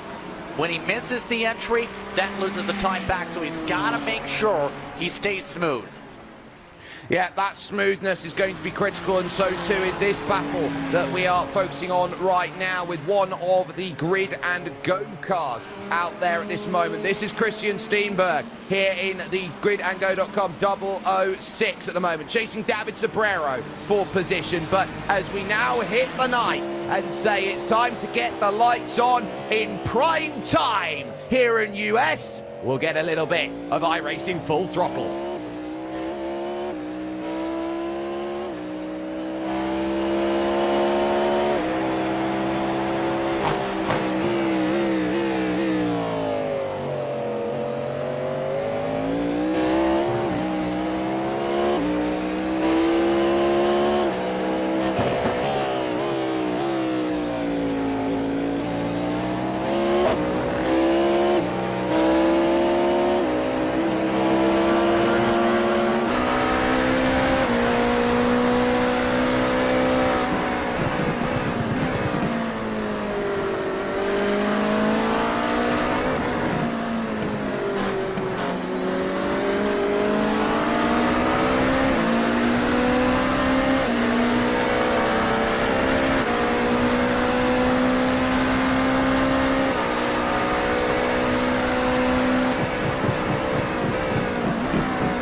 .7.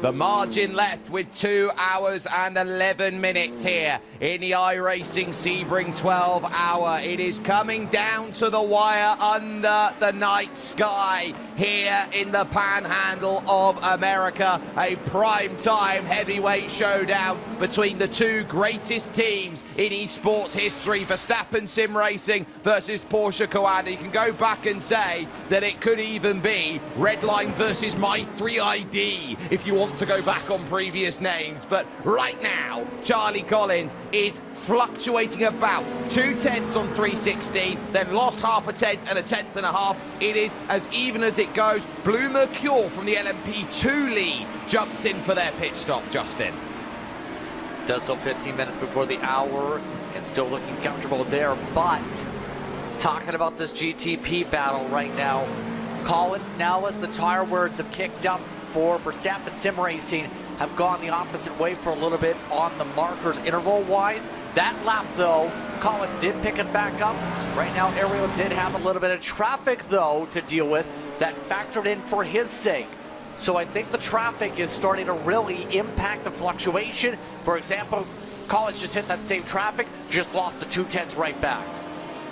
Yeah, so tough on that reality there, Jonas Rutten. Very tough to get by. And then Tamas Simon. There are lots of different splits out there that are dealing weird scenarios out there. One of them is all the way down in split number 40 as things currently stand. We've been keeping a good close eye on everything here over this one. Larry Riordan Fulcher then is in play and is doing a okay job of things at the moment in 9th position, is where we are right now, and that is a very lovely nighttime livery there, Justin. Look at that.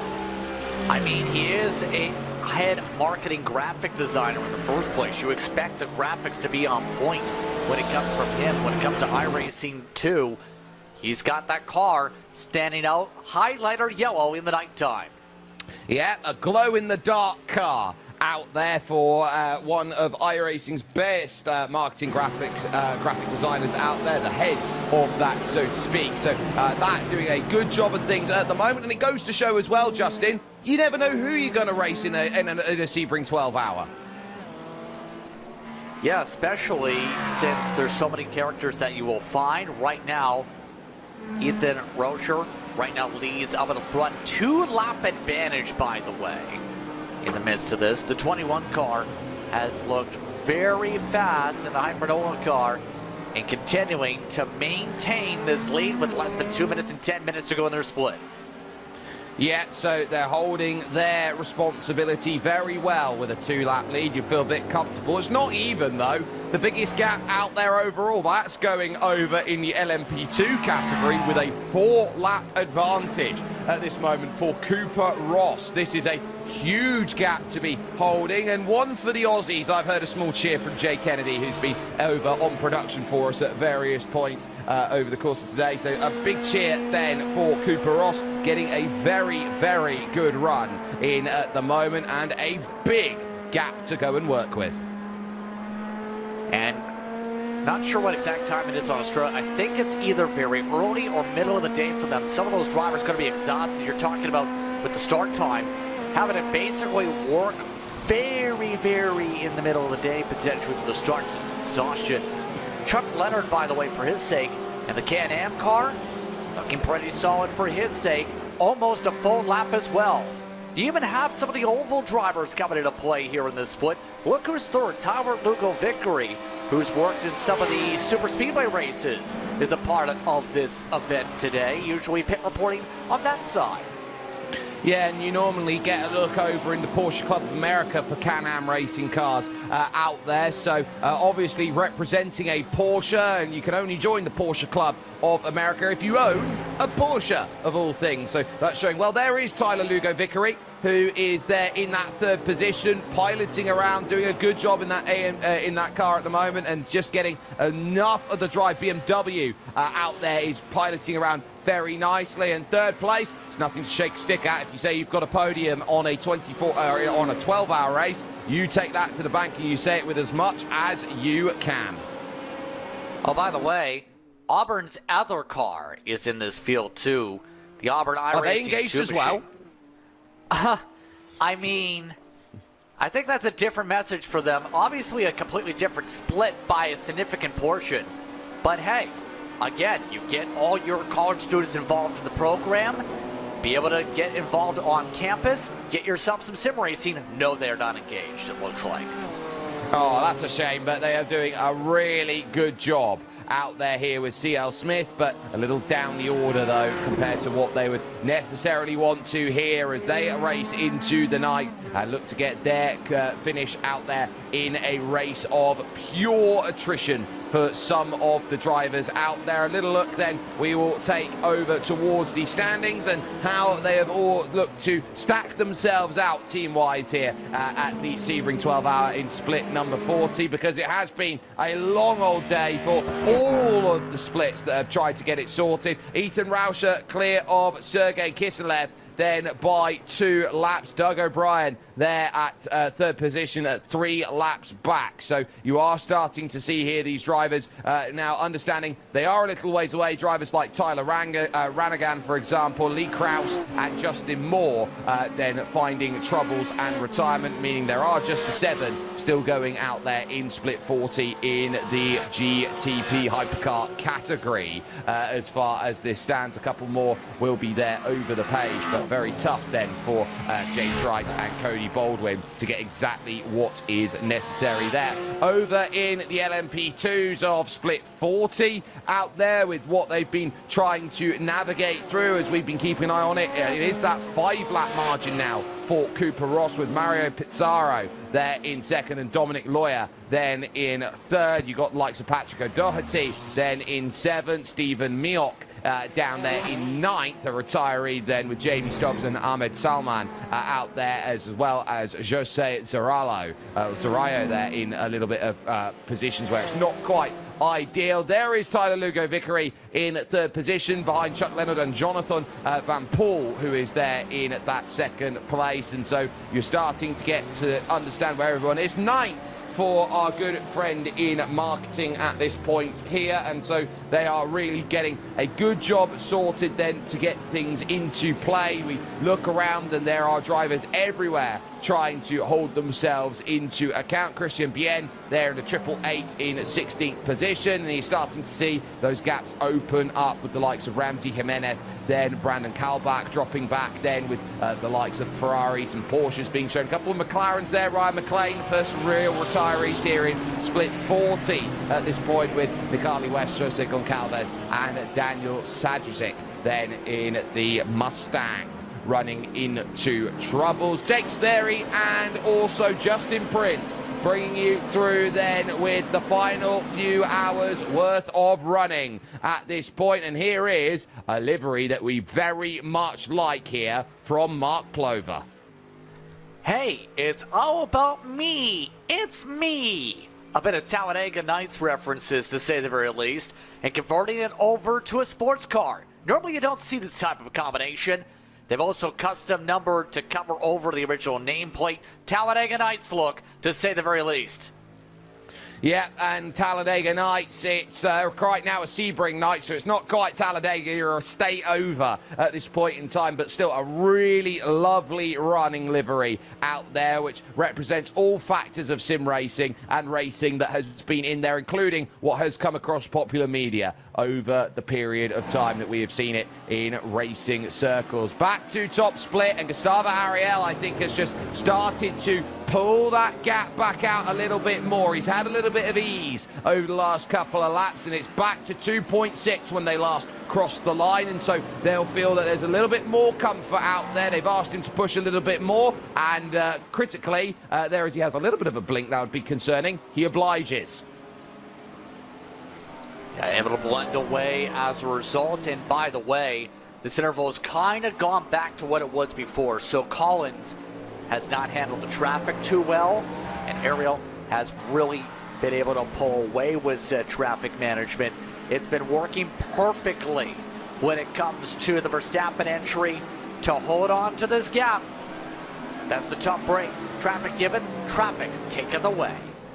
It does, and so you need to really set up the next stint and try and pull that gap in even further. Just keep on running through this and making sure. But there is a 7th place battle out here on screen right now, and this is going to be hard fought between Thomas Ambor at Dullatra Automotive and Mate Varga hunting down for Sesha Esports, the 1-2-6. There's still hope that this race can fall in the line and realm of what is necessary. We note as well the big differences in terms of stop run out there. Hello, hi, it's us at the moment, and working through with great running here at Sebring, knowing that they are right in towards the pointy end of this, and we're ticking soon to 2 hours to go here at the Sebring 12. And quickly approaching where we'll see these strategies really settle their way through. Keep in mind, over the course of this one, we keep an eye on some of the LMP2s now, but some of the storylines to think about over the course of this. Blue Mercure's got the advantage on terms of the strategy at the moment, but some of the other teams in GTD are also looking to wake up, like Coanda. You have some of the Drago cars looking to join the conversation. You have Miranda is trying to outplay for strategy, and a lot of other battles on a swivel late in this one. You can see the battle for 9th, for example, down in the lower corner of your screen, just continuously converging as they try and battle at exactly what will be 120 minutes on the clock now.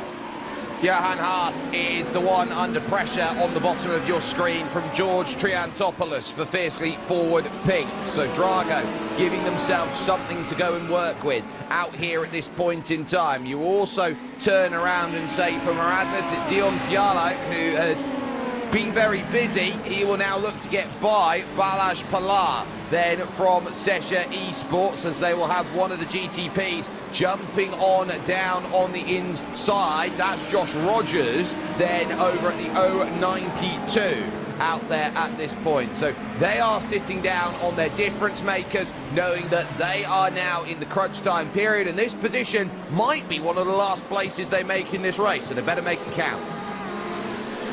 And they better make the pass swiftly, I think, really, and then run away within the final couple hours. I think that's the way I would approach it, at least. But it's different approaches to different teams, to different battles. It really depends on how well they think they're going to be in terms of the pace, and better yet, how well they're going to make sure they don't clip on the tires, because the best of the best teams minimize fall off over the course of the run. Those who are below that standard will see that couple second of fall off that we really expect over the course of a run from those who are not used to the measure to save. Yeah, this is a case of who can save, who can't, who can manage, who can't. It's currently 2.5 seconds for Verstappen Sim Racing and GTP Hypercar over Porsche Coanda at this point in time. Drago Racing are still within 2 seconds of Porsche Coanda, so they're still very much in this one, but they'll have a long final stop out there at this point. Verstappen Sim Racing 4th and 5th right now with their Porsche entry ahead of their second Cadillac with gridandgo.com esports 001. They are there in 6th. BMW MT Burasud Plus competition a little behind the 8 ball now in 7th. They're in a race with Porsche Coanda in 8th, with Blue Mercure 9th and Verstappen Sim Racing rounding out the top 10. The other 3 are out, which is Coanda Esports, Burasud Plus competition, and Drago Racing's 096 entry out there. Justin, right now it is going to be a case of how does the fuel stack up by the end of the race in LMP2? Yeah, right now, Grid and Go has the advantage right now, but they still have a pit stop coming in about 6 to 10 minutes. Semify has a pit stop within a couple minutes. Blue Mercure's already taken some service before. They've got the advantage. Effect Simulations says we're amongst those in the top 5. Maradnas, Delatraz says we're as 126. Blue Mercure in the top 9. Give credit to Auto Moves. They've recovered into the top 10. They are still down in the order, but they've been at least been able to pick up a spot because of WSR's DNF. Team Benek still a couple laps down. Williams also is still out of the race. GTD still up for grabs a little bit also with the various different strategies there, Jake. And those competitors have been relatively interesting as well. It looks like it's a one-lap gap for Williams F1 Team Gaming, but they're the only ones that have not yet been passed. And in fact, they now just have been passed by the leaders. So Grid and Go, who have just made their stop, they'll be looking behind. So too will Coanda Esports, trying to drag themselves back into play with Tristan Iglesias. WSR Esports Red in there as well in fourth. You look down to page 2, got a slew of BMWs down here. The likes of Burusut Turner, Cheshire Esports, and then the likes of Grid and Go. And then they're all there working Maniti into the top 20 now with their 278 effort, as they got the likes then of Stint 1 Motorsport, Williams F1 Team Gaming for the first of the retirees in this class, including SDR, who got dinged for a connection issue out there. And then the 2 Drago cars on WSR Esports in play. And for those who feel like it's a sprint, some will argue that this style of endurance racing feels arcadey compared to the past. I say no, because you've got iRacing Arcade, and that is a complete different kettle of fish. Yeah, it is a third-person arcade-style racing title that features pocket-sized versions of premier rear-wheel cars and tracks, after all. That's available on Steam at the moment for $24.99. With this, you're able to try class racetracks, Barber Motorsports Park's on it, Imola's on there, Mexico City, Miami street circuits are on there. Plus, you get to race various amounts of cars like the Porsche 911 GT3 Cup car. You have some of the GTP class also in from IMSA WeatherTech SportsCar Championship action. And you're able to race some FIA Formula 4s also. Oh, by the way, there's a career mode in it too, which allows you to build a customizable motorsport campus, the garages and engine chassis shops, and research and development. A lot of facets for iRacing Arcade, and all of that's leading up to a strong future for the game, potentially to the consoles later this year.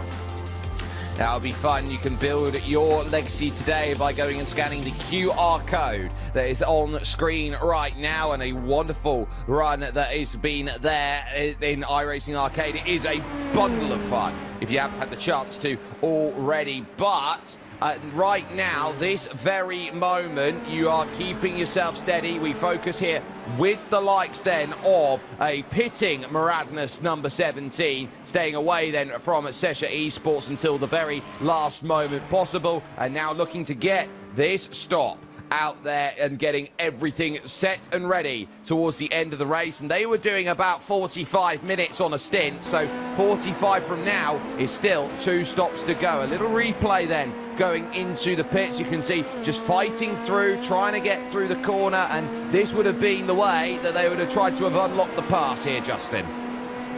You see Moranis building up the speed in the first place for turn 1, and if you get the setup down, you can take advantage with a late lunge like this one. Just have to park the apex.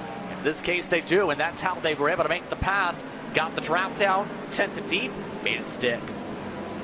It's been a game of inches in various different categories out there, and we focus here to your leader, and they're in shot, flying across the front of the screen. Charlie Collins, the gap is just 1.7 when they last crossed the line, so there is not much between it. Just 400 feet at the braking marker of Cunningham Corner here into the final 2 hours. The final pit stops of this race are going to be the make or breakers out there, I think, between these two. So this is the chase on for overall right now in your iRacing Sebring 12 hour. Let's catch a replay then at this moment in time, because it is going to be very much a case of there is lots that will be happening all around this circuit. And for the moment though, you get a little look at this through turn 1 over to turns 2 and 3. Fresh tires out there on the brakes, dive down the inside.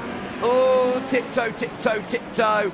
That's a big difference maker, and there's the bump and into the wall. That is a massive, massive shunt, and you can see that one right now being a huge limp back home, which was not what the doctor would have ordered. Disaster, to say the least, and that's what happens when you make any major mistake with traffic management. You can absolutely destroy your own race. That's the circumstance we've seen pop up here. But all this as well, by the way, the lead is fluctuating back to a close-up again now that Collins has gotten some space and areas. Oh, that's Simify. Yeah, Simify. Sorry, that was Simify Esports Orange, who are an outside shot in LMP2.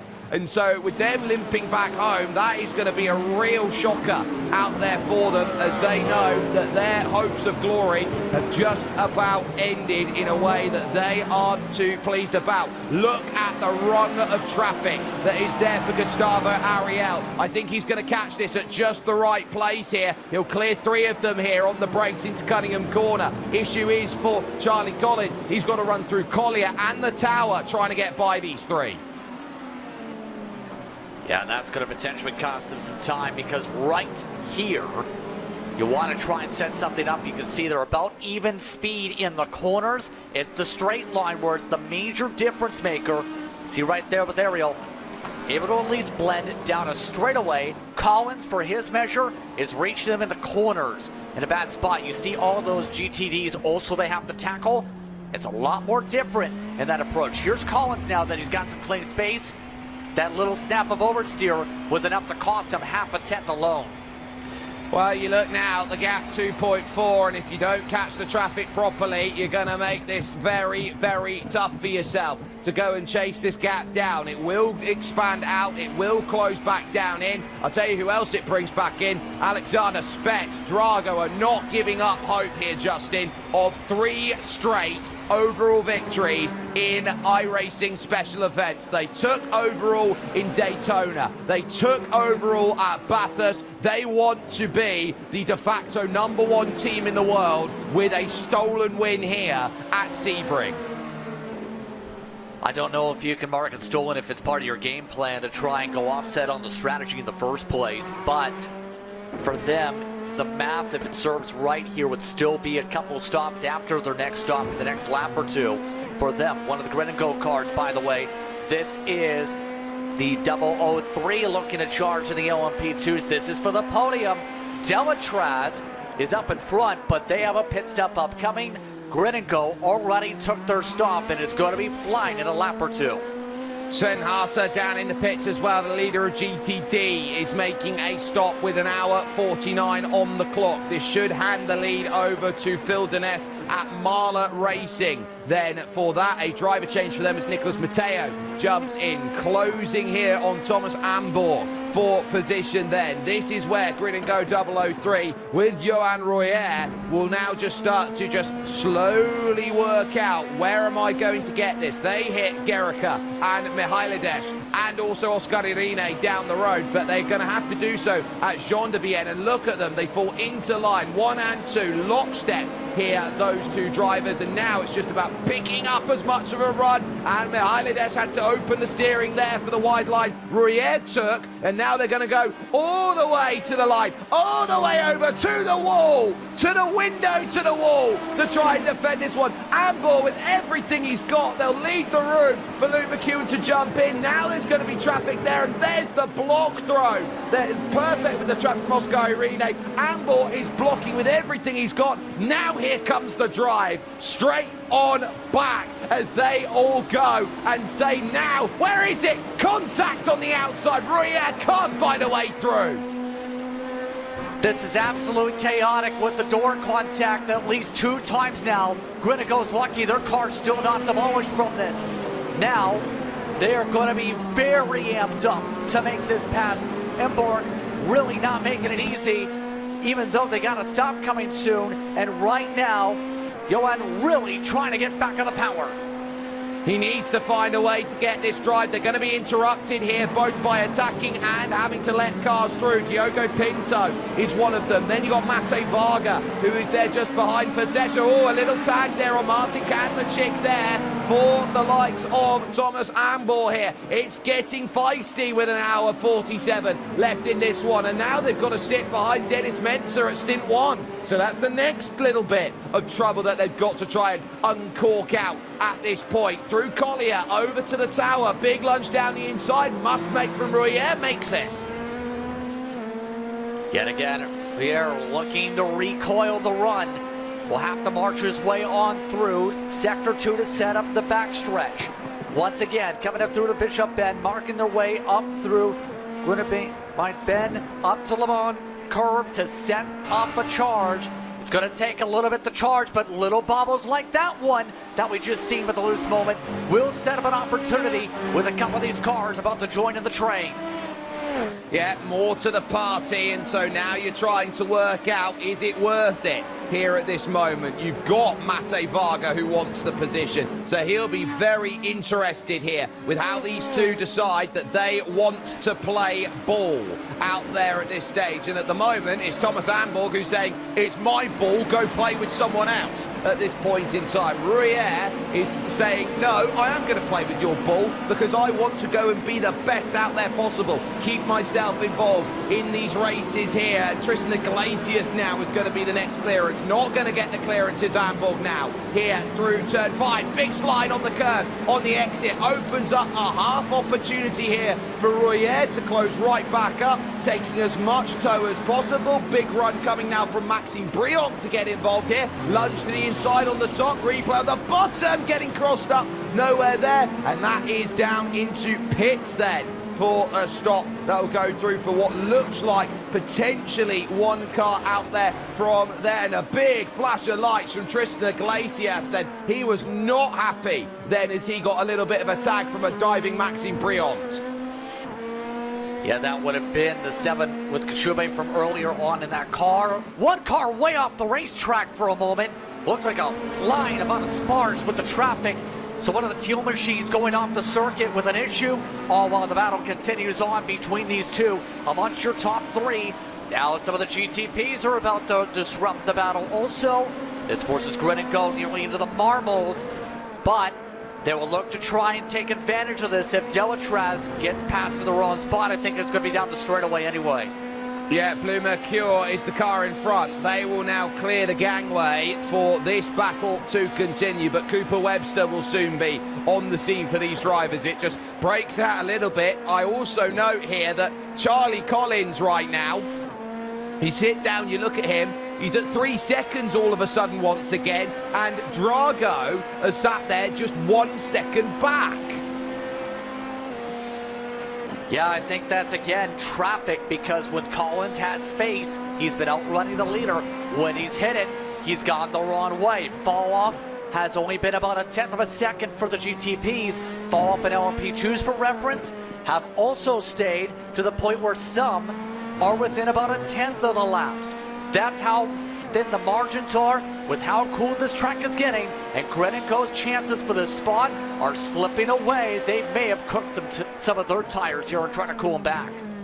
Yeah, you need to keep yourself in a position where you can make it work, and so with the heavy amount of traffic then you're going to need to take a few laps, calm yourself back down, give it another go a little bit later on when you close back up on in. As it stands, Phil Deness still yet to make that pit stop here in the GTDs, and there is a car down on pit exit that has not moved, as we will now see it move then on this run on replay. This is straight out of the pit, and is this straight into side by side? Oh my goodness me, a massive accident then going across the main circuit, and that pretty much puts a massive dent in on that. Nothing you can do about moments like that. You're stuck on the outside, you're trying to avoid trouble, and for Auto Moves, story of their race really. Didn't get what they wanted, got in trouble early, tried to avoid it. They limped the car back home after the incident that they had with a damaged front left suspension, and ultimately for them, as this now continues to be a game of chase away, I think looking around at it here, they will know that coming out of the pits, that was pretty not great to have dealt with at that point.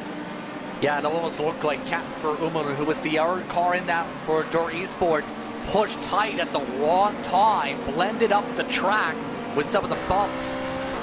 And now, both are out of it.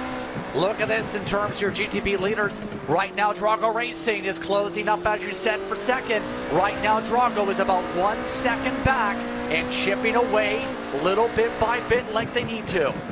Yeah, but they're due in the next lap or so they'll try and close up to Charlie Collins, save any amount of fuel that they can on the Porsche Coanda car, and then find themselves with the opportunity to say, hey, look, we're going to try and make our strategy work. And they have legitimately dragged and clawed that BMW into a race battling or a race fighting potential out there in this race. This has been some stellar work from Alexander Spetz, and if you think Drago's just there to make the numbers up, they are just as good as the two titans that are there in front of them. Into Sunset Bend they will go in the middle of the night at this stage, and will they be turning right this time? No, it's another lap along.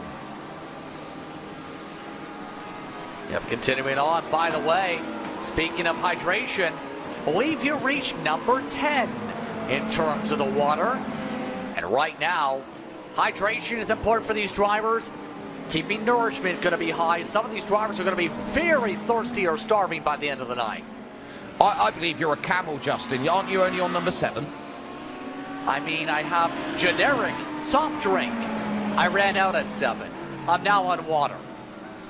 Oh, dear, dear, dear. But right now, it is setting itself up to be an absolutely brilliant run towards the end of this championship battle here as they go. They want to be crowned out there as the best of a special event like this, and they know that as it goes they are setting themselves up. GTD though, get yourself in on this. Marlow with Daniel Lafuente, Damon Woods for Falcon Sim Racing Teal. You got Maniti who are just watching. Here goes Damon Woods to the inside. Lovely pass on Daniel Lafuente. Takes the absolute arc of tightness through Sunset Bend over the bumps and runs away. And remember, in real life, we've seen BMWs really be strong in the night conditions. Of course, iRacing is a little bit different, especially with the way BOP works. But you can't argue against the thought that a majority of your front drivers in the class originally went from Lamborghinis and hot to cooler conditions to BMW to BMWs all but dominating much of the higher part of the field.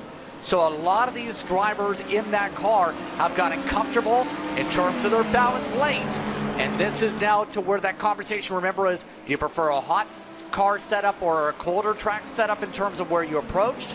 Those on the colder setup really capitalizing because it went ice cold compared to the start. And if you want to just remember what car seemed to turn up over in the night, it was the BMWs, who are very, very good in the Mobil 1 Sebring 12 hours. So turn your attention to that. They could be doing exactly the same with Drago all over again. Drago are in for their stop at this point in time, so they've had to go as long as they possibly can, making their service as it currently sets up. But we look a little bit out there at the moment to where they start to make some moves here, and now overall we got another little battle here for the car in 8th, which is Josh Rogers here for Porsche Coanda, eyeing up Dominic Hoffmann here for BMW M Team Burasud Plus competition. This car has been kind of stuck in the back half of the field all throughout the day today for Rogers, but he can at least make up a little bit more ground as one of the Porsche Works drivers when it comes to the Coanda camp and find a way to dig on this circuit. Right now looking very steady, of course. It's at a very busy time. Believe actually got married this past November when it comes to Rogers, so bit of a late congratulations to him, but he's been really developing in terms of his driving, not just the driving, but also the family side, as some of your top young sim racers age into full adults. Yeah, so Josh Rogers then very happily married and looking to try and push on into what is a very good run of things today, as now becomes the time to showcase what this is all about for him. A chance to get up to 7th here and chase down the Austrian Hoffmann and try and gain that place back. They've been quiet over this one, the 092 Porsche Coanda car. It's been a decent run for them, but they'll know that, you know, they're effectively a 10th and a half off every single lap. That's why they are a minute 23 off the pace right now.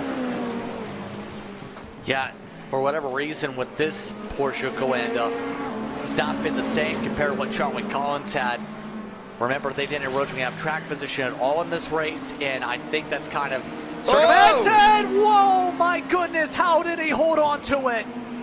Whoa, Nelly, Josh Rogers with the lightning hand to try and get around Dennis Menzer, went to the outside with a car that was pretty much all the way on the right-hand side there and was looking like it was going to pivot to take the racing line. It didn't. The miscommunication has Rogers in the grass. That was panic, panic, panic. And that takes driver control to make sure you keep a steady wheel when you're on the grass because, again, quite simply, grass does not have grip in it. It is very slippery. You hit the slippery part of the track like that where you're in the green stuff, it takes a ton of car control, possibly a lift off the throttle, because if you're on the throttle possibly there, Jake, you're likely lighting it up and spinning it hard into the wall. And that's the last thing you want to be dealing with out there in the dark, hoping that you hold yourself down with so much strength and understanding there from Josh Rogers. And it goes back to his understanding of driving the Ford Falcon, of driving a Holden Commodore out here on iRacing, a car that understeers and oversteers whenever it needs to. The understanding of every car is built on that principle, and it was a wonderful save to that point as well. Traffic really playing a factor here now for Gustavo Ariel. The gap back down again to 1.6 seconds as he looks through each and every single corner. Here's the look from the back of the Stint 1 car. Where are you going to go? Oh, he just didn't communicate it, and look at that. How on earth do you get away with that? It almost looked like the Stint 1 car expected the dive to the inside, as you said, rather than the outside, pushed tight in the circumstance. And Rogers is lucky to only come away with that with maybe an incident point to his team's credit. That's about it. Well, hour and a half left in this race, just 90 minutes on the clock, and suddenly everyone is turning around and saying, what can we manage here in this run? This has been a very tough race, not on attrition, not on the difficulty of this field, even though it is a 9.5K strength of field. The way this race right now in the various categories has been tough is because no one has been allowed reprieve, Justin. Yeah, because normally you have the major gaps that give you at least a cushion in case you make a mistake and you're basically just racing to that respective pace, but not today. In most of these battles, up until about the past half hour, the top 5, top 10 in GTP, for example, had been really pretty much compressed. Now some of the gaps are starting to stretch out late, but there's been so much pressure on everybody to keep on performing because everyone stayed tightly knit instead of seeing things spread apart like you would normally see. There is also the curious case of how this might go for 4th and 5th as well in GTP between the two Verstappen simracing.com cars at the moment, but also keep in mind that Coanda aren't done out here at this moment in time. Tristan Iglesias sees Nicolas Mateo down the road. Spaniard versus Spaniard out there at this point, and Tristan has been digging with that Corvette, and he realizes that he wants to get past the moat and he wants to be king of the castle. Indeed he does, and right now Iglesias in particular, I've noticed he's running the exact pace, if not a little quicker than the race leader. That's why he was up at the front in the first place, but I don't think there's enough time left per se to only have marginal gains in this circumstance. He was around, give or take, 5-6 plus seconds behind initially. Now, he's going to have to figure out any way he can, not just on track, but maybe pit road here, Jake, to gain a little bit, knowing you've got the pit stop coming up after the top of the hour, and from that point, you only need to, say, fill up to how much you actually need on gas. That might be where we see a little bit of a charge back up to get to Parker White. And you got to remember, in Spanish time, they've already ticked over into the next day. You turn around, you look at Parker White, who leads this race, American prime time for the former eNASCAR champion. So that is a big difference out there. Tiredness factor, there is none for Williams at this point. And remember, we talked about with Williams, they were ones who faded in the short run, and I think have really planned for this in terms of where the speed was going to be later on. Parker White doing a great job. In. GTP leaders are in, and so it's a driver change. Alejandro Sanchez is going to be in behind the wheel. Florian Lebigra jumps in to bring the car home for Verstappen Sim Racing number 5. Pinto still in the car. Sebastian Job is going to jump in at this moment in time as well. He's going to do what he can. Watch this on the exit. He's already angling here as Florian to get himself off and away. And how close is it going to be? Not that far away. Alejandro Sanchez is. He was only maybe half a second slower out of the box marks. There will be a car to note on the exit for Lebigra. That's Rodrigo Mies for fiercely forward pink, but this is for Alejandro Sanchez right now. A decent stop. Now he's got to chase the Frenchman. That's going to be a hard task right now without that's going to be for them at the moment, but still over the course, it's just the margins pick up. Coanda still near 2 seconds back of him.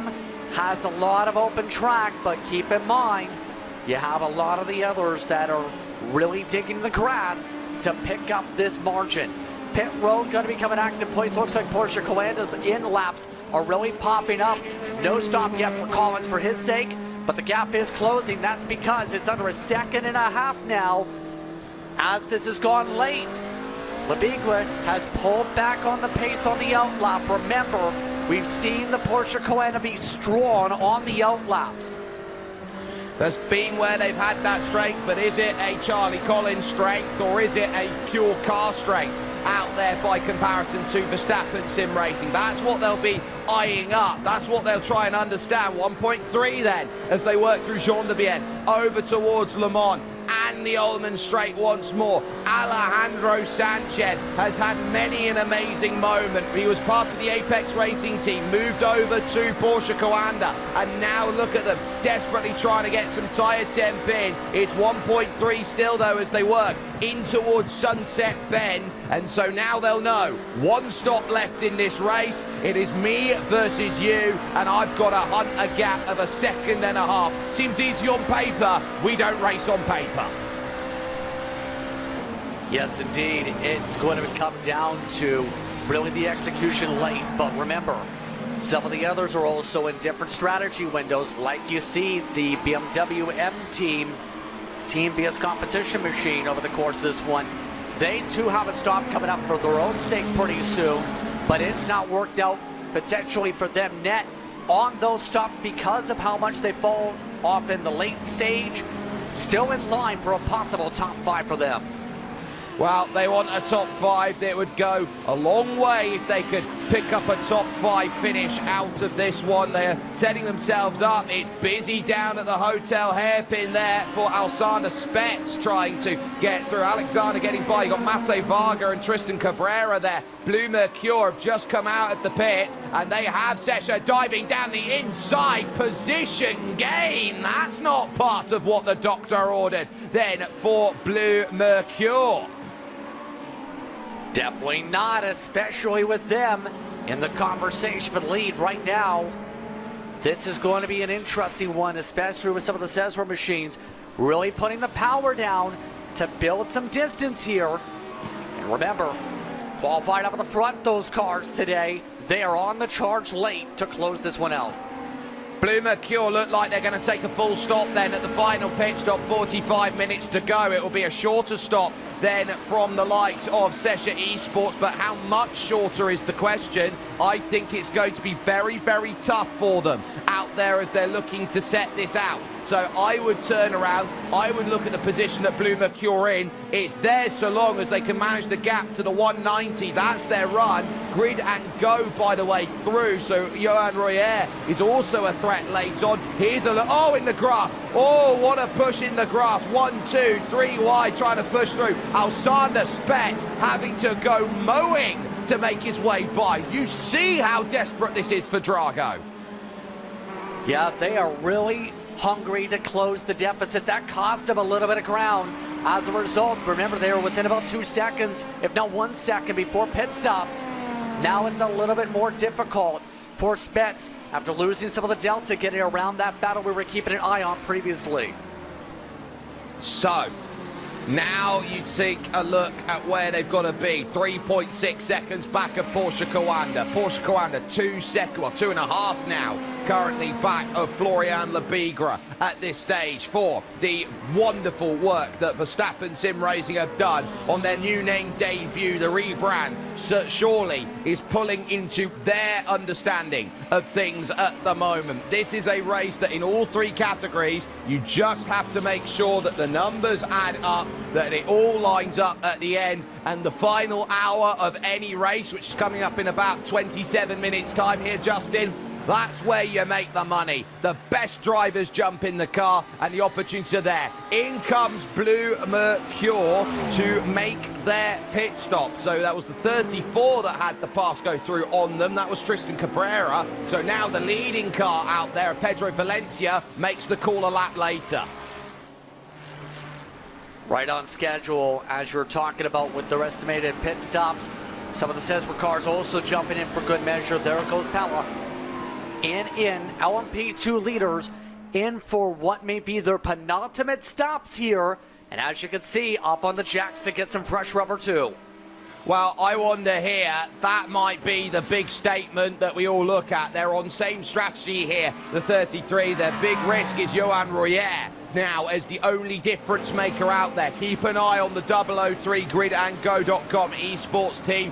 They are the ones that can make the difference in LMP2. Jentel von Thielen, then the Belgian driver, will be able to get off and away again and look at this race to say it's going to be in our responsibility, but the gap of responsibility is falling the way of Verstappen Sim Racing here, at least on this stint right now. This is getting tough here for Porsche Coanda, who have got to try and get themselves back into position here right now. Traffic in front's not going to help at the tower turn. How are you going to get the drive off the exit, Florian? They're held off there by Pier Paolo Rapucci there for the likes of Maniti Racing.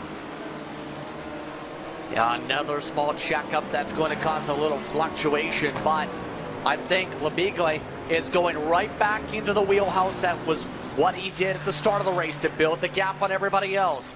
Run that extra tenth to a couple tenths quicker, grow the gap. Sanchez is on the back foot right now. I think right now that the tires are up to temperature, Lebigre's just the better driver at this point of the race. He's more hooked up on speed. He's a lot more comfortable with how this car is set up for him to plow his way ahead. He knows that he needs a gap. He needs to make sure that this is going to be as strong can get as far as this battle now looks. There is Mate Varga. He's now going to jump down in and make his pit stop. He was sat right on the back of Sebastian Joe, who was working through. This is from second position then, making that stop just a handful of laps more than what we saw from Blue Mercure and their teammate sister car in the 190. So those are those stops then sort themselves out, and then you look over to what's going on in the tail of GTD out there. The battle still continuing, Marla versus Falcon Sim Racing. They haven't broken away, Justin. Not really, but I think that's okay in this circumstance per se. Damon Woods is in a really solid spot with how much he's plowed his way ahead to get into the top 5, but for Mele, in terms of the math, looking at the numbers yet again, you're talking about that pit stop going to be for them with less than 30, maybe less than 40 minutes to go. They're going to have a short stop. So if you stay within a couple seconds of Woods, I think you're okay here. It's just, I don't think it's going to necessarily get you to where WSR, Coanda, and company are in terms of your pylon at the moment. Well, they are split, the top 3 in GTD by 6 seconds out there at the moment. The gap currently, the top 3 in GTP Hypercar are split by 6 seconds at the moment. I can't believe the parallel that you have there between top and tail at this moment in time. So right now, I would turn and say 5th in LMP2. This is where it's going to get a little bit busy out there. Balazs Pilar here with Dominic Hoffman trying to get through, just gets the clearance, but now Thomas Amborg, who we know likes a good scrap out there, is going to start piloting towards that inside line. Is now going to see there's contact as they go up to Cunningham Corner. So now it's going to be around the outside for Hamburg. That's not going to work out. So you're going to have to start thinking about where are you going to find this move? Is it going to be here at Collier? It's a defence into the tower turn. Balázs Pilar is having to get his blocking boots on at this moment in time. Not what he would be wanting to deal with at this moment in time. This has been a strong return back to battling Justin, and Hamburg wants in past Pilar. Are you surprised? Move. Immediately takes the move up to the Omen Straight, and now has to play defense. Watch for if there's a response back for the 190 on the boost. Gonna have a chance for the up and under, up through Sunset. So, line taken away and well ran by Amber, just stealing a little inch away from the likes of Balázs Pilar, who can't then fight for the honour of getting back the position. So a nice change then between them, and they will hold their ground then, as that will put up into 5th position Dullatra Automotive by PC Design. Sesha Esports, they find themselves in 6th, 1:21 left in this race, jamming on the brakes at 3, 4 and 5. It's the drive out of 5 that's the most important, and you're looking for as much of a tight car as you can, but a bit of roll really helps through 3, 4 and 5. Especially with the ability to make sure you're able to power off the corner. Watch this time to see about the roll, for example, from Cesra. See right there, gets a little bit better on the grip, but couldn't get the power down for the exit. All while the car in front was able to get the power off, even with the small slide on the entry. A little bit wider entries to set up for a tighter line, potentially to diamond off exit for them. Still trying to find a way to make it work. Thomas Amber then with that place. Pilar is not going to give this one up. He's going to hope to stay in the top 5 and outlast on strategy with a better fuel stop cycle. Note where Grid and Go find themselves, because remember, we're talking 45 minutes out there as the length of the longest. You can see from Grid and Go, they're looking down at what, 40 and 40 if they were to pit now, at a 35-second margin that they are looking to try and hold between now and the end of this run. So a lot to deal with at this point. I also note Parker White is going to drop a bit of time. He was actually pushed off the road by Alejandro Sanchez, so that's critical. Lovely chase camera view here right now into the run at this Sunset Bend, as the focus forward here is going to be on the chase here between Amber and Balázs Pilar, but Pilar is finding out that this is going to be tough right now. An hour 19 and a half. Especially with the way some of these cars are really pulling away like Delatraz. Remember, all sorts of incidents in the early first 2 hours of this race.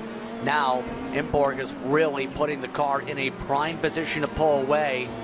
See, even with the midst of the slides, they've just got that extra little bit of boost off corner exit, a little bit looser handle, but are able to, with that, power their way through the slides.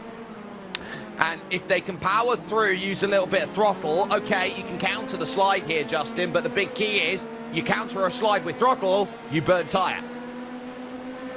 Which is a big counterpoint, absolutely, where if you burn too much tire here with the sensitivity of that, Jake, you end up with a very tough car to handle. The rear tires, if you chew them up, will cause you to slip and slide. You'll be a much looser race machine. But that's why with this car, you have to be so careful in terms of your throttle inputs in the first place. You can't keep it like an on and off pedal, because that's a good way to chew them up that way too. Yeah, there's a lot of ways where tyres can go astray here in iRacing, and these drivers have known it, understood it, and probably they could write a whole thesis on it if they wanted to, of how they've got to nurse the tyres into a condition where they can feel very happy with the way that they have managed it over the course of 10 hours and 42 minutes so far here in this race. Gap is just opening up in the overall at this moment. Verstappen Sim Racing now seeing a 3-second margin at the moment at the front, as now we take one look, one final time here with some amazing action. We'll be with you to the end after this. Crank up the noise. We're iRacing full throttle one more time.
1 hour, 12 minutes and 40 seconds remaining in the iRacing Sebring 12 hour. You've just seen the desperate plea of flashing lights there from Florian Lebigra to get by that battle for fifth in LMP2 between Johan Royer and Balázs Pilar. Alejandro Sanchez right now is sitting with Florian Lebigra and saying, look, this is going to be a tough race, but also, you know, as far as this one sits here, you are turning down here and saying Royer is going for a win, and you turn around and say Sesha are hoping for one, but there are no guarantees. Moradnis in for their final stop. Justin, it is about time. We're soon ticking to that final hour, and it's all to play for still.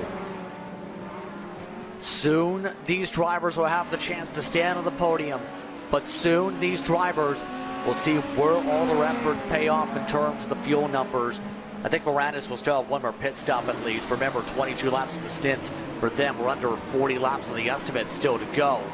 But at this point, some of these battles going back and forth. How about some side-by-side as Drago tries to get around quickly? Drago need to get around quickly. They're at 4.3 off the race lead. They've got a half chance, but they need help because they know they're going to be long on that final stop of the race, which will soon be eyeing up. 50 minutes is their mark that they're looking at in GTD. You're looking for the hour right now with Williams in control down in that GTD category. And critically, you're also looking up to the top where you're seeing the likes of the LMP2s. Their number is 45. That's what they're looking for on the clock right now. Everything has been count back to this one moment, how safe you can go, where you can bring it back, and how do you do it. All three categories still undecided and still something to play for overall as in comes effect simulations from second in LMP2. That was a lot higher than where the Nurburgring were running here too over the past little bit. We're able to pick up some spots late, but partly with the strategy difference. A lot of the other drivers in that class are in the one stopper on this. Mark Delatraz is very, very tight on a one stop, if not two stop, the rest of their way in LMP2, for example. So, yeah, this is going to get wild. It's going to be a lot out there, and remember, this is a 9,500 strength of field. It is a huge strength of field. Here is Marla, still hoping that they can jump up with Daniel Lafuente. Damon Woods hasn't been able to shake off the opportunity to go and get through, to go and start jumping about and getting all that is desired at this point. So a top five, this is what they're going for. But remember, Damon Woods will be longer. Marla, one of the best teams out there in the GTD field for getting their strategy on point, and that's how they continue to get there. Little trouble going through Tower, had to leave the room. Yeah, just had to let by the traffic. They're still keeping in the distance they need to, I think, in terms of Falcon, and to first of Falcon should say, to maybe get spit back here. But right now, Monte just making sure he stays within spitting distance, knowing the traffic's going to bring this back and forth a little bit, keep within range as all sorts of grass clippings go up in the air. Yeah, they will always look towards that run on the Almond Straight, use all of the circuit that they can. It's why you can't race all the time, because you actually need the time for the grass to go out there and grow. Here's the 007 under a bit of pressure here. Grid and go. Guntaj Delen seeing then the pass through from Pierre Paolo Rapucci for position. That a good move for Maniti. That will jump them up one more from 40th in this race overall to 39th out there. These two now effectively equal in terms of their positions gained over the course of this race, Justin. Interesting enough, remember, Maniti just had a short stop for their circumstance, so I think their situation is going to be a little bit more different than everybody else's. You're talking about just a couple laps out of the pit lane, 30-second delta, likely can make it towards the end. I think they figured out they weren't going to make the distance and are trying to short stop, at least for the end, to see where they play things out, especially knowing the grid and go-kart is borderline 2 that they're racing with outside the green light on fuel for GTD.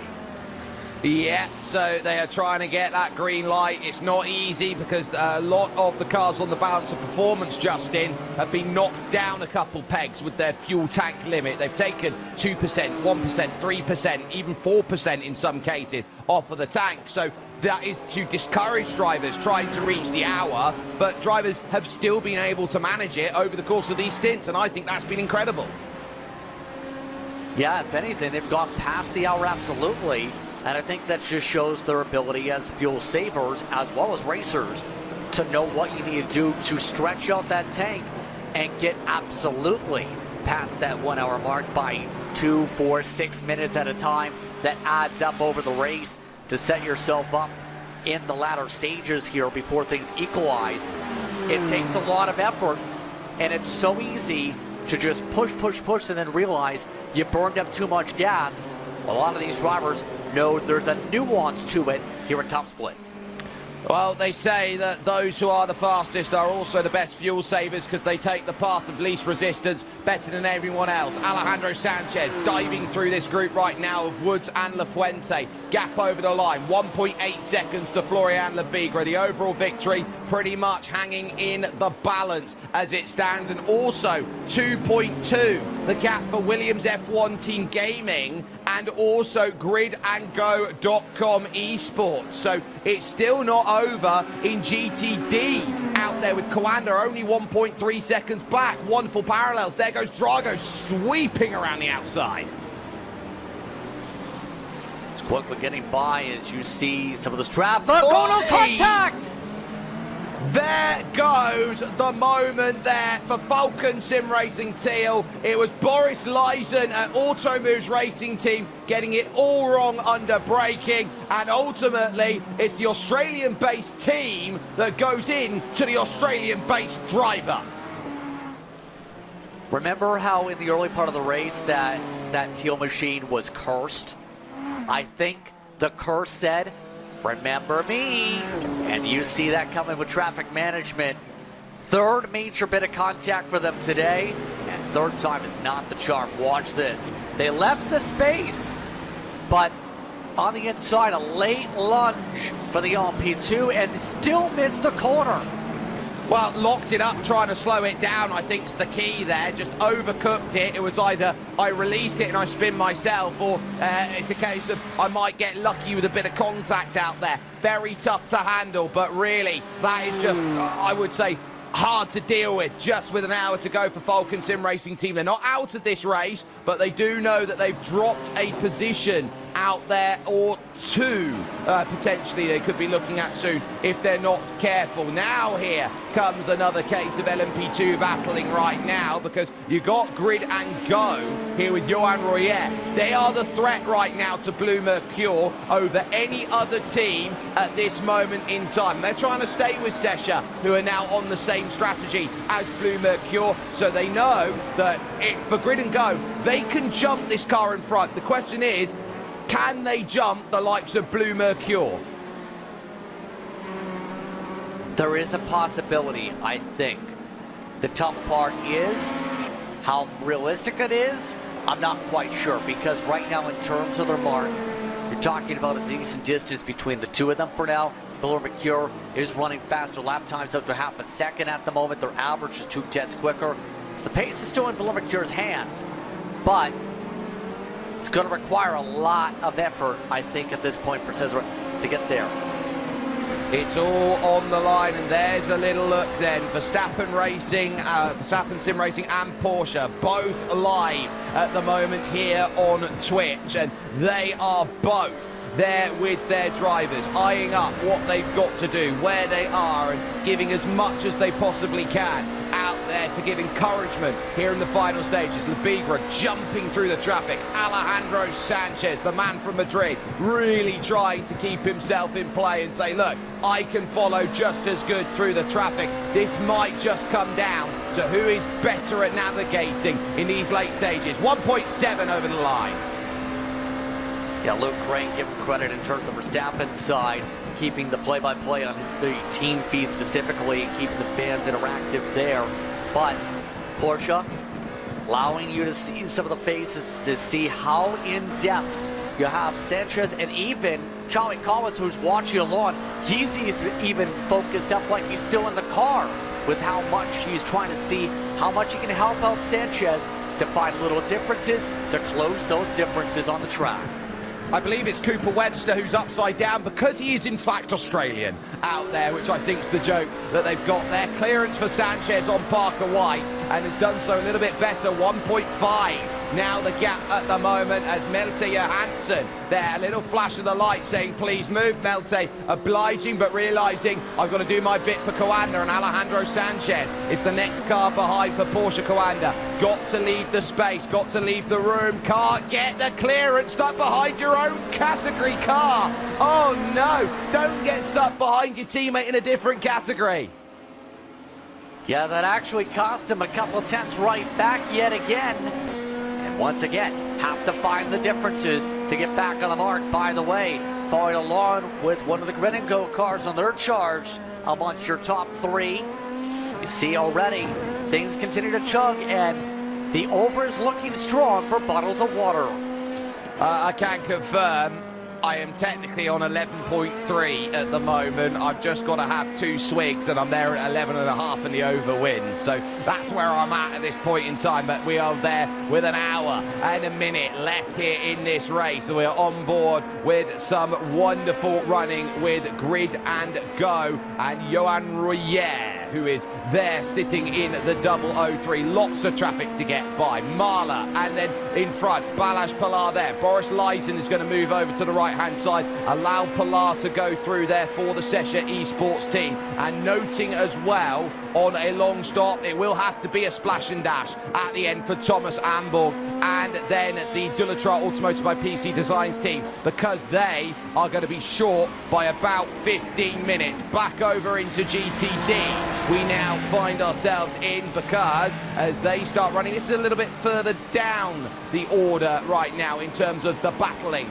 that we do see. Running along the Flying Fortress straight, Jerome Fisher for EMM Esports 777 against TC Esports, Thibaut Courtois' team, then with David Sobrero. Yeah, and the wild thing is, we haven't mentioned that team outside of one time over the past 6 hours, and maybe a couple over the past 12. One of the drivers that was at the back of the group early on, at the very least, they put together some decent efforts as of late to hold on. It was really trying to find a way to hold on and make it to where they can at least say they put together the power late and really charged up a few spots. They were as far back at the halfway point at about 19th position in this class. Here's a replay then, over into 3, 4 and 5, backstepping, bang, and that is that then for the likes then of Dullatra Automotive by PC Design. The rear is caved in, and we've seen it on numerous occasions. It's cold right now out on track. We're in the dead of night, so as far as it sits, you can't afford to make mistakes like that late. That's going to cost you all day long and twice on Saturday. And remember, Delatraz, we gave them so many praises with the speed they showed in the final 6 hours. Well, and Borg is the one who ends up having it go the wrong direction. We'll say with the battle you'll still see with Grinico. We are really trying to find a way to get up there again. Last time by, lost 3 tenths with the traffic. But when they're equal like this time through, 152.3 for Pala, 151.9 for the Grinico car. Rier is starting to really motor and needs to motor at this point, knowing where the threats are going to be out there at this moment. There are battles here, there and everywhere, but the focus here is with this and Balazs Pilar at the moment. Second and third, and it will be to first and second, but again, Grid and Go knows it's either I'm saving fuel right now behind, which can be the ploy they're looking for, get a tiny bit more out of it, keep 1 lap less. If they get 1 lap less, they can go an extra lap longer here, Justin. That's the difference maybe between a couple litres in the car. That could be the difference between a second on the stop. And that, I think, will absolutely be the major difference if you're able to do that. Remember, 1 second quicker for Rier in the first place on his previous stop, and will be able to get a lot further down on the mark on gas. So there is a chance that Lier is thinking about that and really trying to push further. By the way, Porsche Coanda in their charge saying, please move, everybody. Please move. It's still a second and a half. I still have a chance. Please move out of the way to every car, without saying on the radio, of course, because, by the way, Tossput Radio, for those curious, there has been one word said in the past 12 hours. And that's all you need to know of where they are. Alexander Spetz is there at 3 seconds adrift of this. He's not giving up. He's there in the back of shot, just about getting the clearance there. For Florian Lebigra is the car of Oscari Rines there for Burosud plus Turner. But critically, Timer is again going to turn the other way. You're in the final stop window now in GTD, and Parker White is now out of that lead because he is down in pit lane for his final service. He's first of those to make service. That's critical to note. So Parker White's going to be one of the last cars then to see who's got the jump on him. Alejandro Sanchez pulling that margin down, but again, it's heavy traffic through this section. They've got to get by TC and EMM at this point now. Sanchez is going to have to set this up off the exit here and onto the Ulman Straight. Going to be compromised on the exit a little bit right there. Had a small lift he'd had to take to avoid contact. Still able to keep the interval pretty even to what it was previously. You see a little bit quicker right now on some of his corner entries still in the Porsche. It's hungry, and Bigway has a heavy dose of traffic for another moment. But we know Sanchez will get that dose himself at right about now. Got a little bit in a better spot.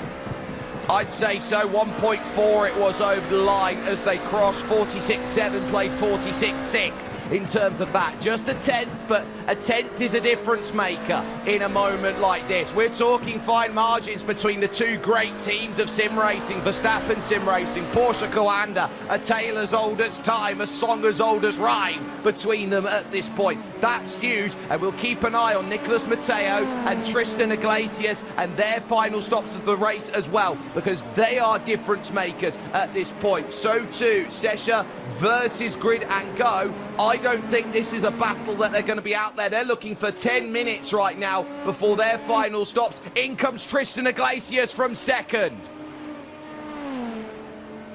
There's the expected stop for them. And remember, they're going to be able to save a little bit more. They only have to go about, for them, the full 29, 28, maybe 27 laps to end off this race. By the time they get lap WSR, also came down, but they're offset 10 seconds behind the Coanda car.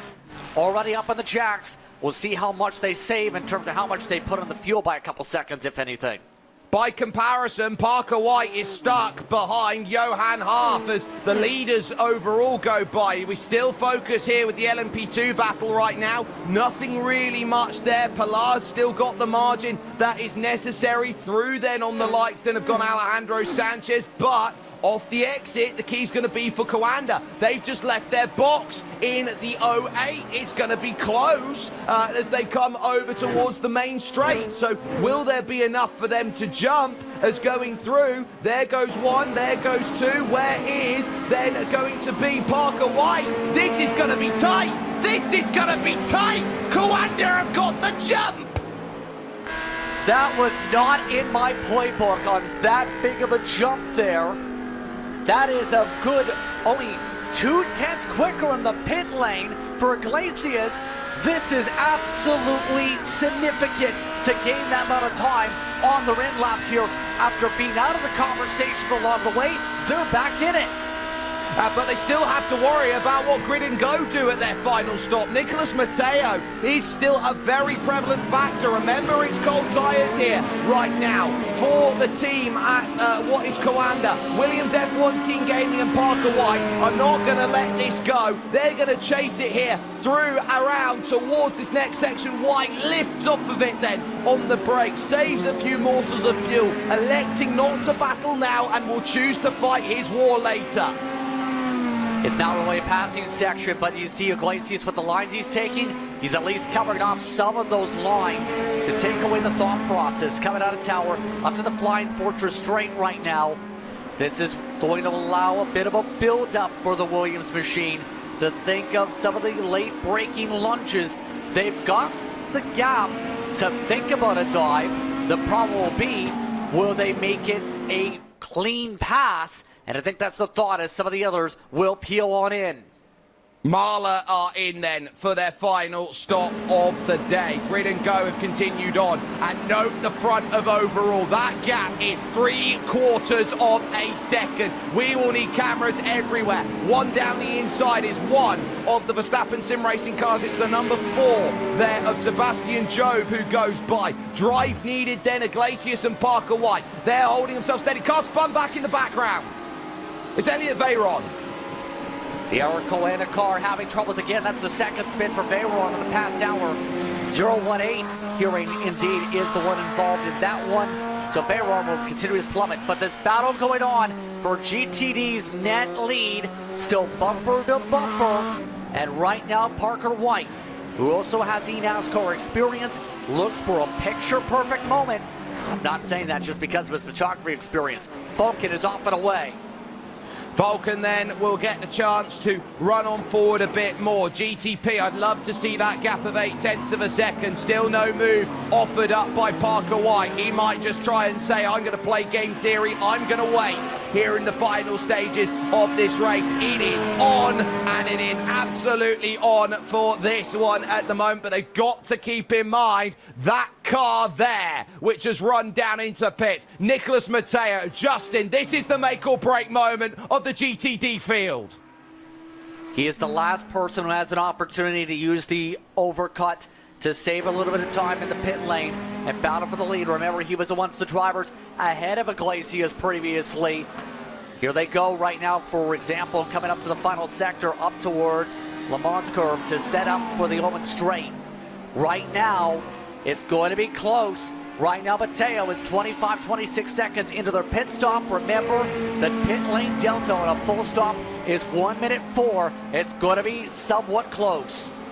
Nicholas Matteo knows that he was closer than Tristan Iglesias. He knows he's actually getting the drive now. He's going down the lane now. This is going to be big, and I think this gap is going to be sizable. Then at this point, he's already getting to the end. Through Sunset Bend they go. He hits the cone now. Grid and Go have got a masterpiece here. They've got the gap that Parker White wishes he had. Absolutely brilliant. And you know what else? They were one of the few that now just took the short fuel. 3 seconds quicker in the lane, and I think that's the big difference here. Now Matteo may have just finished out the strategy they were thinking about all along. Can you get an extra few laps? In the bank, they just got it.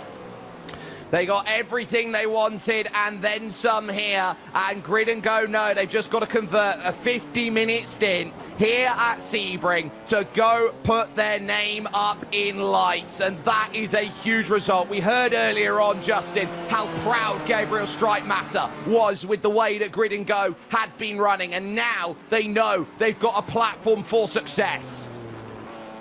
And have a chance to get yet another special event win in their team's history.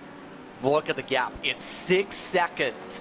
The only way you lose that gap is if you have a mistake or you end up having someone bump you out of the way.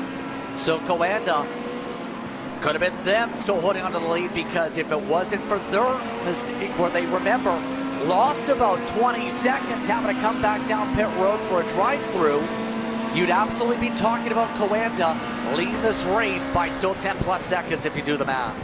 There goes Drago. They've hit the magic number. It's in for their final stop of the race. They were about 4 seconds back on Porsche Coanda, so they know that they've got the long stop and they can't do much about it at this point, at what is fluctuating in and around a second at the moment. This is where Verstappen Sim Racing and Florian Lebigra gets paid the big bucks out there. You are paid to be an anchor. You are paid to make sure you can bring that car home, you can navigate the traffic, and you can keep a hard-charging Spaniard there behind of Alejandro Sanchez. It was 7/10 over the line. This one, when they're on the same strategy, might just come down to who's better in the box.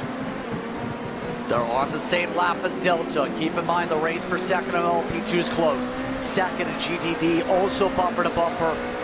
Some of the most dramatic racing we've seen all year, if not the past couple of years, in special events like this, with how this field has stayed together. Porsche Coanda still just about in drafting distance. They're about 1 second equal and might be able to charge the box to gain an extra couple tenths. Well, they need to do something, and they will need to storm here at Sebring to get away, and they're just keeping now Porsche Coanda just away at this moment. That battle for second in LMP2, Sesha and Grid and Go, they're looking for 45 minutes before they can start thinking about their go-home pit stop in this race, and you still know that it's all about the end of goal here as they now work through. GTP's working through the final corner of Sunset Bend, and Alejandro Sanchez needs to continue to find his run. Good luck from Alejandro Sanchez. It was a 46.6. The problem, it was a 46.2 from Florian Lebigra. A big response. They're doing a really good job actually extending the windows both themselves, because the other Verstappen sim racing car behind them from Sebastian Job could not make the same delta. He only went 25. So both of them have been, while they've been seeing this interval fluctuate within a second or two, both been backing off to save gas on their entries here, and it's worked out to where the up contact there. Johan Haaf getting a bit of side-to-side contact with Florian Lebigra, and he wasn't going to make it easy, was Johan, because remember, Alsana Spets still has a half chance. And I think Arthur Mealy said, I'm not going to mess up with the second place car either. I have respect for Sanchez. He's a former teammate after all. Now, still staying about equal. I think that contact didn't even cost Lebigra at all. Well, there was next to nothing in it, but it's still a point of fracture out there in this race. You've got to be careful about it. Second still there, and it looks like they're lining up for trying to what they can do. Lead battle, second battle, The Glaciers turning the screw in the bottom right corner at this point in time. So this is really turning into a tough old slog to finish this one off. And lest we forget, what difference will Grid and Go do compared to Blue Mercure for the overall win in LMP2? Yeah, right now, keep in mind for them, Blue Mercure, right now still 21.5 laps on their delta for now. Power and Villiers really keeping together. Keep in mind, Grid and Go still in a good position to go for an overcut and save gas. Look at this traffic. Sanchez onto the brakes, and everybody's coming on the pit road in front. That's no good for Alejandro Sanchez. Corentin Miru back onto circuit for Dulatrar. You've then got Matt Emery here for Team Benick, and suddenly it's 1.8 seconds again. That could be a knife that twists in the Porsche Coanda plan. That is a huge amount of time lost because the parking lot in front. Worst timing possible for Sanchez. Bigway has not really had to deal with too much of that since, and they've now got clean track. I think right now the Porsche Coanda is better on the entry and still able to chip away off their corner exits with a little bit better roll. But right now Bigway has just got the power down on these straightaways in the Cadillac. He's got enough drive, he's got enough prowess, and he is using that out there. It's two different manufacturers, remember. Porsche versus Cadillac out there, close to the wall. Then as we flick on over back to Williams F1 Team Gaming, they are seeing that gap go death by 1,000 paper cut at the moment for Parker White. He can do everything he can to try and close this down, the great all-rounder, but Tristan Iglesias is just a step better at this moment in the race on for second. I think that's really partially with the car and partially just with Iglesias. He was, remember, able to power away early on once he got clean space. And right now, Parker White just tiny bits a little bit off the mark. The problem is, leaders sanctified. Here we go. This is the money stop for the win. This is it. Florian Lebigra at Verstappen Sim Racing. Alejandro Sanchez at Porsche Coanda. Is there going to be an argument of we're going to change drivers, or is it these all the way to the end? The question now to be asked is how good are these stops going to be? And Florian crossing with a 2.3 second margin then as they made the line. So he made again more big progress there. Alejandro Sanchez struggling on that last lap. He'll stay in the car. So too will Florian Lebigra. Our focus goes still to second, who are focusing on through. And now hitting the line and the mark is Diogo Pinto at Verstappen Sim Racing. So he's also in for that final stop of the day. How much focus is there going to be on fuel numbers as they leave? We'll keep an eye out on it when they do, but right now it's all about sitting here with this second place battle. There goes the likes of Alejandro Sanchez and then Florian Lebigra, but Florian's got a jump, and Florian's got a very crucial jump. Yes, indeed. That's currently off screen, but remember, it was a 3/10 quicker stop and a 1 sec quicker when it comes to Sanchez and their mark. Bigway still holds on to a more than 2-second margin. And remember, the Porsche Coanda was better on the colder tires originally. Sanchez then faded back a bit after the tires activated on Lebigwe's car. So this will see a bit of fluctuation with 42 minutes to go. Final stop as well for the number 33 Blue Mercure team. Grid and go lead now, and so it's a question of how good their stops are. The 190 at Sesha Esports also down in on the lane, making their final stops of the race. Have Blue Mercure got their first ever win in top split? That's the question they will ask Jentel van Thielen, who has got to bring his car home and dry out there. And I know as well, it was a 6-second gap in GTD. It's now a 4.4-second gap. Coanda are reeling that in. Yeah, I'm not sure if that's what's up with the traffic management going on right now. You see, though, there's the thing. A lot of interclass traffic to deal with for second and third at GTD. They have a few of those fellow competitors that might hold them back a little bit. So they're going to have to pick their spots. Right now, White is drifting back as much as possible here of about a couple hundredths a lap last time through. He lost a tenth, in fact, just over a tenth of a second. This is going backwards in the worst possible time for Williams F1 team or gaming for their chances. I don't think it's because Parker White's slow. I think it's because Tristan Iglesias is fast. I don't think it's on Parker White. He's a wonderful driver. I think this is just Tristan realizing he's trying to right the wrong of a mistake, trying to hunt down Nicolas Matteo, who's holding his ground so very, very wonderfully here in this race. Porsche 091 still there, 1.7, 1.8, needing a little bit of help out there. And speaking of that, we still have currently circulating a full 44 cars still in this race. So this has been wonderful. We've only lost about 25% out there, as now you got two more diving down in. Here comes one more of the Sesha cars. It only leaves grid and go. Here we go as they see themselves up on the jacks. And right now, pressure's on for grid and go. Again, for those just tuning in, with 40 minutes to go, the reason the GTD lead is the way it is, it was a 3-second short fuel when it comes to grid and go. Coanda is charging in fast, and they have some cars they have to deal with, in particular when the BMW is just up the road. Parker White slipping back.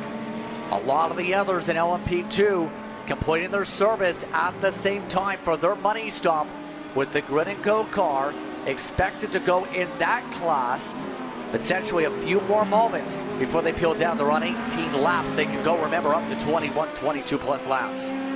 Well, they've got 35 seconds. That's got to be their lane transit time. It's going to be tough for them to do so. And we know as well the likes of, say, Effect Simulations, they're due one as well, and even shorter than what we have seen. So I don't think they're going to hold a podium out there by the end of this race. It's going to be very tough to deal with as we watch the slow drama here of where it's all falling the wrong way for the likes of Parker White. Back over to Alejandro Sanchez, still 1.8, still a nightmare to deal with because he sees where the lead is. It's right there. The issue he's got, Florian has been so good around the traffic. It's just fallen perfectly at the moment. But gets around David Sobrero, does Alejandro Sanchez. And now Lebigra. You're basically hoping, if you're a Coanda fan, that there's blocks out there on the straight. And that will be a little bit helpful. There's a 10th.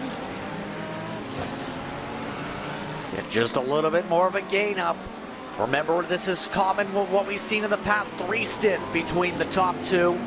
But You've seen it fall back down to earth, then come right back with some of the traffic. There's some traffic right there. Sanchez having to deal with some dirty air, able to drive to the inside now for the preferred corner, and we'll have to find a way to dig that. Even though he even got the better line, still cost him a tenth alone, having to take a compromised angle. Yeah, and this is the minutia you start going into. You have to micro-analyze every point to say, is it good or is it bad out there at this moment in the race? That's where they are sitting down. And we also know Troubles forecast 6, which is Cooper Webster out there, who's down in pit lane. And by the looks of things then, that is not what the doctor ordered then for Verstappen Sim Racing. One car down there and not finding a result that they will need at the end of running. Yeah, and that was a toe in their circumstance for Webster. More traffic management for Coana, still stays 1.6. Mind you, with how things are going in the LMP2s, also that math continuing to look very, very good. I'm prone to be surprised. I'm calling my shot here, Jake. If Go is in line for a 2 of 3 win day, just because of how much time potentially Rier is going to save, it's going to be a tough challenge for Blue Mercure because of how much time I'm expecting the LP2 leader to save in their start. Oh, very busy down there for Verstappen Sim Racing. Florian Lebigre needing to get by Mate Varga and Johan Haaf, and managing that at that point. So that has certainly held itself into play. We're going to get word of a replay with 36.5 minutes left to go here in Sebring. All down to the wire. Whose luster shines brightest here as we take a look? Is this straight out of the pit for Cooper Webster, where the troubles happen? You can see flies through turn number 1 and trying to find the power. Oh, on the side, massive contact. Goodbye race. Well, that's definitely not going to be something to look forward to in the post-race meeting. Quite simply, I think that's just a bit with the spotter call coming off the exit with the LP2. And now, that destroys what was a solid day for all the Verstappen cars. I'm all amongst the top half of the field. Goes for naught. 3 of the 4 still in the top 5 late.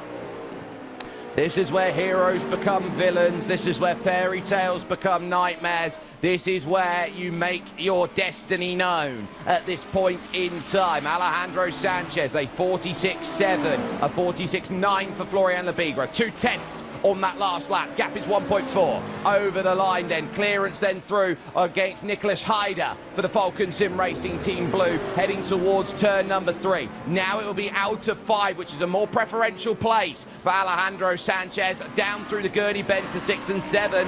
That's going to be there and really, really critical. We look over to gridandgo.com esports. Do they have a stop that is short enough to carve back 35 seconds? They will look around at it here, sliding about. They'll go another lap yet. Yeah, this is going to be a tough window, I think, for them. Remember, a full stop is 1 minute 4, just like it is for GTP here today. But this is a big one in terms of that. Are they going to be in the spot? I don't know, because 36 seconds, it's a little bit tight. Pit delta hearing is going to be at least 25 in theory for that. So there is a chance, a strong chance, as I called before. I am not going to be surprised if that's the case, and they're actually powering away from Blur Mercure as they go. Wow. 37 seconds now the margin. They are making hay while the sun shines, while Jensel von Thielen struggles around Dur Esports by comparison out there at this point. So this is setting itself up for an absolutely beautiful finish, and I reckon they're pitting on the half hour, Justin. I think so too, based on the laps left. And I know with the full tank, how much those windows can come into play. And know if it was a full situation, it wouldn't be the talking point. Wouldn't be the talking point for them outside the top 3. 1 second, maybe. 8/10. Sorry, race lead overall, 8/10. Traffic's not playing ball. Car spun around. Is Elliot Veyron again in front of the leaders then? He's really had a bad day. Now Alejandro Sanchez gets the wrong traffic again in Luca Alpert. Now suddenly it's 1.3 again. Gotta move, gotta move, gotta move quickly. There goes Sanchez on the outside. Didn't lose to 1.3 exactly, but will stay around 1.2. Now they have one of the Miranda's cars to have to deal with here. They cannot take their time with these moves at this point. The field, I think, knows the urgency level is going to be high. So if I'm anybody nearby the leaders, I'm giving extra space knowing they're going to dive bomb. There's the lead for LMP2. The moment is now for Grid and Go. Is it 2 or is it just the 1? Jensel von Thielen makes his way through the Ullmans onto the Ullman straight and now hopes that the number is good. Royer will turn around and think, is this going to be enough? It's going to be so close. It's going to be so close between them right now. When does Royer come off the box? When does Royer start rolling out of his position? Von Thielen for Blue Mercure round the final corner, and Royer is still in his box, and Royer will sit and watch as Blue Mercure will now move into the race lead out here at this point, and there's nothing that Johan Royer can do except now as he finally moves away, he sits, he watches, he hopes for a miracle. He was able to save 9 seconds compared to the normal pit delta, but it's still not enough to even hold on the second spot. Now, it will be second overall because Effect Simulation still has yet to pit. But Blur Mercure is about to have an opportunity for a banner day for its program. Needs to just avoid any contact. They've got a 5.7 second cushion with a car to pit. They've got an even bigger gap behind an extra 15 seconds in total on for the lead. And I'm looking around at Coanda as well in the 08. They are chasing Nicolas Matteo down doggedly at this moment. They need to get back into that position. That gap's to 3.5 seconds, and Nicolas Matteo now just has to hold the margin to hope this works out there. There is your 18 machine of Blue Mercure. Jensel von Thielen here, who moved from Williams over into Blue Mercure colours for this one. He is going to be there and smiling at the way that he's got this gap. This is brilliant stuff. We'll go back here. This is the Budosud plus Turner car now in a scrap for position. And another one of those cars that, remember, had a spin earlier on, a chance to at least get a respectable end of this day. Right now, that EMM Esports machine has been staying about this spot much of the way to end things off, but the BS Turner car last time by was about equal to him. It was a 0.2 difference on speed, but the average is 0.3 over the past 5 gained to get here.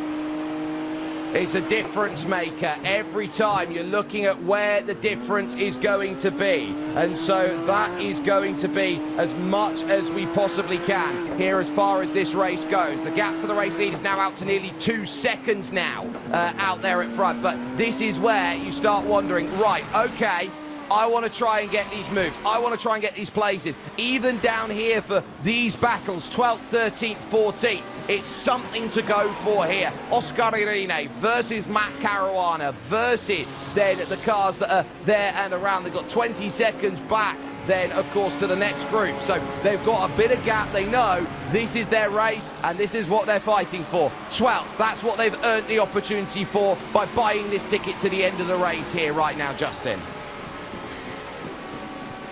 And especially for them, it's for them overall a tough day in terms of some of the progression. But at the very least, get the last spot you can on the racetrack, get that spot taken care of, finish out with your head high, because you at the very least, you know you're running top half of the field in a very big GTD field. Just have to wait for the run. Here comes one, as look out, car out of pit road, Miranda's. That pulls the side-by-side to the inside. Can't get it there. The outside wasn't working either. And oh, Miranda's squirreling about on cold tyres. They'll both get by, but it'll only be due time, Justin, before Miranda's goes flying back through again. Yeah, now they'll have to figure out another way to do that. They've got a lot of plotting and planning opportunities. You see them searching for grip with the offset line. Miranda's, though, not going to take the overlap yet. They also have some other drivers in terms of interclass traffic gaining up on them also. That may become a bit of a factor here. Yeah, so this is going to be even quicker for them to go and try and get through as they now try and work their angle through this backside of the section as they now look to set. So now they go through Collier over to then the corner of Tower and hit the brakes. No clearance, waiting for the Flying Fortress straight. This will be the easier place to go and get the clearance done. I think Mirandis is doing this out of respect because they could have got that done a lot earlier. I think they don't want to be the reason somebody loses a spot. So good on the Mirandis car to wait until the straightaway to make the move, knowing they're not in a spot where they can really gain up too many spots. Oh, who was that? Spinner behind.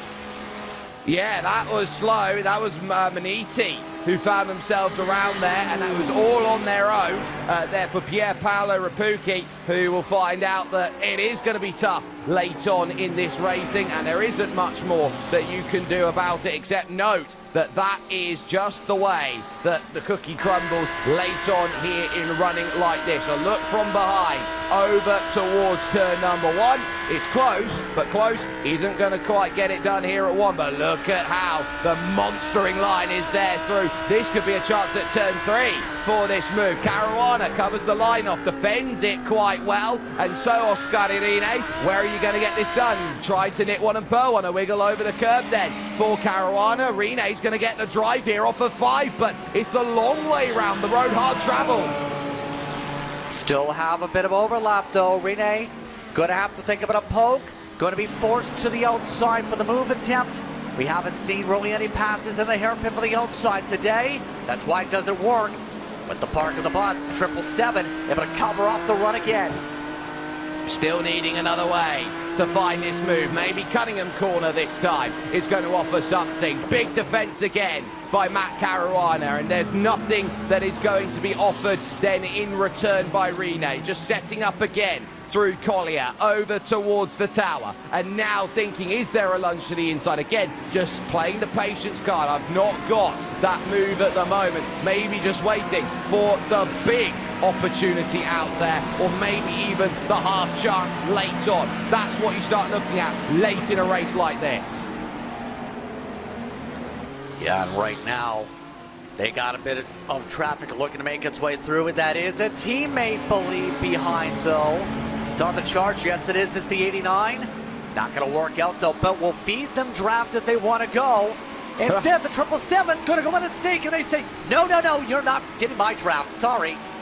Not like that. We are not letting you get free help from a teammate there. Very smart coordination from the team at Burosud Turner there, and they will know that without that coordination, they've now been given an opportunity to go searching for the move down the inside. It was very smart by Matt Caruana. He is a heads-up thinking driver. Yeah, going to have a lot of pressure here. Here comes the charge again. Having to hug the inside, side by side for position. Once again, the old and gray machine having to back off on the outside, trying to keep the overlap though for Big Ben. Couldn't do it. You just look at that there from Oscar Irene, and you think it was a good chance, but ultimately the confidence I don't think was there to really chuck in at it. Again, slight defense by Matt Caruana, doesn't offer anything more for EMM, and so Burosud again just have to stare at the back of that Lamborghini, and I tell you what, it will grind their gears that they can't find a way through. Yeah, this is one of the more intense battles left on the racetrack. A lot of the other groups really have only now started to separate, but these two are keeping the intensity up already. Give credit to that driver behind in terms of lap traffic, watching the popcorn seat, just trying to stay out of the way, not be a factor in this, make sure they're allowed to fight, and try and just log laps. They are similar pace, mind you, to the top two, but no, if they go in between that, there's going to be a lot of angry people. 24 minutes remaining here in this race, and now they are starting to set themselves up for the final attempts that they will have available to them. A few cars will be running through. Your leaders will approach on these drivers as well, all the way to the right-hand side, cover off, and that's so smart by Caruana because Tristan Cabrera's got to jump through. You can't get the slipstream straight away. That is some elite level defending there, giving a car slipstream when they know it's going to go through and then blocking the chance to go and get back. You've got to be thinking 5D chess with time travel mechanics. And that requires almost a PhD in at least 7 different disciplines to figure out. But right now, the 96 looking for the place to car. By the way, how are things going for the other leaders? Right now, the gap hasn't really closed when it comes to your GTPs. It's about 1.7 seconds. And 1P2 lead, very comfortable for Blue Mercure in their respective case. Thielen just has to make sure he doesn't bin it at the moment. Pressure still there at 1.5 seconds for Florian Lebigra. Now he'll encroach on this battle, and because they're battling, it will make life even tougher because he gets onto the brakes and they'll try and fight side by side if they're thinking about the way they're going to go. Middle of the road, half a chance. So now it's a case of, okay, there's one clear. How does Alejandro Sanchez behind navigate through this as they will go side by side into Cunningham Corner? Is this the death knell in the coffin? Because he can't get the run here through Cunningham. He's got to go around the outside of Collier and he's got to dive a car down the inside that's going to go for the move. There's no block. It's a block, and that could be the race. A block as they fight down for 12th position in GTD. Alejandro Sanchez 2.6 back, and at that point Florian Lebigra will just have a wry smile. Verstappen Sim Racing are 22 minutes away from victory. Worst time possible for Porsche Coanda to come up to the battle for position, and that is the tough balancing act. You know some of the people are going to be battling for their own respective races late. When you have an overlap like that, there's just nothing you can do except watch the time bleed away. It's so frustrating for a Porsche Coanda team that has done so well to hold a team like Verstappen Sim Racing to account all day long. They still are, and they still know that there is a chance for them to get something out there. But this is where they turn around, they look at where they are. It's a couple of second places, which are at the moment great, but great doesn't quite do it justice at this moment in time. They know they want a little bit more than great. They need to be exceptional to win these races. Especially with what we talked about when it comes to the strength of this pack. Now, challengers on, by the way, with all of this. The power's on for the 96 to run away. The 777 going the wrong way. You can see they'll still have a bit of slalom to deal with, but I think this field going to see a bit of separation build up. Rene can just run away, or he can nearly have it ran over because the park of the bus from the RP2 in front, or GTP. The difference is there, the tower turn, the block that made the pass happen for Oscar Irene. He knows he's got to run away. He knows that he's got to just focus on the late stages of this race, convert, build a gap. Caruana is determined. He doesn't give up easily, and he's a driver of immense character out there here in running like this. The gaps, as far as they stand in the lead battles, Nicolas Matteo has stabled the gap over to Tristan Iglesias and will feel very good about that at this moment in time. So Grid and Go have themselves safe. The easiest gap to understand is Bleu Mercure. They've got that 13.5 second margin, 2.6 for Porsche Coanda. They're not going to give up, but Florian Lebigra has got a gap. They might prey on a mistake, a bit of insecurity out there. Our focus still will be on this 12th and 13th place battle, because by no means do we say this is done yet out there. This is your closest battle out there on track.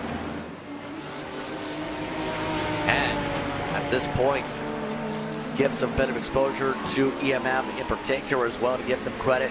What's been a solid day for them, a 6th on the months to around 7th when it comes to their position right now up towards the front also. Solid day in the office for the green and orange machines. Some of their top split debuts today. But here we go, more overlap when it comes to some of the Verstappen Sim Racing cars looking to move their way through near contact. It's very much a case of where can you find a chance to get away there, and that is then a case of I don't need to be putting in any more risk than necessary at this point. Labigra happy, you got Thielen then very happy, or Von Thielen. That 12th place battle now has just opened up a gap, car in between. Oscar Irene not too ideal. They're going through is Jenkel Von Thielen, who will move through for Blue Mercure, and suddenly Matt Caruana sees the gap, is at about 6 or 7 tenths of a second, and there's not much more that he can do except look at it and try and claw it back. And Caruana, you'll keep an eye on this right here. We talked about some of the issues noticed for the manufacturer, not just for one team. When it comes to Lamborghini, watch right here. The BMW has good power off the exits, looks a little bit more stable. Then you have a lot more bounce around when it comes to Lamborghini as they work their way through Sector 2. Just those little minute differences and characteristics on the chassis are really stepping into play as we continue to chug with less than 18 minutes to go. Secure this race for the rest of these drivers.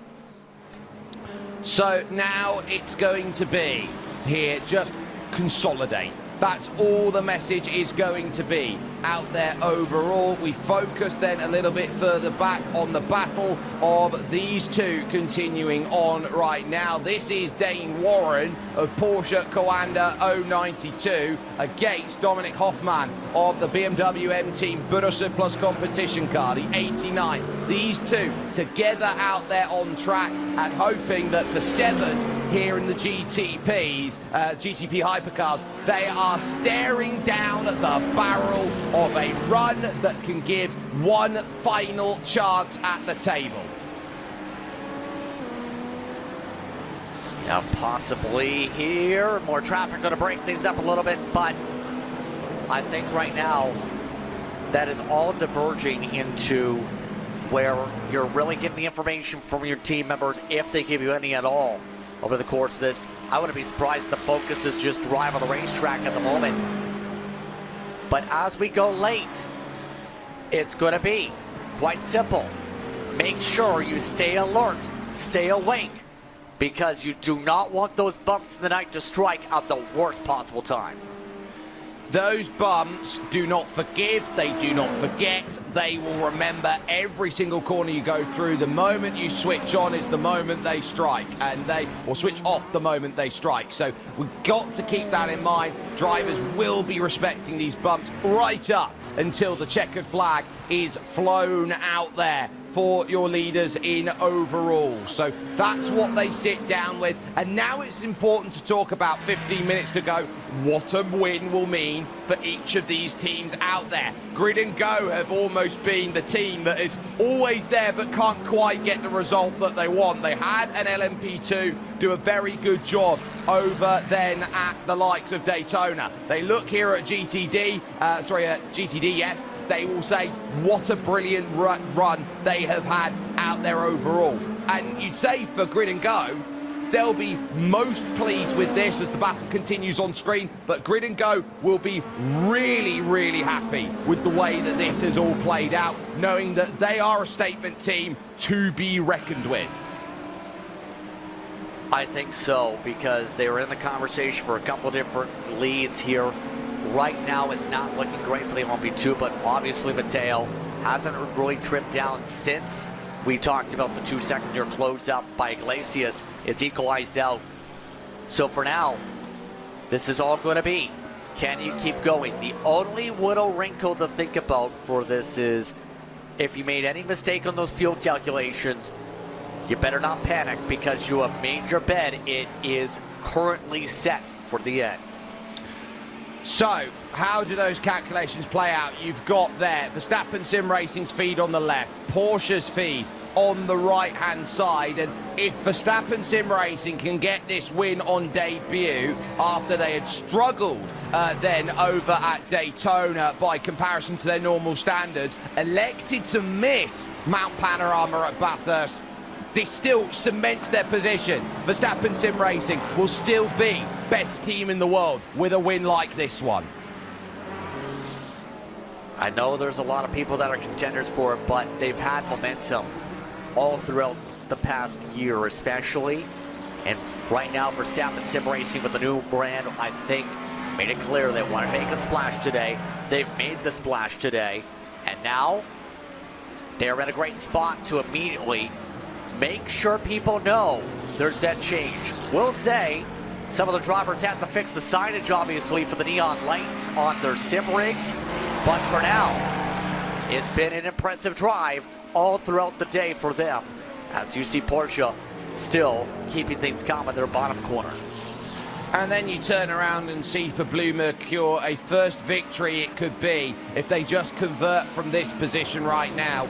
A team that has made its debut for 2026, that in just a span of 3 months, Justin, they're going to be top split winners in the LMP2 division. I have not seen from any sim racing team such a meteoric rise. I mean, they had the talent from the get-go, didn't they? A lot of those drivers coming over from other contracts and other expired groupings and teams unforming, let's put it that way. So it should be no surprise to see Blue Mercure in their situation to be where they're at. There is one thing to think about for them. A couple of team members have noted in terms of those broadcasting or watching along in regards to some of the various other groups in this SOF.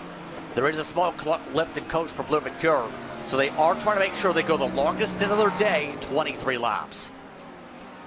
So it's going to be tight to the end out there, and so keep that in note. How close is this going to be by the time you get there? Nose to tail now for Dominic Hoffman and Dane Warren, as they now note that this is going to be a wonderful job out there. Is this going to be a job where Dane Warren can steal one away and say for BMW M Team Burleson, it's not going to be the job that you need? These are the last cars on the lead lap. Still at this moment, to finish on the lead lap of any endurance race is still a really strong skill, but they know 7th compared to 8th is the responsibility that they sit, and we already know once in this the 092 has pulled a worldie on this team.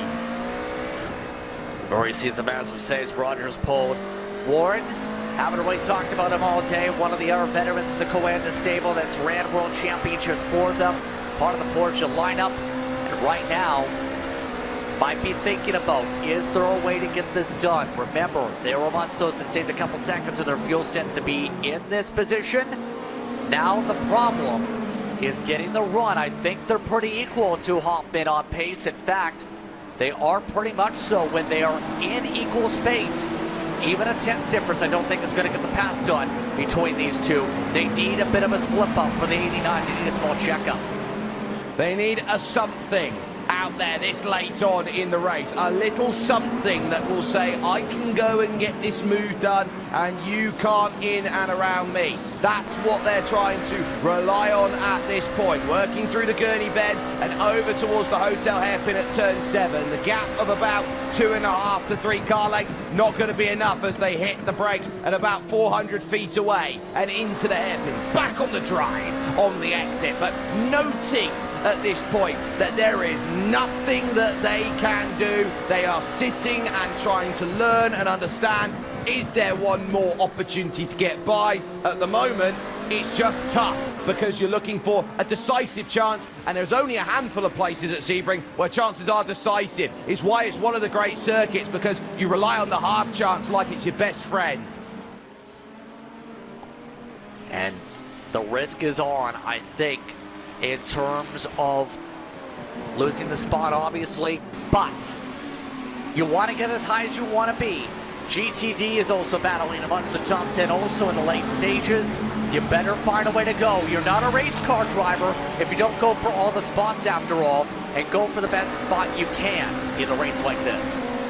Keeping an eye on some gaps, it's back down to 1.9 for Alejandro Sanchez. 2 seconds, there's the move up then, and around the outside goes the attempt then from Dane Warren, who is always decisive as he tries to get there. Next to no room as he now works to the right-hand side, looking for this pass lane to get it through. Around the outside of turn 1 is the attempt. Not going to get there, trying to cut up and under.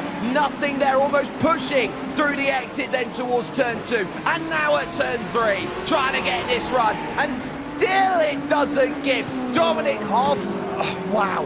What a way there for Dominic Hoffmann to hold himself to account, but there's still turn 7, the hotel hairpin through the Gurney Bend, 2 bits of traffic. This is going to be about bravery on the brakes here. Open up the station, gangway, no move. No chance for the overlap. We haven't seen really too many opportunities for the diamond line off of the hairpin. More traffic to deal with. Immediately moves out of the way. Good respect from them with the blue flags. Here comes the chance for the overlap again. Power on the outside from Warren. Gets the overlap this time of the corner cut, but couldn't get the diamond to fully stick. Now gets alongside to the outside for Tower. Yeah, was worried about room there on the outside, so has to diamond again here for the Flying Fortress straight. 8 minutes left here in this race, and now it's about, can you find it? Traffic again is going to take the natural line away. That's Oscar Rene then. What a time for a teammate then to just break this up. I helped you, you helped me. That's going to be the case of how they go. But now again, here comes the run, the Almond Straight. Dane Warren is relentless at this point. He knows that he wants to have a chance to go and make this dive, and there is the defense from Dominic Hoffmann. Again, it will be the long way around, or are you going to try and cut up underneath? No room there. Hug the inside like it's a cuddly toy, and again it will be over towards turn 1. Hug over to the left hand side. How late are you going to go? How much pinch is going to be there? Lisking over, late move over to the right hand side. Brilliant stuff between two wheelers. Contact though as they go through. Dane Warren is barged away. Warren not going to be happy. He's going to be very much so, much harder, I think, on the push to get there now, knowing how much Hoffmann wants to battle. This is still for 7th, by the way. So this is to where you know there's the disdain to lose a spot late. Warren, I think, has a little bit faster grip, and now is going to need the help of the traffic to get right back there. Teammates on the outside contact.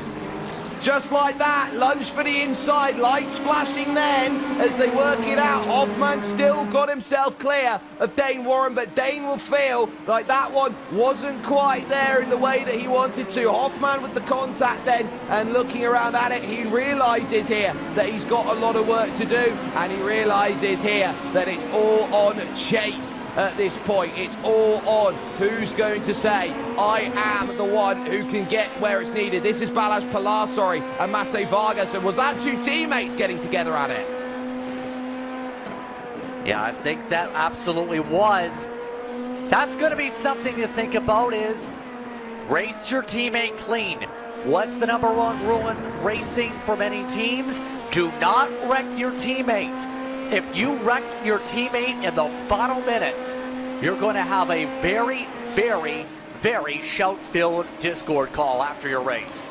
Rule 1, don't hit your teammate. Rule 2, don't hit your teammate. You shout it louder, you make sure it doesn't happen. Through goes Hoffmann, and then Dane Warren trying to join in the party. They'll get the clearance. 5.5 minutes to go, 1.6 seconds. The margin then at the front of this field overall, and this is going to be where you keep the look on at this stage here. How these two teammates at Sesha want bragging rights honours against each other. They are 3rd and 4th. It's for a podium of all things. Mate Varga and Balázs Pilar. They'll know each other's racing like the back of their hand. Especially since they probably tested together in the first place. Blinking lights saying, okay, I'm here. Let's have some fun, friend. Let's try and figure out a way to do this clean to end this off with less than 5 minutes to go. We're running out of laps. We're talking about maybe 2 or 3 laps to finish out these fights. There's not long left, and they will both know there's not long left. So they've got to figure it out between each other. Who wants that podium? Who doesn't out there? Balázs Pilar has held himself the better of the two over the long haul of the race, but it doesn't matter how you've done over the race. It matters where you are over the checkered flag. And that's where Mate Varga, I think, has stood on song and ceremony, timing this run quite nicely towards the end. Now they've got to try and get around the likes of there, Johan Hart, who has to open steering there through Jean de Bienne, and now they'll look over at Guntage Delen that they'll have to clear, and suddenly there's no chance this lap. I don't know if there's going to be another chance yet, because they lost a lot of ground on the corner exit up to the Gorman Straight, having a lift to avoid going way into the dust. Now it's going to require another checkup attempt to get back to that rear end with less than 4 minutes to work with. So, not long left on the clock. If you're going to make these moves, you're going to make it. But here's your leaders right now. It's Verstappen Sim Racing, who have the control with Florian Lebigra. 3:40 left on the clock. They'll be staring down 3 laps to go here because they'll get over to the line with about 4 seconds remaining on the clock. Everyone's going to get forced to do an extra lap. Oh, that might actually be pretty big here. I think you got the same reaction. If Fleur McCure has any concerns on fuel, this is going to potentially cause that to get a little bit more panic-wise. Right now, though, anything you can do in some of these fights, you better do it now, because right now, in particular, you see with Warren, it's almost a second too far back to lunge from that point unless you find a go-go gadget, give me grip. Well, this is what Alejandro Sanchez needs, a minor miracle out there at this point. He knows what he's got to do. We look over at where Dane Warren is sitting right now. He's also in the same boat. These Porsche Coanda cars need miracles to get their passes, and at the moment, unfortunately, there's none coming at this moment. Working through here at Jean-de-Bienne and back again to the Ullman Straight again. Dane Warren hopes that he finds himself with a jump. Dominic Hoffman, though, has him at arm's reach. He's not going to let this one go easily. Last time by, he was 2/10 quicker. We go back to the battle on the LMP2 podium here. It's going to be Sesha at the moment, but which one? Look at the snake. They're now wanting to feed their teammate the draft at this point. They know they've got the advantage with a couple laps to go, though. It's really in the hands of Bella to hold on for this spot. That's going to definitely make the team boss a little bit nervous, wouldn't you say, Jake? I'd say it would be, but then also look at Florian Lebigra here behind, who crosses 150 remaining on the clock. He doesn't have time to slow down. There'll be an extra lap on top of it then as they go. So these drivers will know they'll get lapped by the leader. They'll have one less lap to worry about in terms of their focus. Now, what we'll also keep in mind then with 2 to go is Blue Mercure, because if a car out there, which is 8 seconds down the road, is grid and go is lapped, there's no way to stop them on the final lap. Even if they run out of fuel, they'd win. My goodness, is all you can really say in terms of the calculations there. 7-second offset we're hearing was the difference at the line, by the way, in terms of the lap. Right now, there's the Blue Mercure. This is going to be tight for them on the gas. 1 minute to go. And remember, the lift and coast has been on, likely to make sure they are good to the end. They still haven't lost time with it. They just have to make sure there's no running out of gas at the end in the final straightaways. Well, if they make it's the question. The question is, will they have a lap to themselves to make it, is the next one. So it's all about Verstappen Sim Racing right now. It's all about that as the threat and the presence that is there. They'll continue on. There's not much worries, and the traffic not playing ball then for Verstappen Sim Racing right now here, because the gap is down to 9/10 of a second, because it was the battle for third in LMP2. Mate Varga didn't want to lift. Mate Varga didn't want to yield, and Florian Lebigra will get the clearance on Balazs Pilar, and Alejandro Sanchez late, and I mean late, is going to have a chance. Barney waves the white flag. They're going to cross the line with about 4 seconds on the clock, on the nose, as they now look to try and get themselves set. There's one final chance left here at Sebring for Porsche Coanda, and they know, and they breathe, and they pray that it's going to be a chance at Florian Lebigra. Luca Alpert for EMM is there right in front, and now as they sit and understand, this is going to be down to traffic management late on. It clears perfectly for Florian right now. He will look behind here at Alejandro Sanchez and say, what can I do? There are your other leaders out there at the moment, Blue Mercure and Grid and Go, who have their margin set right now at 3.7 and 9.4 seconds in the bottom left and bottom right. But right right now, it's about Florian here and his margin up at the top. 1 second, teetering over, just making sure there is enough left here in this race to say, I got enough in this back pocket. They have dominated proceedings from the front. Everyone's been trying to chase to their strategy out there with what they've got left. Last lap starts, then over in GTD. There will soon be last lap starting in the in the LMP2, sorry, out there. Critically, Johan Rouier will get one more lap out there overall. But now, onto the Ulmann Straight for the final time. You can brand them whatever you want. You can call them Team Redline. You can call them Verstappen Sim Racing. But it's a flash of the light of resignation from Porsche Coanda. GG, no re, Verstappen Sim Racing on debut will get their win and will say best in the world. How about that drive, to say the very least? The others look to close it out. Don't look now, that Grid and Go gap closed up 5 seconds in the past couple minutes. Is Grid and Go good on gas for the GTD car now? That's the question late here, as they will now keep an eye on Porsche Coanda, who were there, or Coanda Esports. They were there just behind. They're trying to hold themselves steady, but it's all about who's managed their mark at the moment. Heidi Noah Mamasi is there with him. I think they're trying to line up a form finish out there at this point. Blue Mercure making their way around the tower turn. Grid and Go will keep note of this here and hope that there is not going to be a choke heading over towards the line. It is going to be a day of destiny for a team that has a boss very proud of what they have done. And now you start wondering, Grid and Go, they've done so well here today at Sebring, and it is deserved here the way that they have held themselves steady. They've rose to the occasion. They've beaten out the mistakes that they have set themselves at. Grid and Go are GTD champions here at the Sebring 12 hours, and we wait on LMP2 now making its progress around Sunset Bend. The fuel is good, the margin is there, and simply put, it is OM Citoyen, because it is a big one, a big win in LMP2 for Blue Mercure. Getting their first, it is a party of drivers out of gas and celebrations up in turn one. Take a bow, take a swig of water, Jake. I think it's time to add to that counter. What a finish.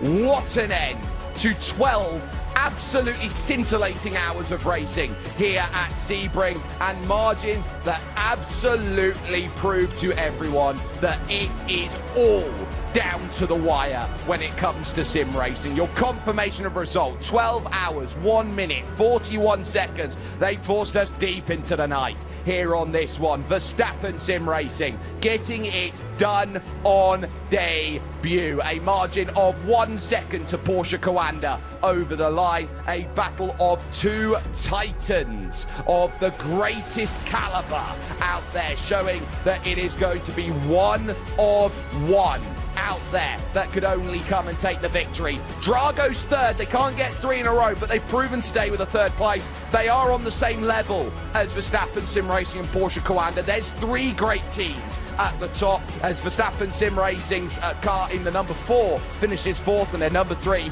finishes in 5th. GridandGo.com eSports 001 gets 6th ahead of BMW MT Borussia Plus competition. Porsche Coanda, the last cars on the lead lap, then at 8 adrift. Blue Mercure 32 retire, and you look down the list, you see the likes of Coanda Esports, Borussia Plus, and Drago Racing out there to finish off the process of running here today. We look over to LMP2, where Blue Mercure finally say that they are winners, and it has been coming for a brand new team for 2026. Grid and Go short by 8 seconds. Everyone else classified a lap back. So Sesha Esports, then the 190 and the 126. Effect Simulations are in there. Maradnus, Blue Mercure, Team Benick 3 laps down. Everyone else from behind struggling, like Auto Moves, like Dulatra, for example, by PC Design, back there in 10th. And then you talk about retirees from that field, then seeing the number 8 out, Simify Esports, WSR Esports, and then Williams F1 Team Gaming 5.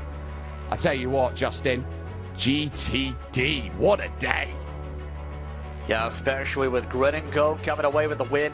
Gap went down rapidly towards the end, but they still chugged to the end over Coanda's recovery from a drive-through penalty. Williams F1 Team Gaming finishes off with the top 3. They dropped 10 seconds to Coanda in the end. WSR Esports and Maui Racing Team plus the top 5. Maui, remember, was a part of the teams that were trying different stretches on the fuel. Falcon Sim Racing Team Teal still survives on the lead lap. The double 7, the 7 of EMM Esports, the top 7. Falcon Sim Racing Team Blue, Drago and TC, a part of the top 10 here in this one. Mind you, Fiercely Forward Pink held on to 11th. B.S. Turner in the top 12. EMM Esports' 777 is 13th over the Cesra 90. Then the 7 finishes off at 15th for BS Competition. Grinico down to 16th. Cesra's 26th car in 17th. Grinico's 007 and 18th. Maniti and Low Cortisol. I don't think we talked about that team or seen that team all day. They quietly finished off in 20th. One of the final cars still running over Door Esports. Yeah, Stint 1 still running 6 down. One of the other Door Esports machines by SX coming away in 23rd. Coanda, Williams, Blue McCure, 75. Fiercely Forward, Grit and Go, and SDR a part of some of the drivers' many laps down in this one. 34 took part in the class. Williams, Drago having 2 cars at the end. And one of the WSR Esports entries, 35, was a part of the early DNFs, a part of this one. A day of days for many as they sat themselves up and said, look, we've got to go and get into everything that they could. This was an absolute almighty performance out there. And so at least for this moment, you...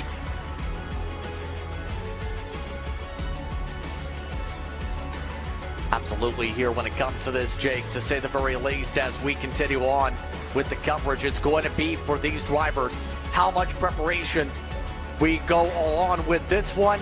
It's been a big race in terms of how the strategy played out. I'd argue one of the closest races in terms of top splits we've seen in the past few years. This has been an impressive race. It's been absolutely fantastic. I've been here so long that the way that we do our production feed actually refreshed on me. So that's why we found ourselves all closed up. Incredible then from everyone around. A massive thanks to the entire team that has brought this show over together. You look around at the likes of those who have said on top of everything how wonderful it is. From the entire crew that has been around here in today's running, this has been an all-important run from the likes of Giancarlo Lenzi, from Justin Melillo, from Justin Prince, who's been alongside me, Evan Pasocco over the course of running, Lorenzo Bonda as well on top of that. You've got so much amazing great sim racing from Drew Adamson, from Cisco Scaramusa. You've got the likes of Dougie Beard, who's been incredible with his camera packs out there. And on top of that, you talk about Sean Ambrose, who has been on main director. A day of Sebring where the smile will be wide for many. It was one of a first of hopefully many for Blue Mercure. A huge opportunity to say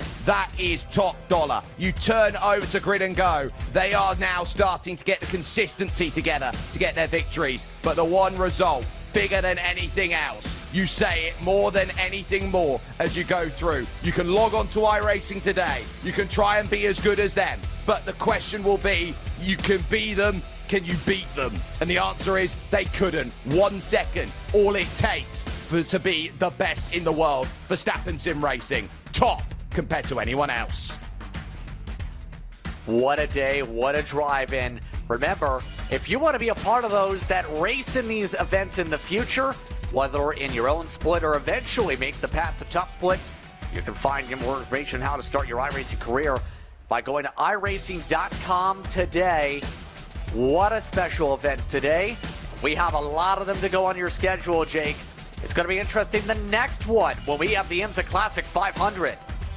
2 weeks' time, you definitely want to jump yourself in on that, because it is GTOs and GTPs as they will look themselves up, reworked for Season 2 in 2026, and that is going to be a true spectacle of great racing then from the WeatherTech Raceway Laguna Seca. That corkscrew is going to be a difference maker out there with these two different styles of cars out there, as we are going to get ourselves a lot to deal with. And of course, there is still all of the special events that will be coming along in the next few months, including so much more great work. You've got then the likes of the Nurburgring 24 in May, Indy 500, World 600. You look at Spa in July, that will be coming in, the 6 hour in June at Watkins Glen.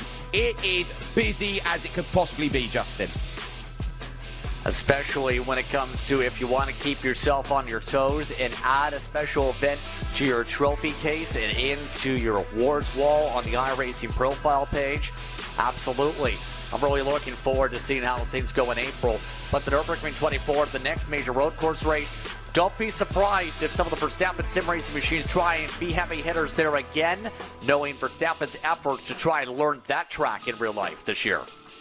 Absolutely. They'll want it, especially after what happened last year. They'll want to write that in a quick heartbeat out there as they set. So this all sets itself up in terms of special events as a wonderful run that we've got going along all the way to December with the Production Car Challenge, which will be setting off the end of this season.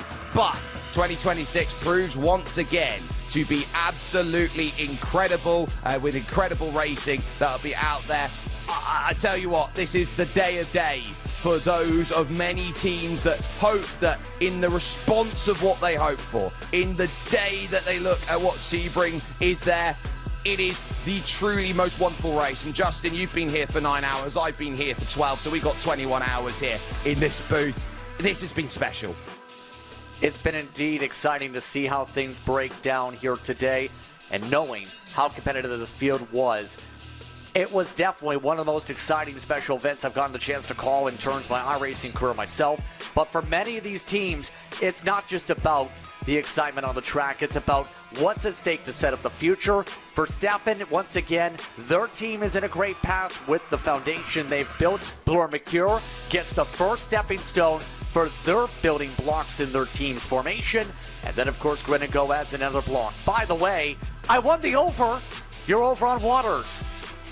I am 12 Waters. It is official out there. I got one every hour, so I was a GTD for today's running of action out there. Brilliant stuff out then from all who look to go and battle for it, and it is so brilliant when you see iRacing at its absolute limit, the best in the world, having to duke it out in an all-out sprint in all categories to set this all into play. It was sunshine to sunset and deep into the night, and on a smile of many, there are 3 team names that will be whispered along the wind heading to April and the month of May. Whisper out for Grid and Go, a win that will set them into the records as a team that should be threatening. You take a look at Bloor McCure, a first of many for a team that now ignites into a wonderful 2026. But the team better than any, better above all, and the team that will define sim racing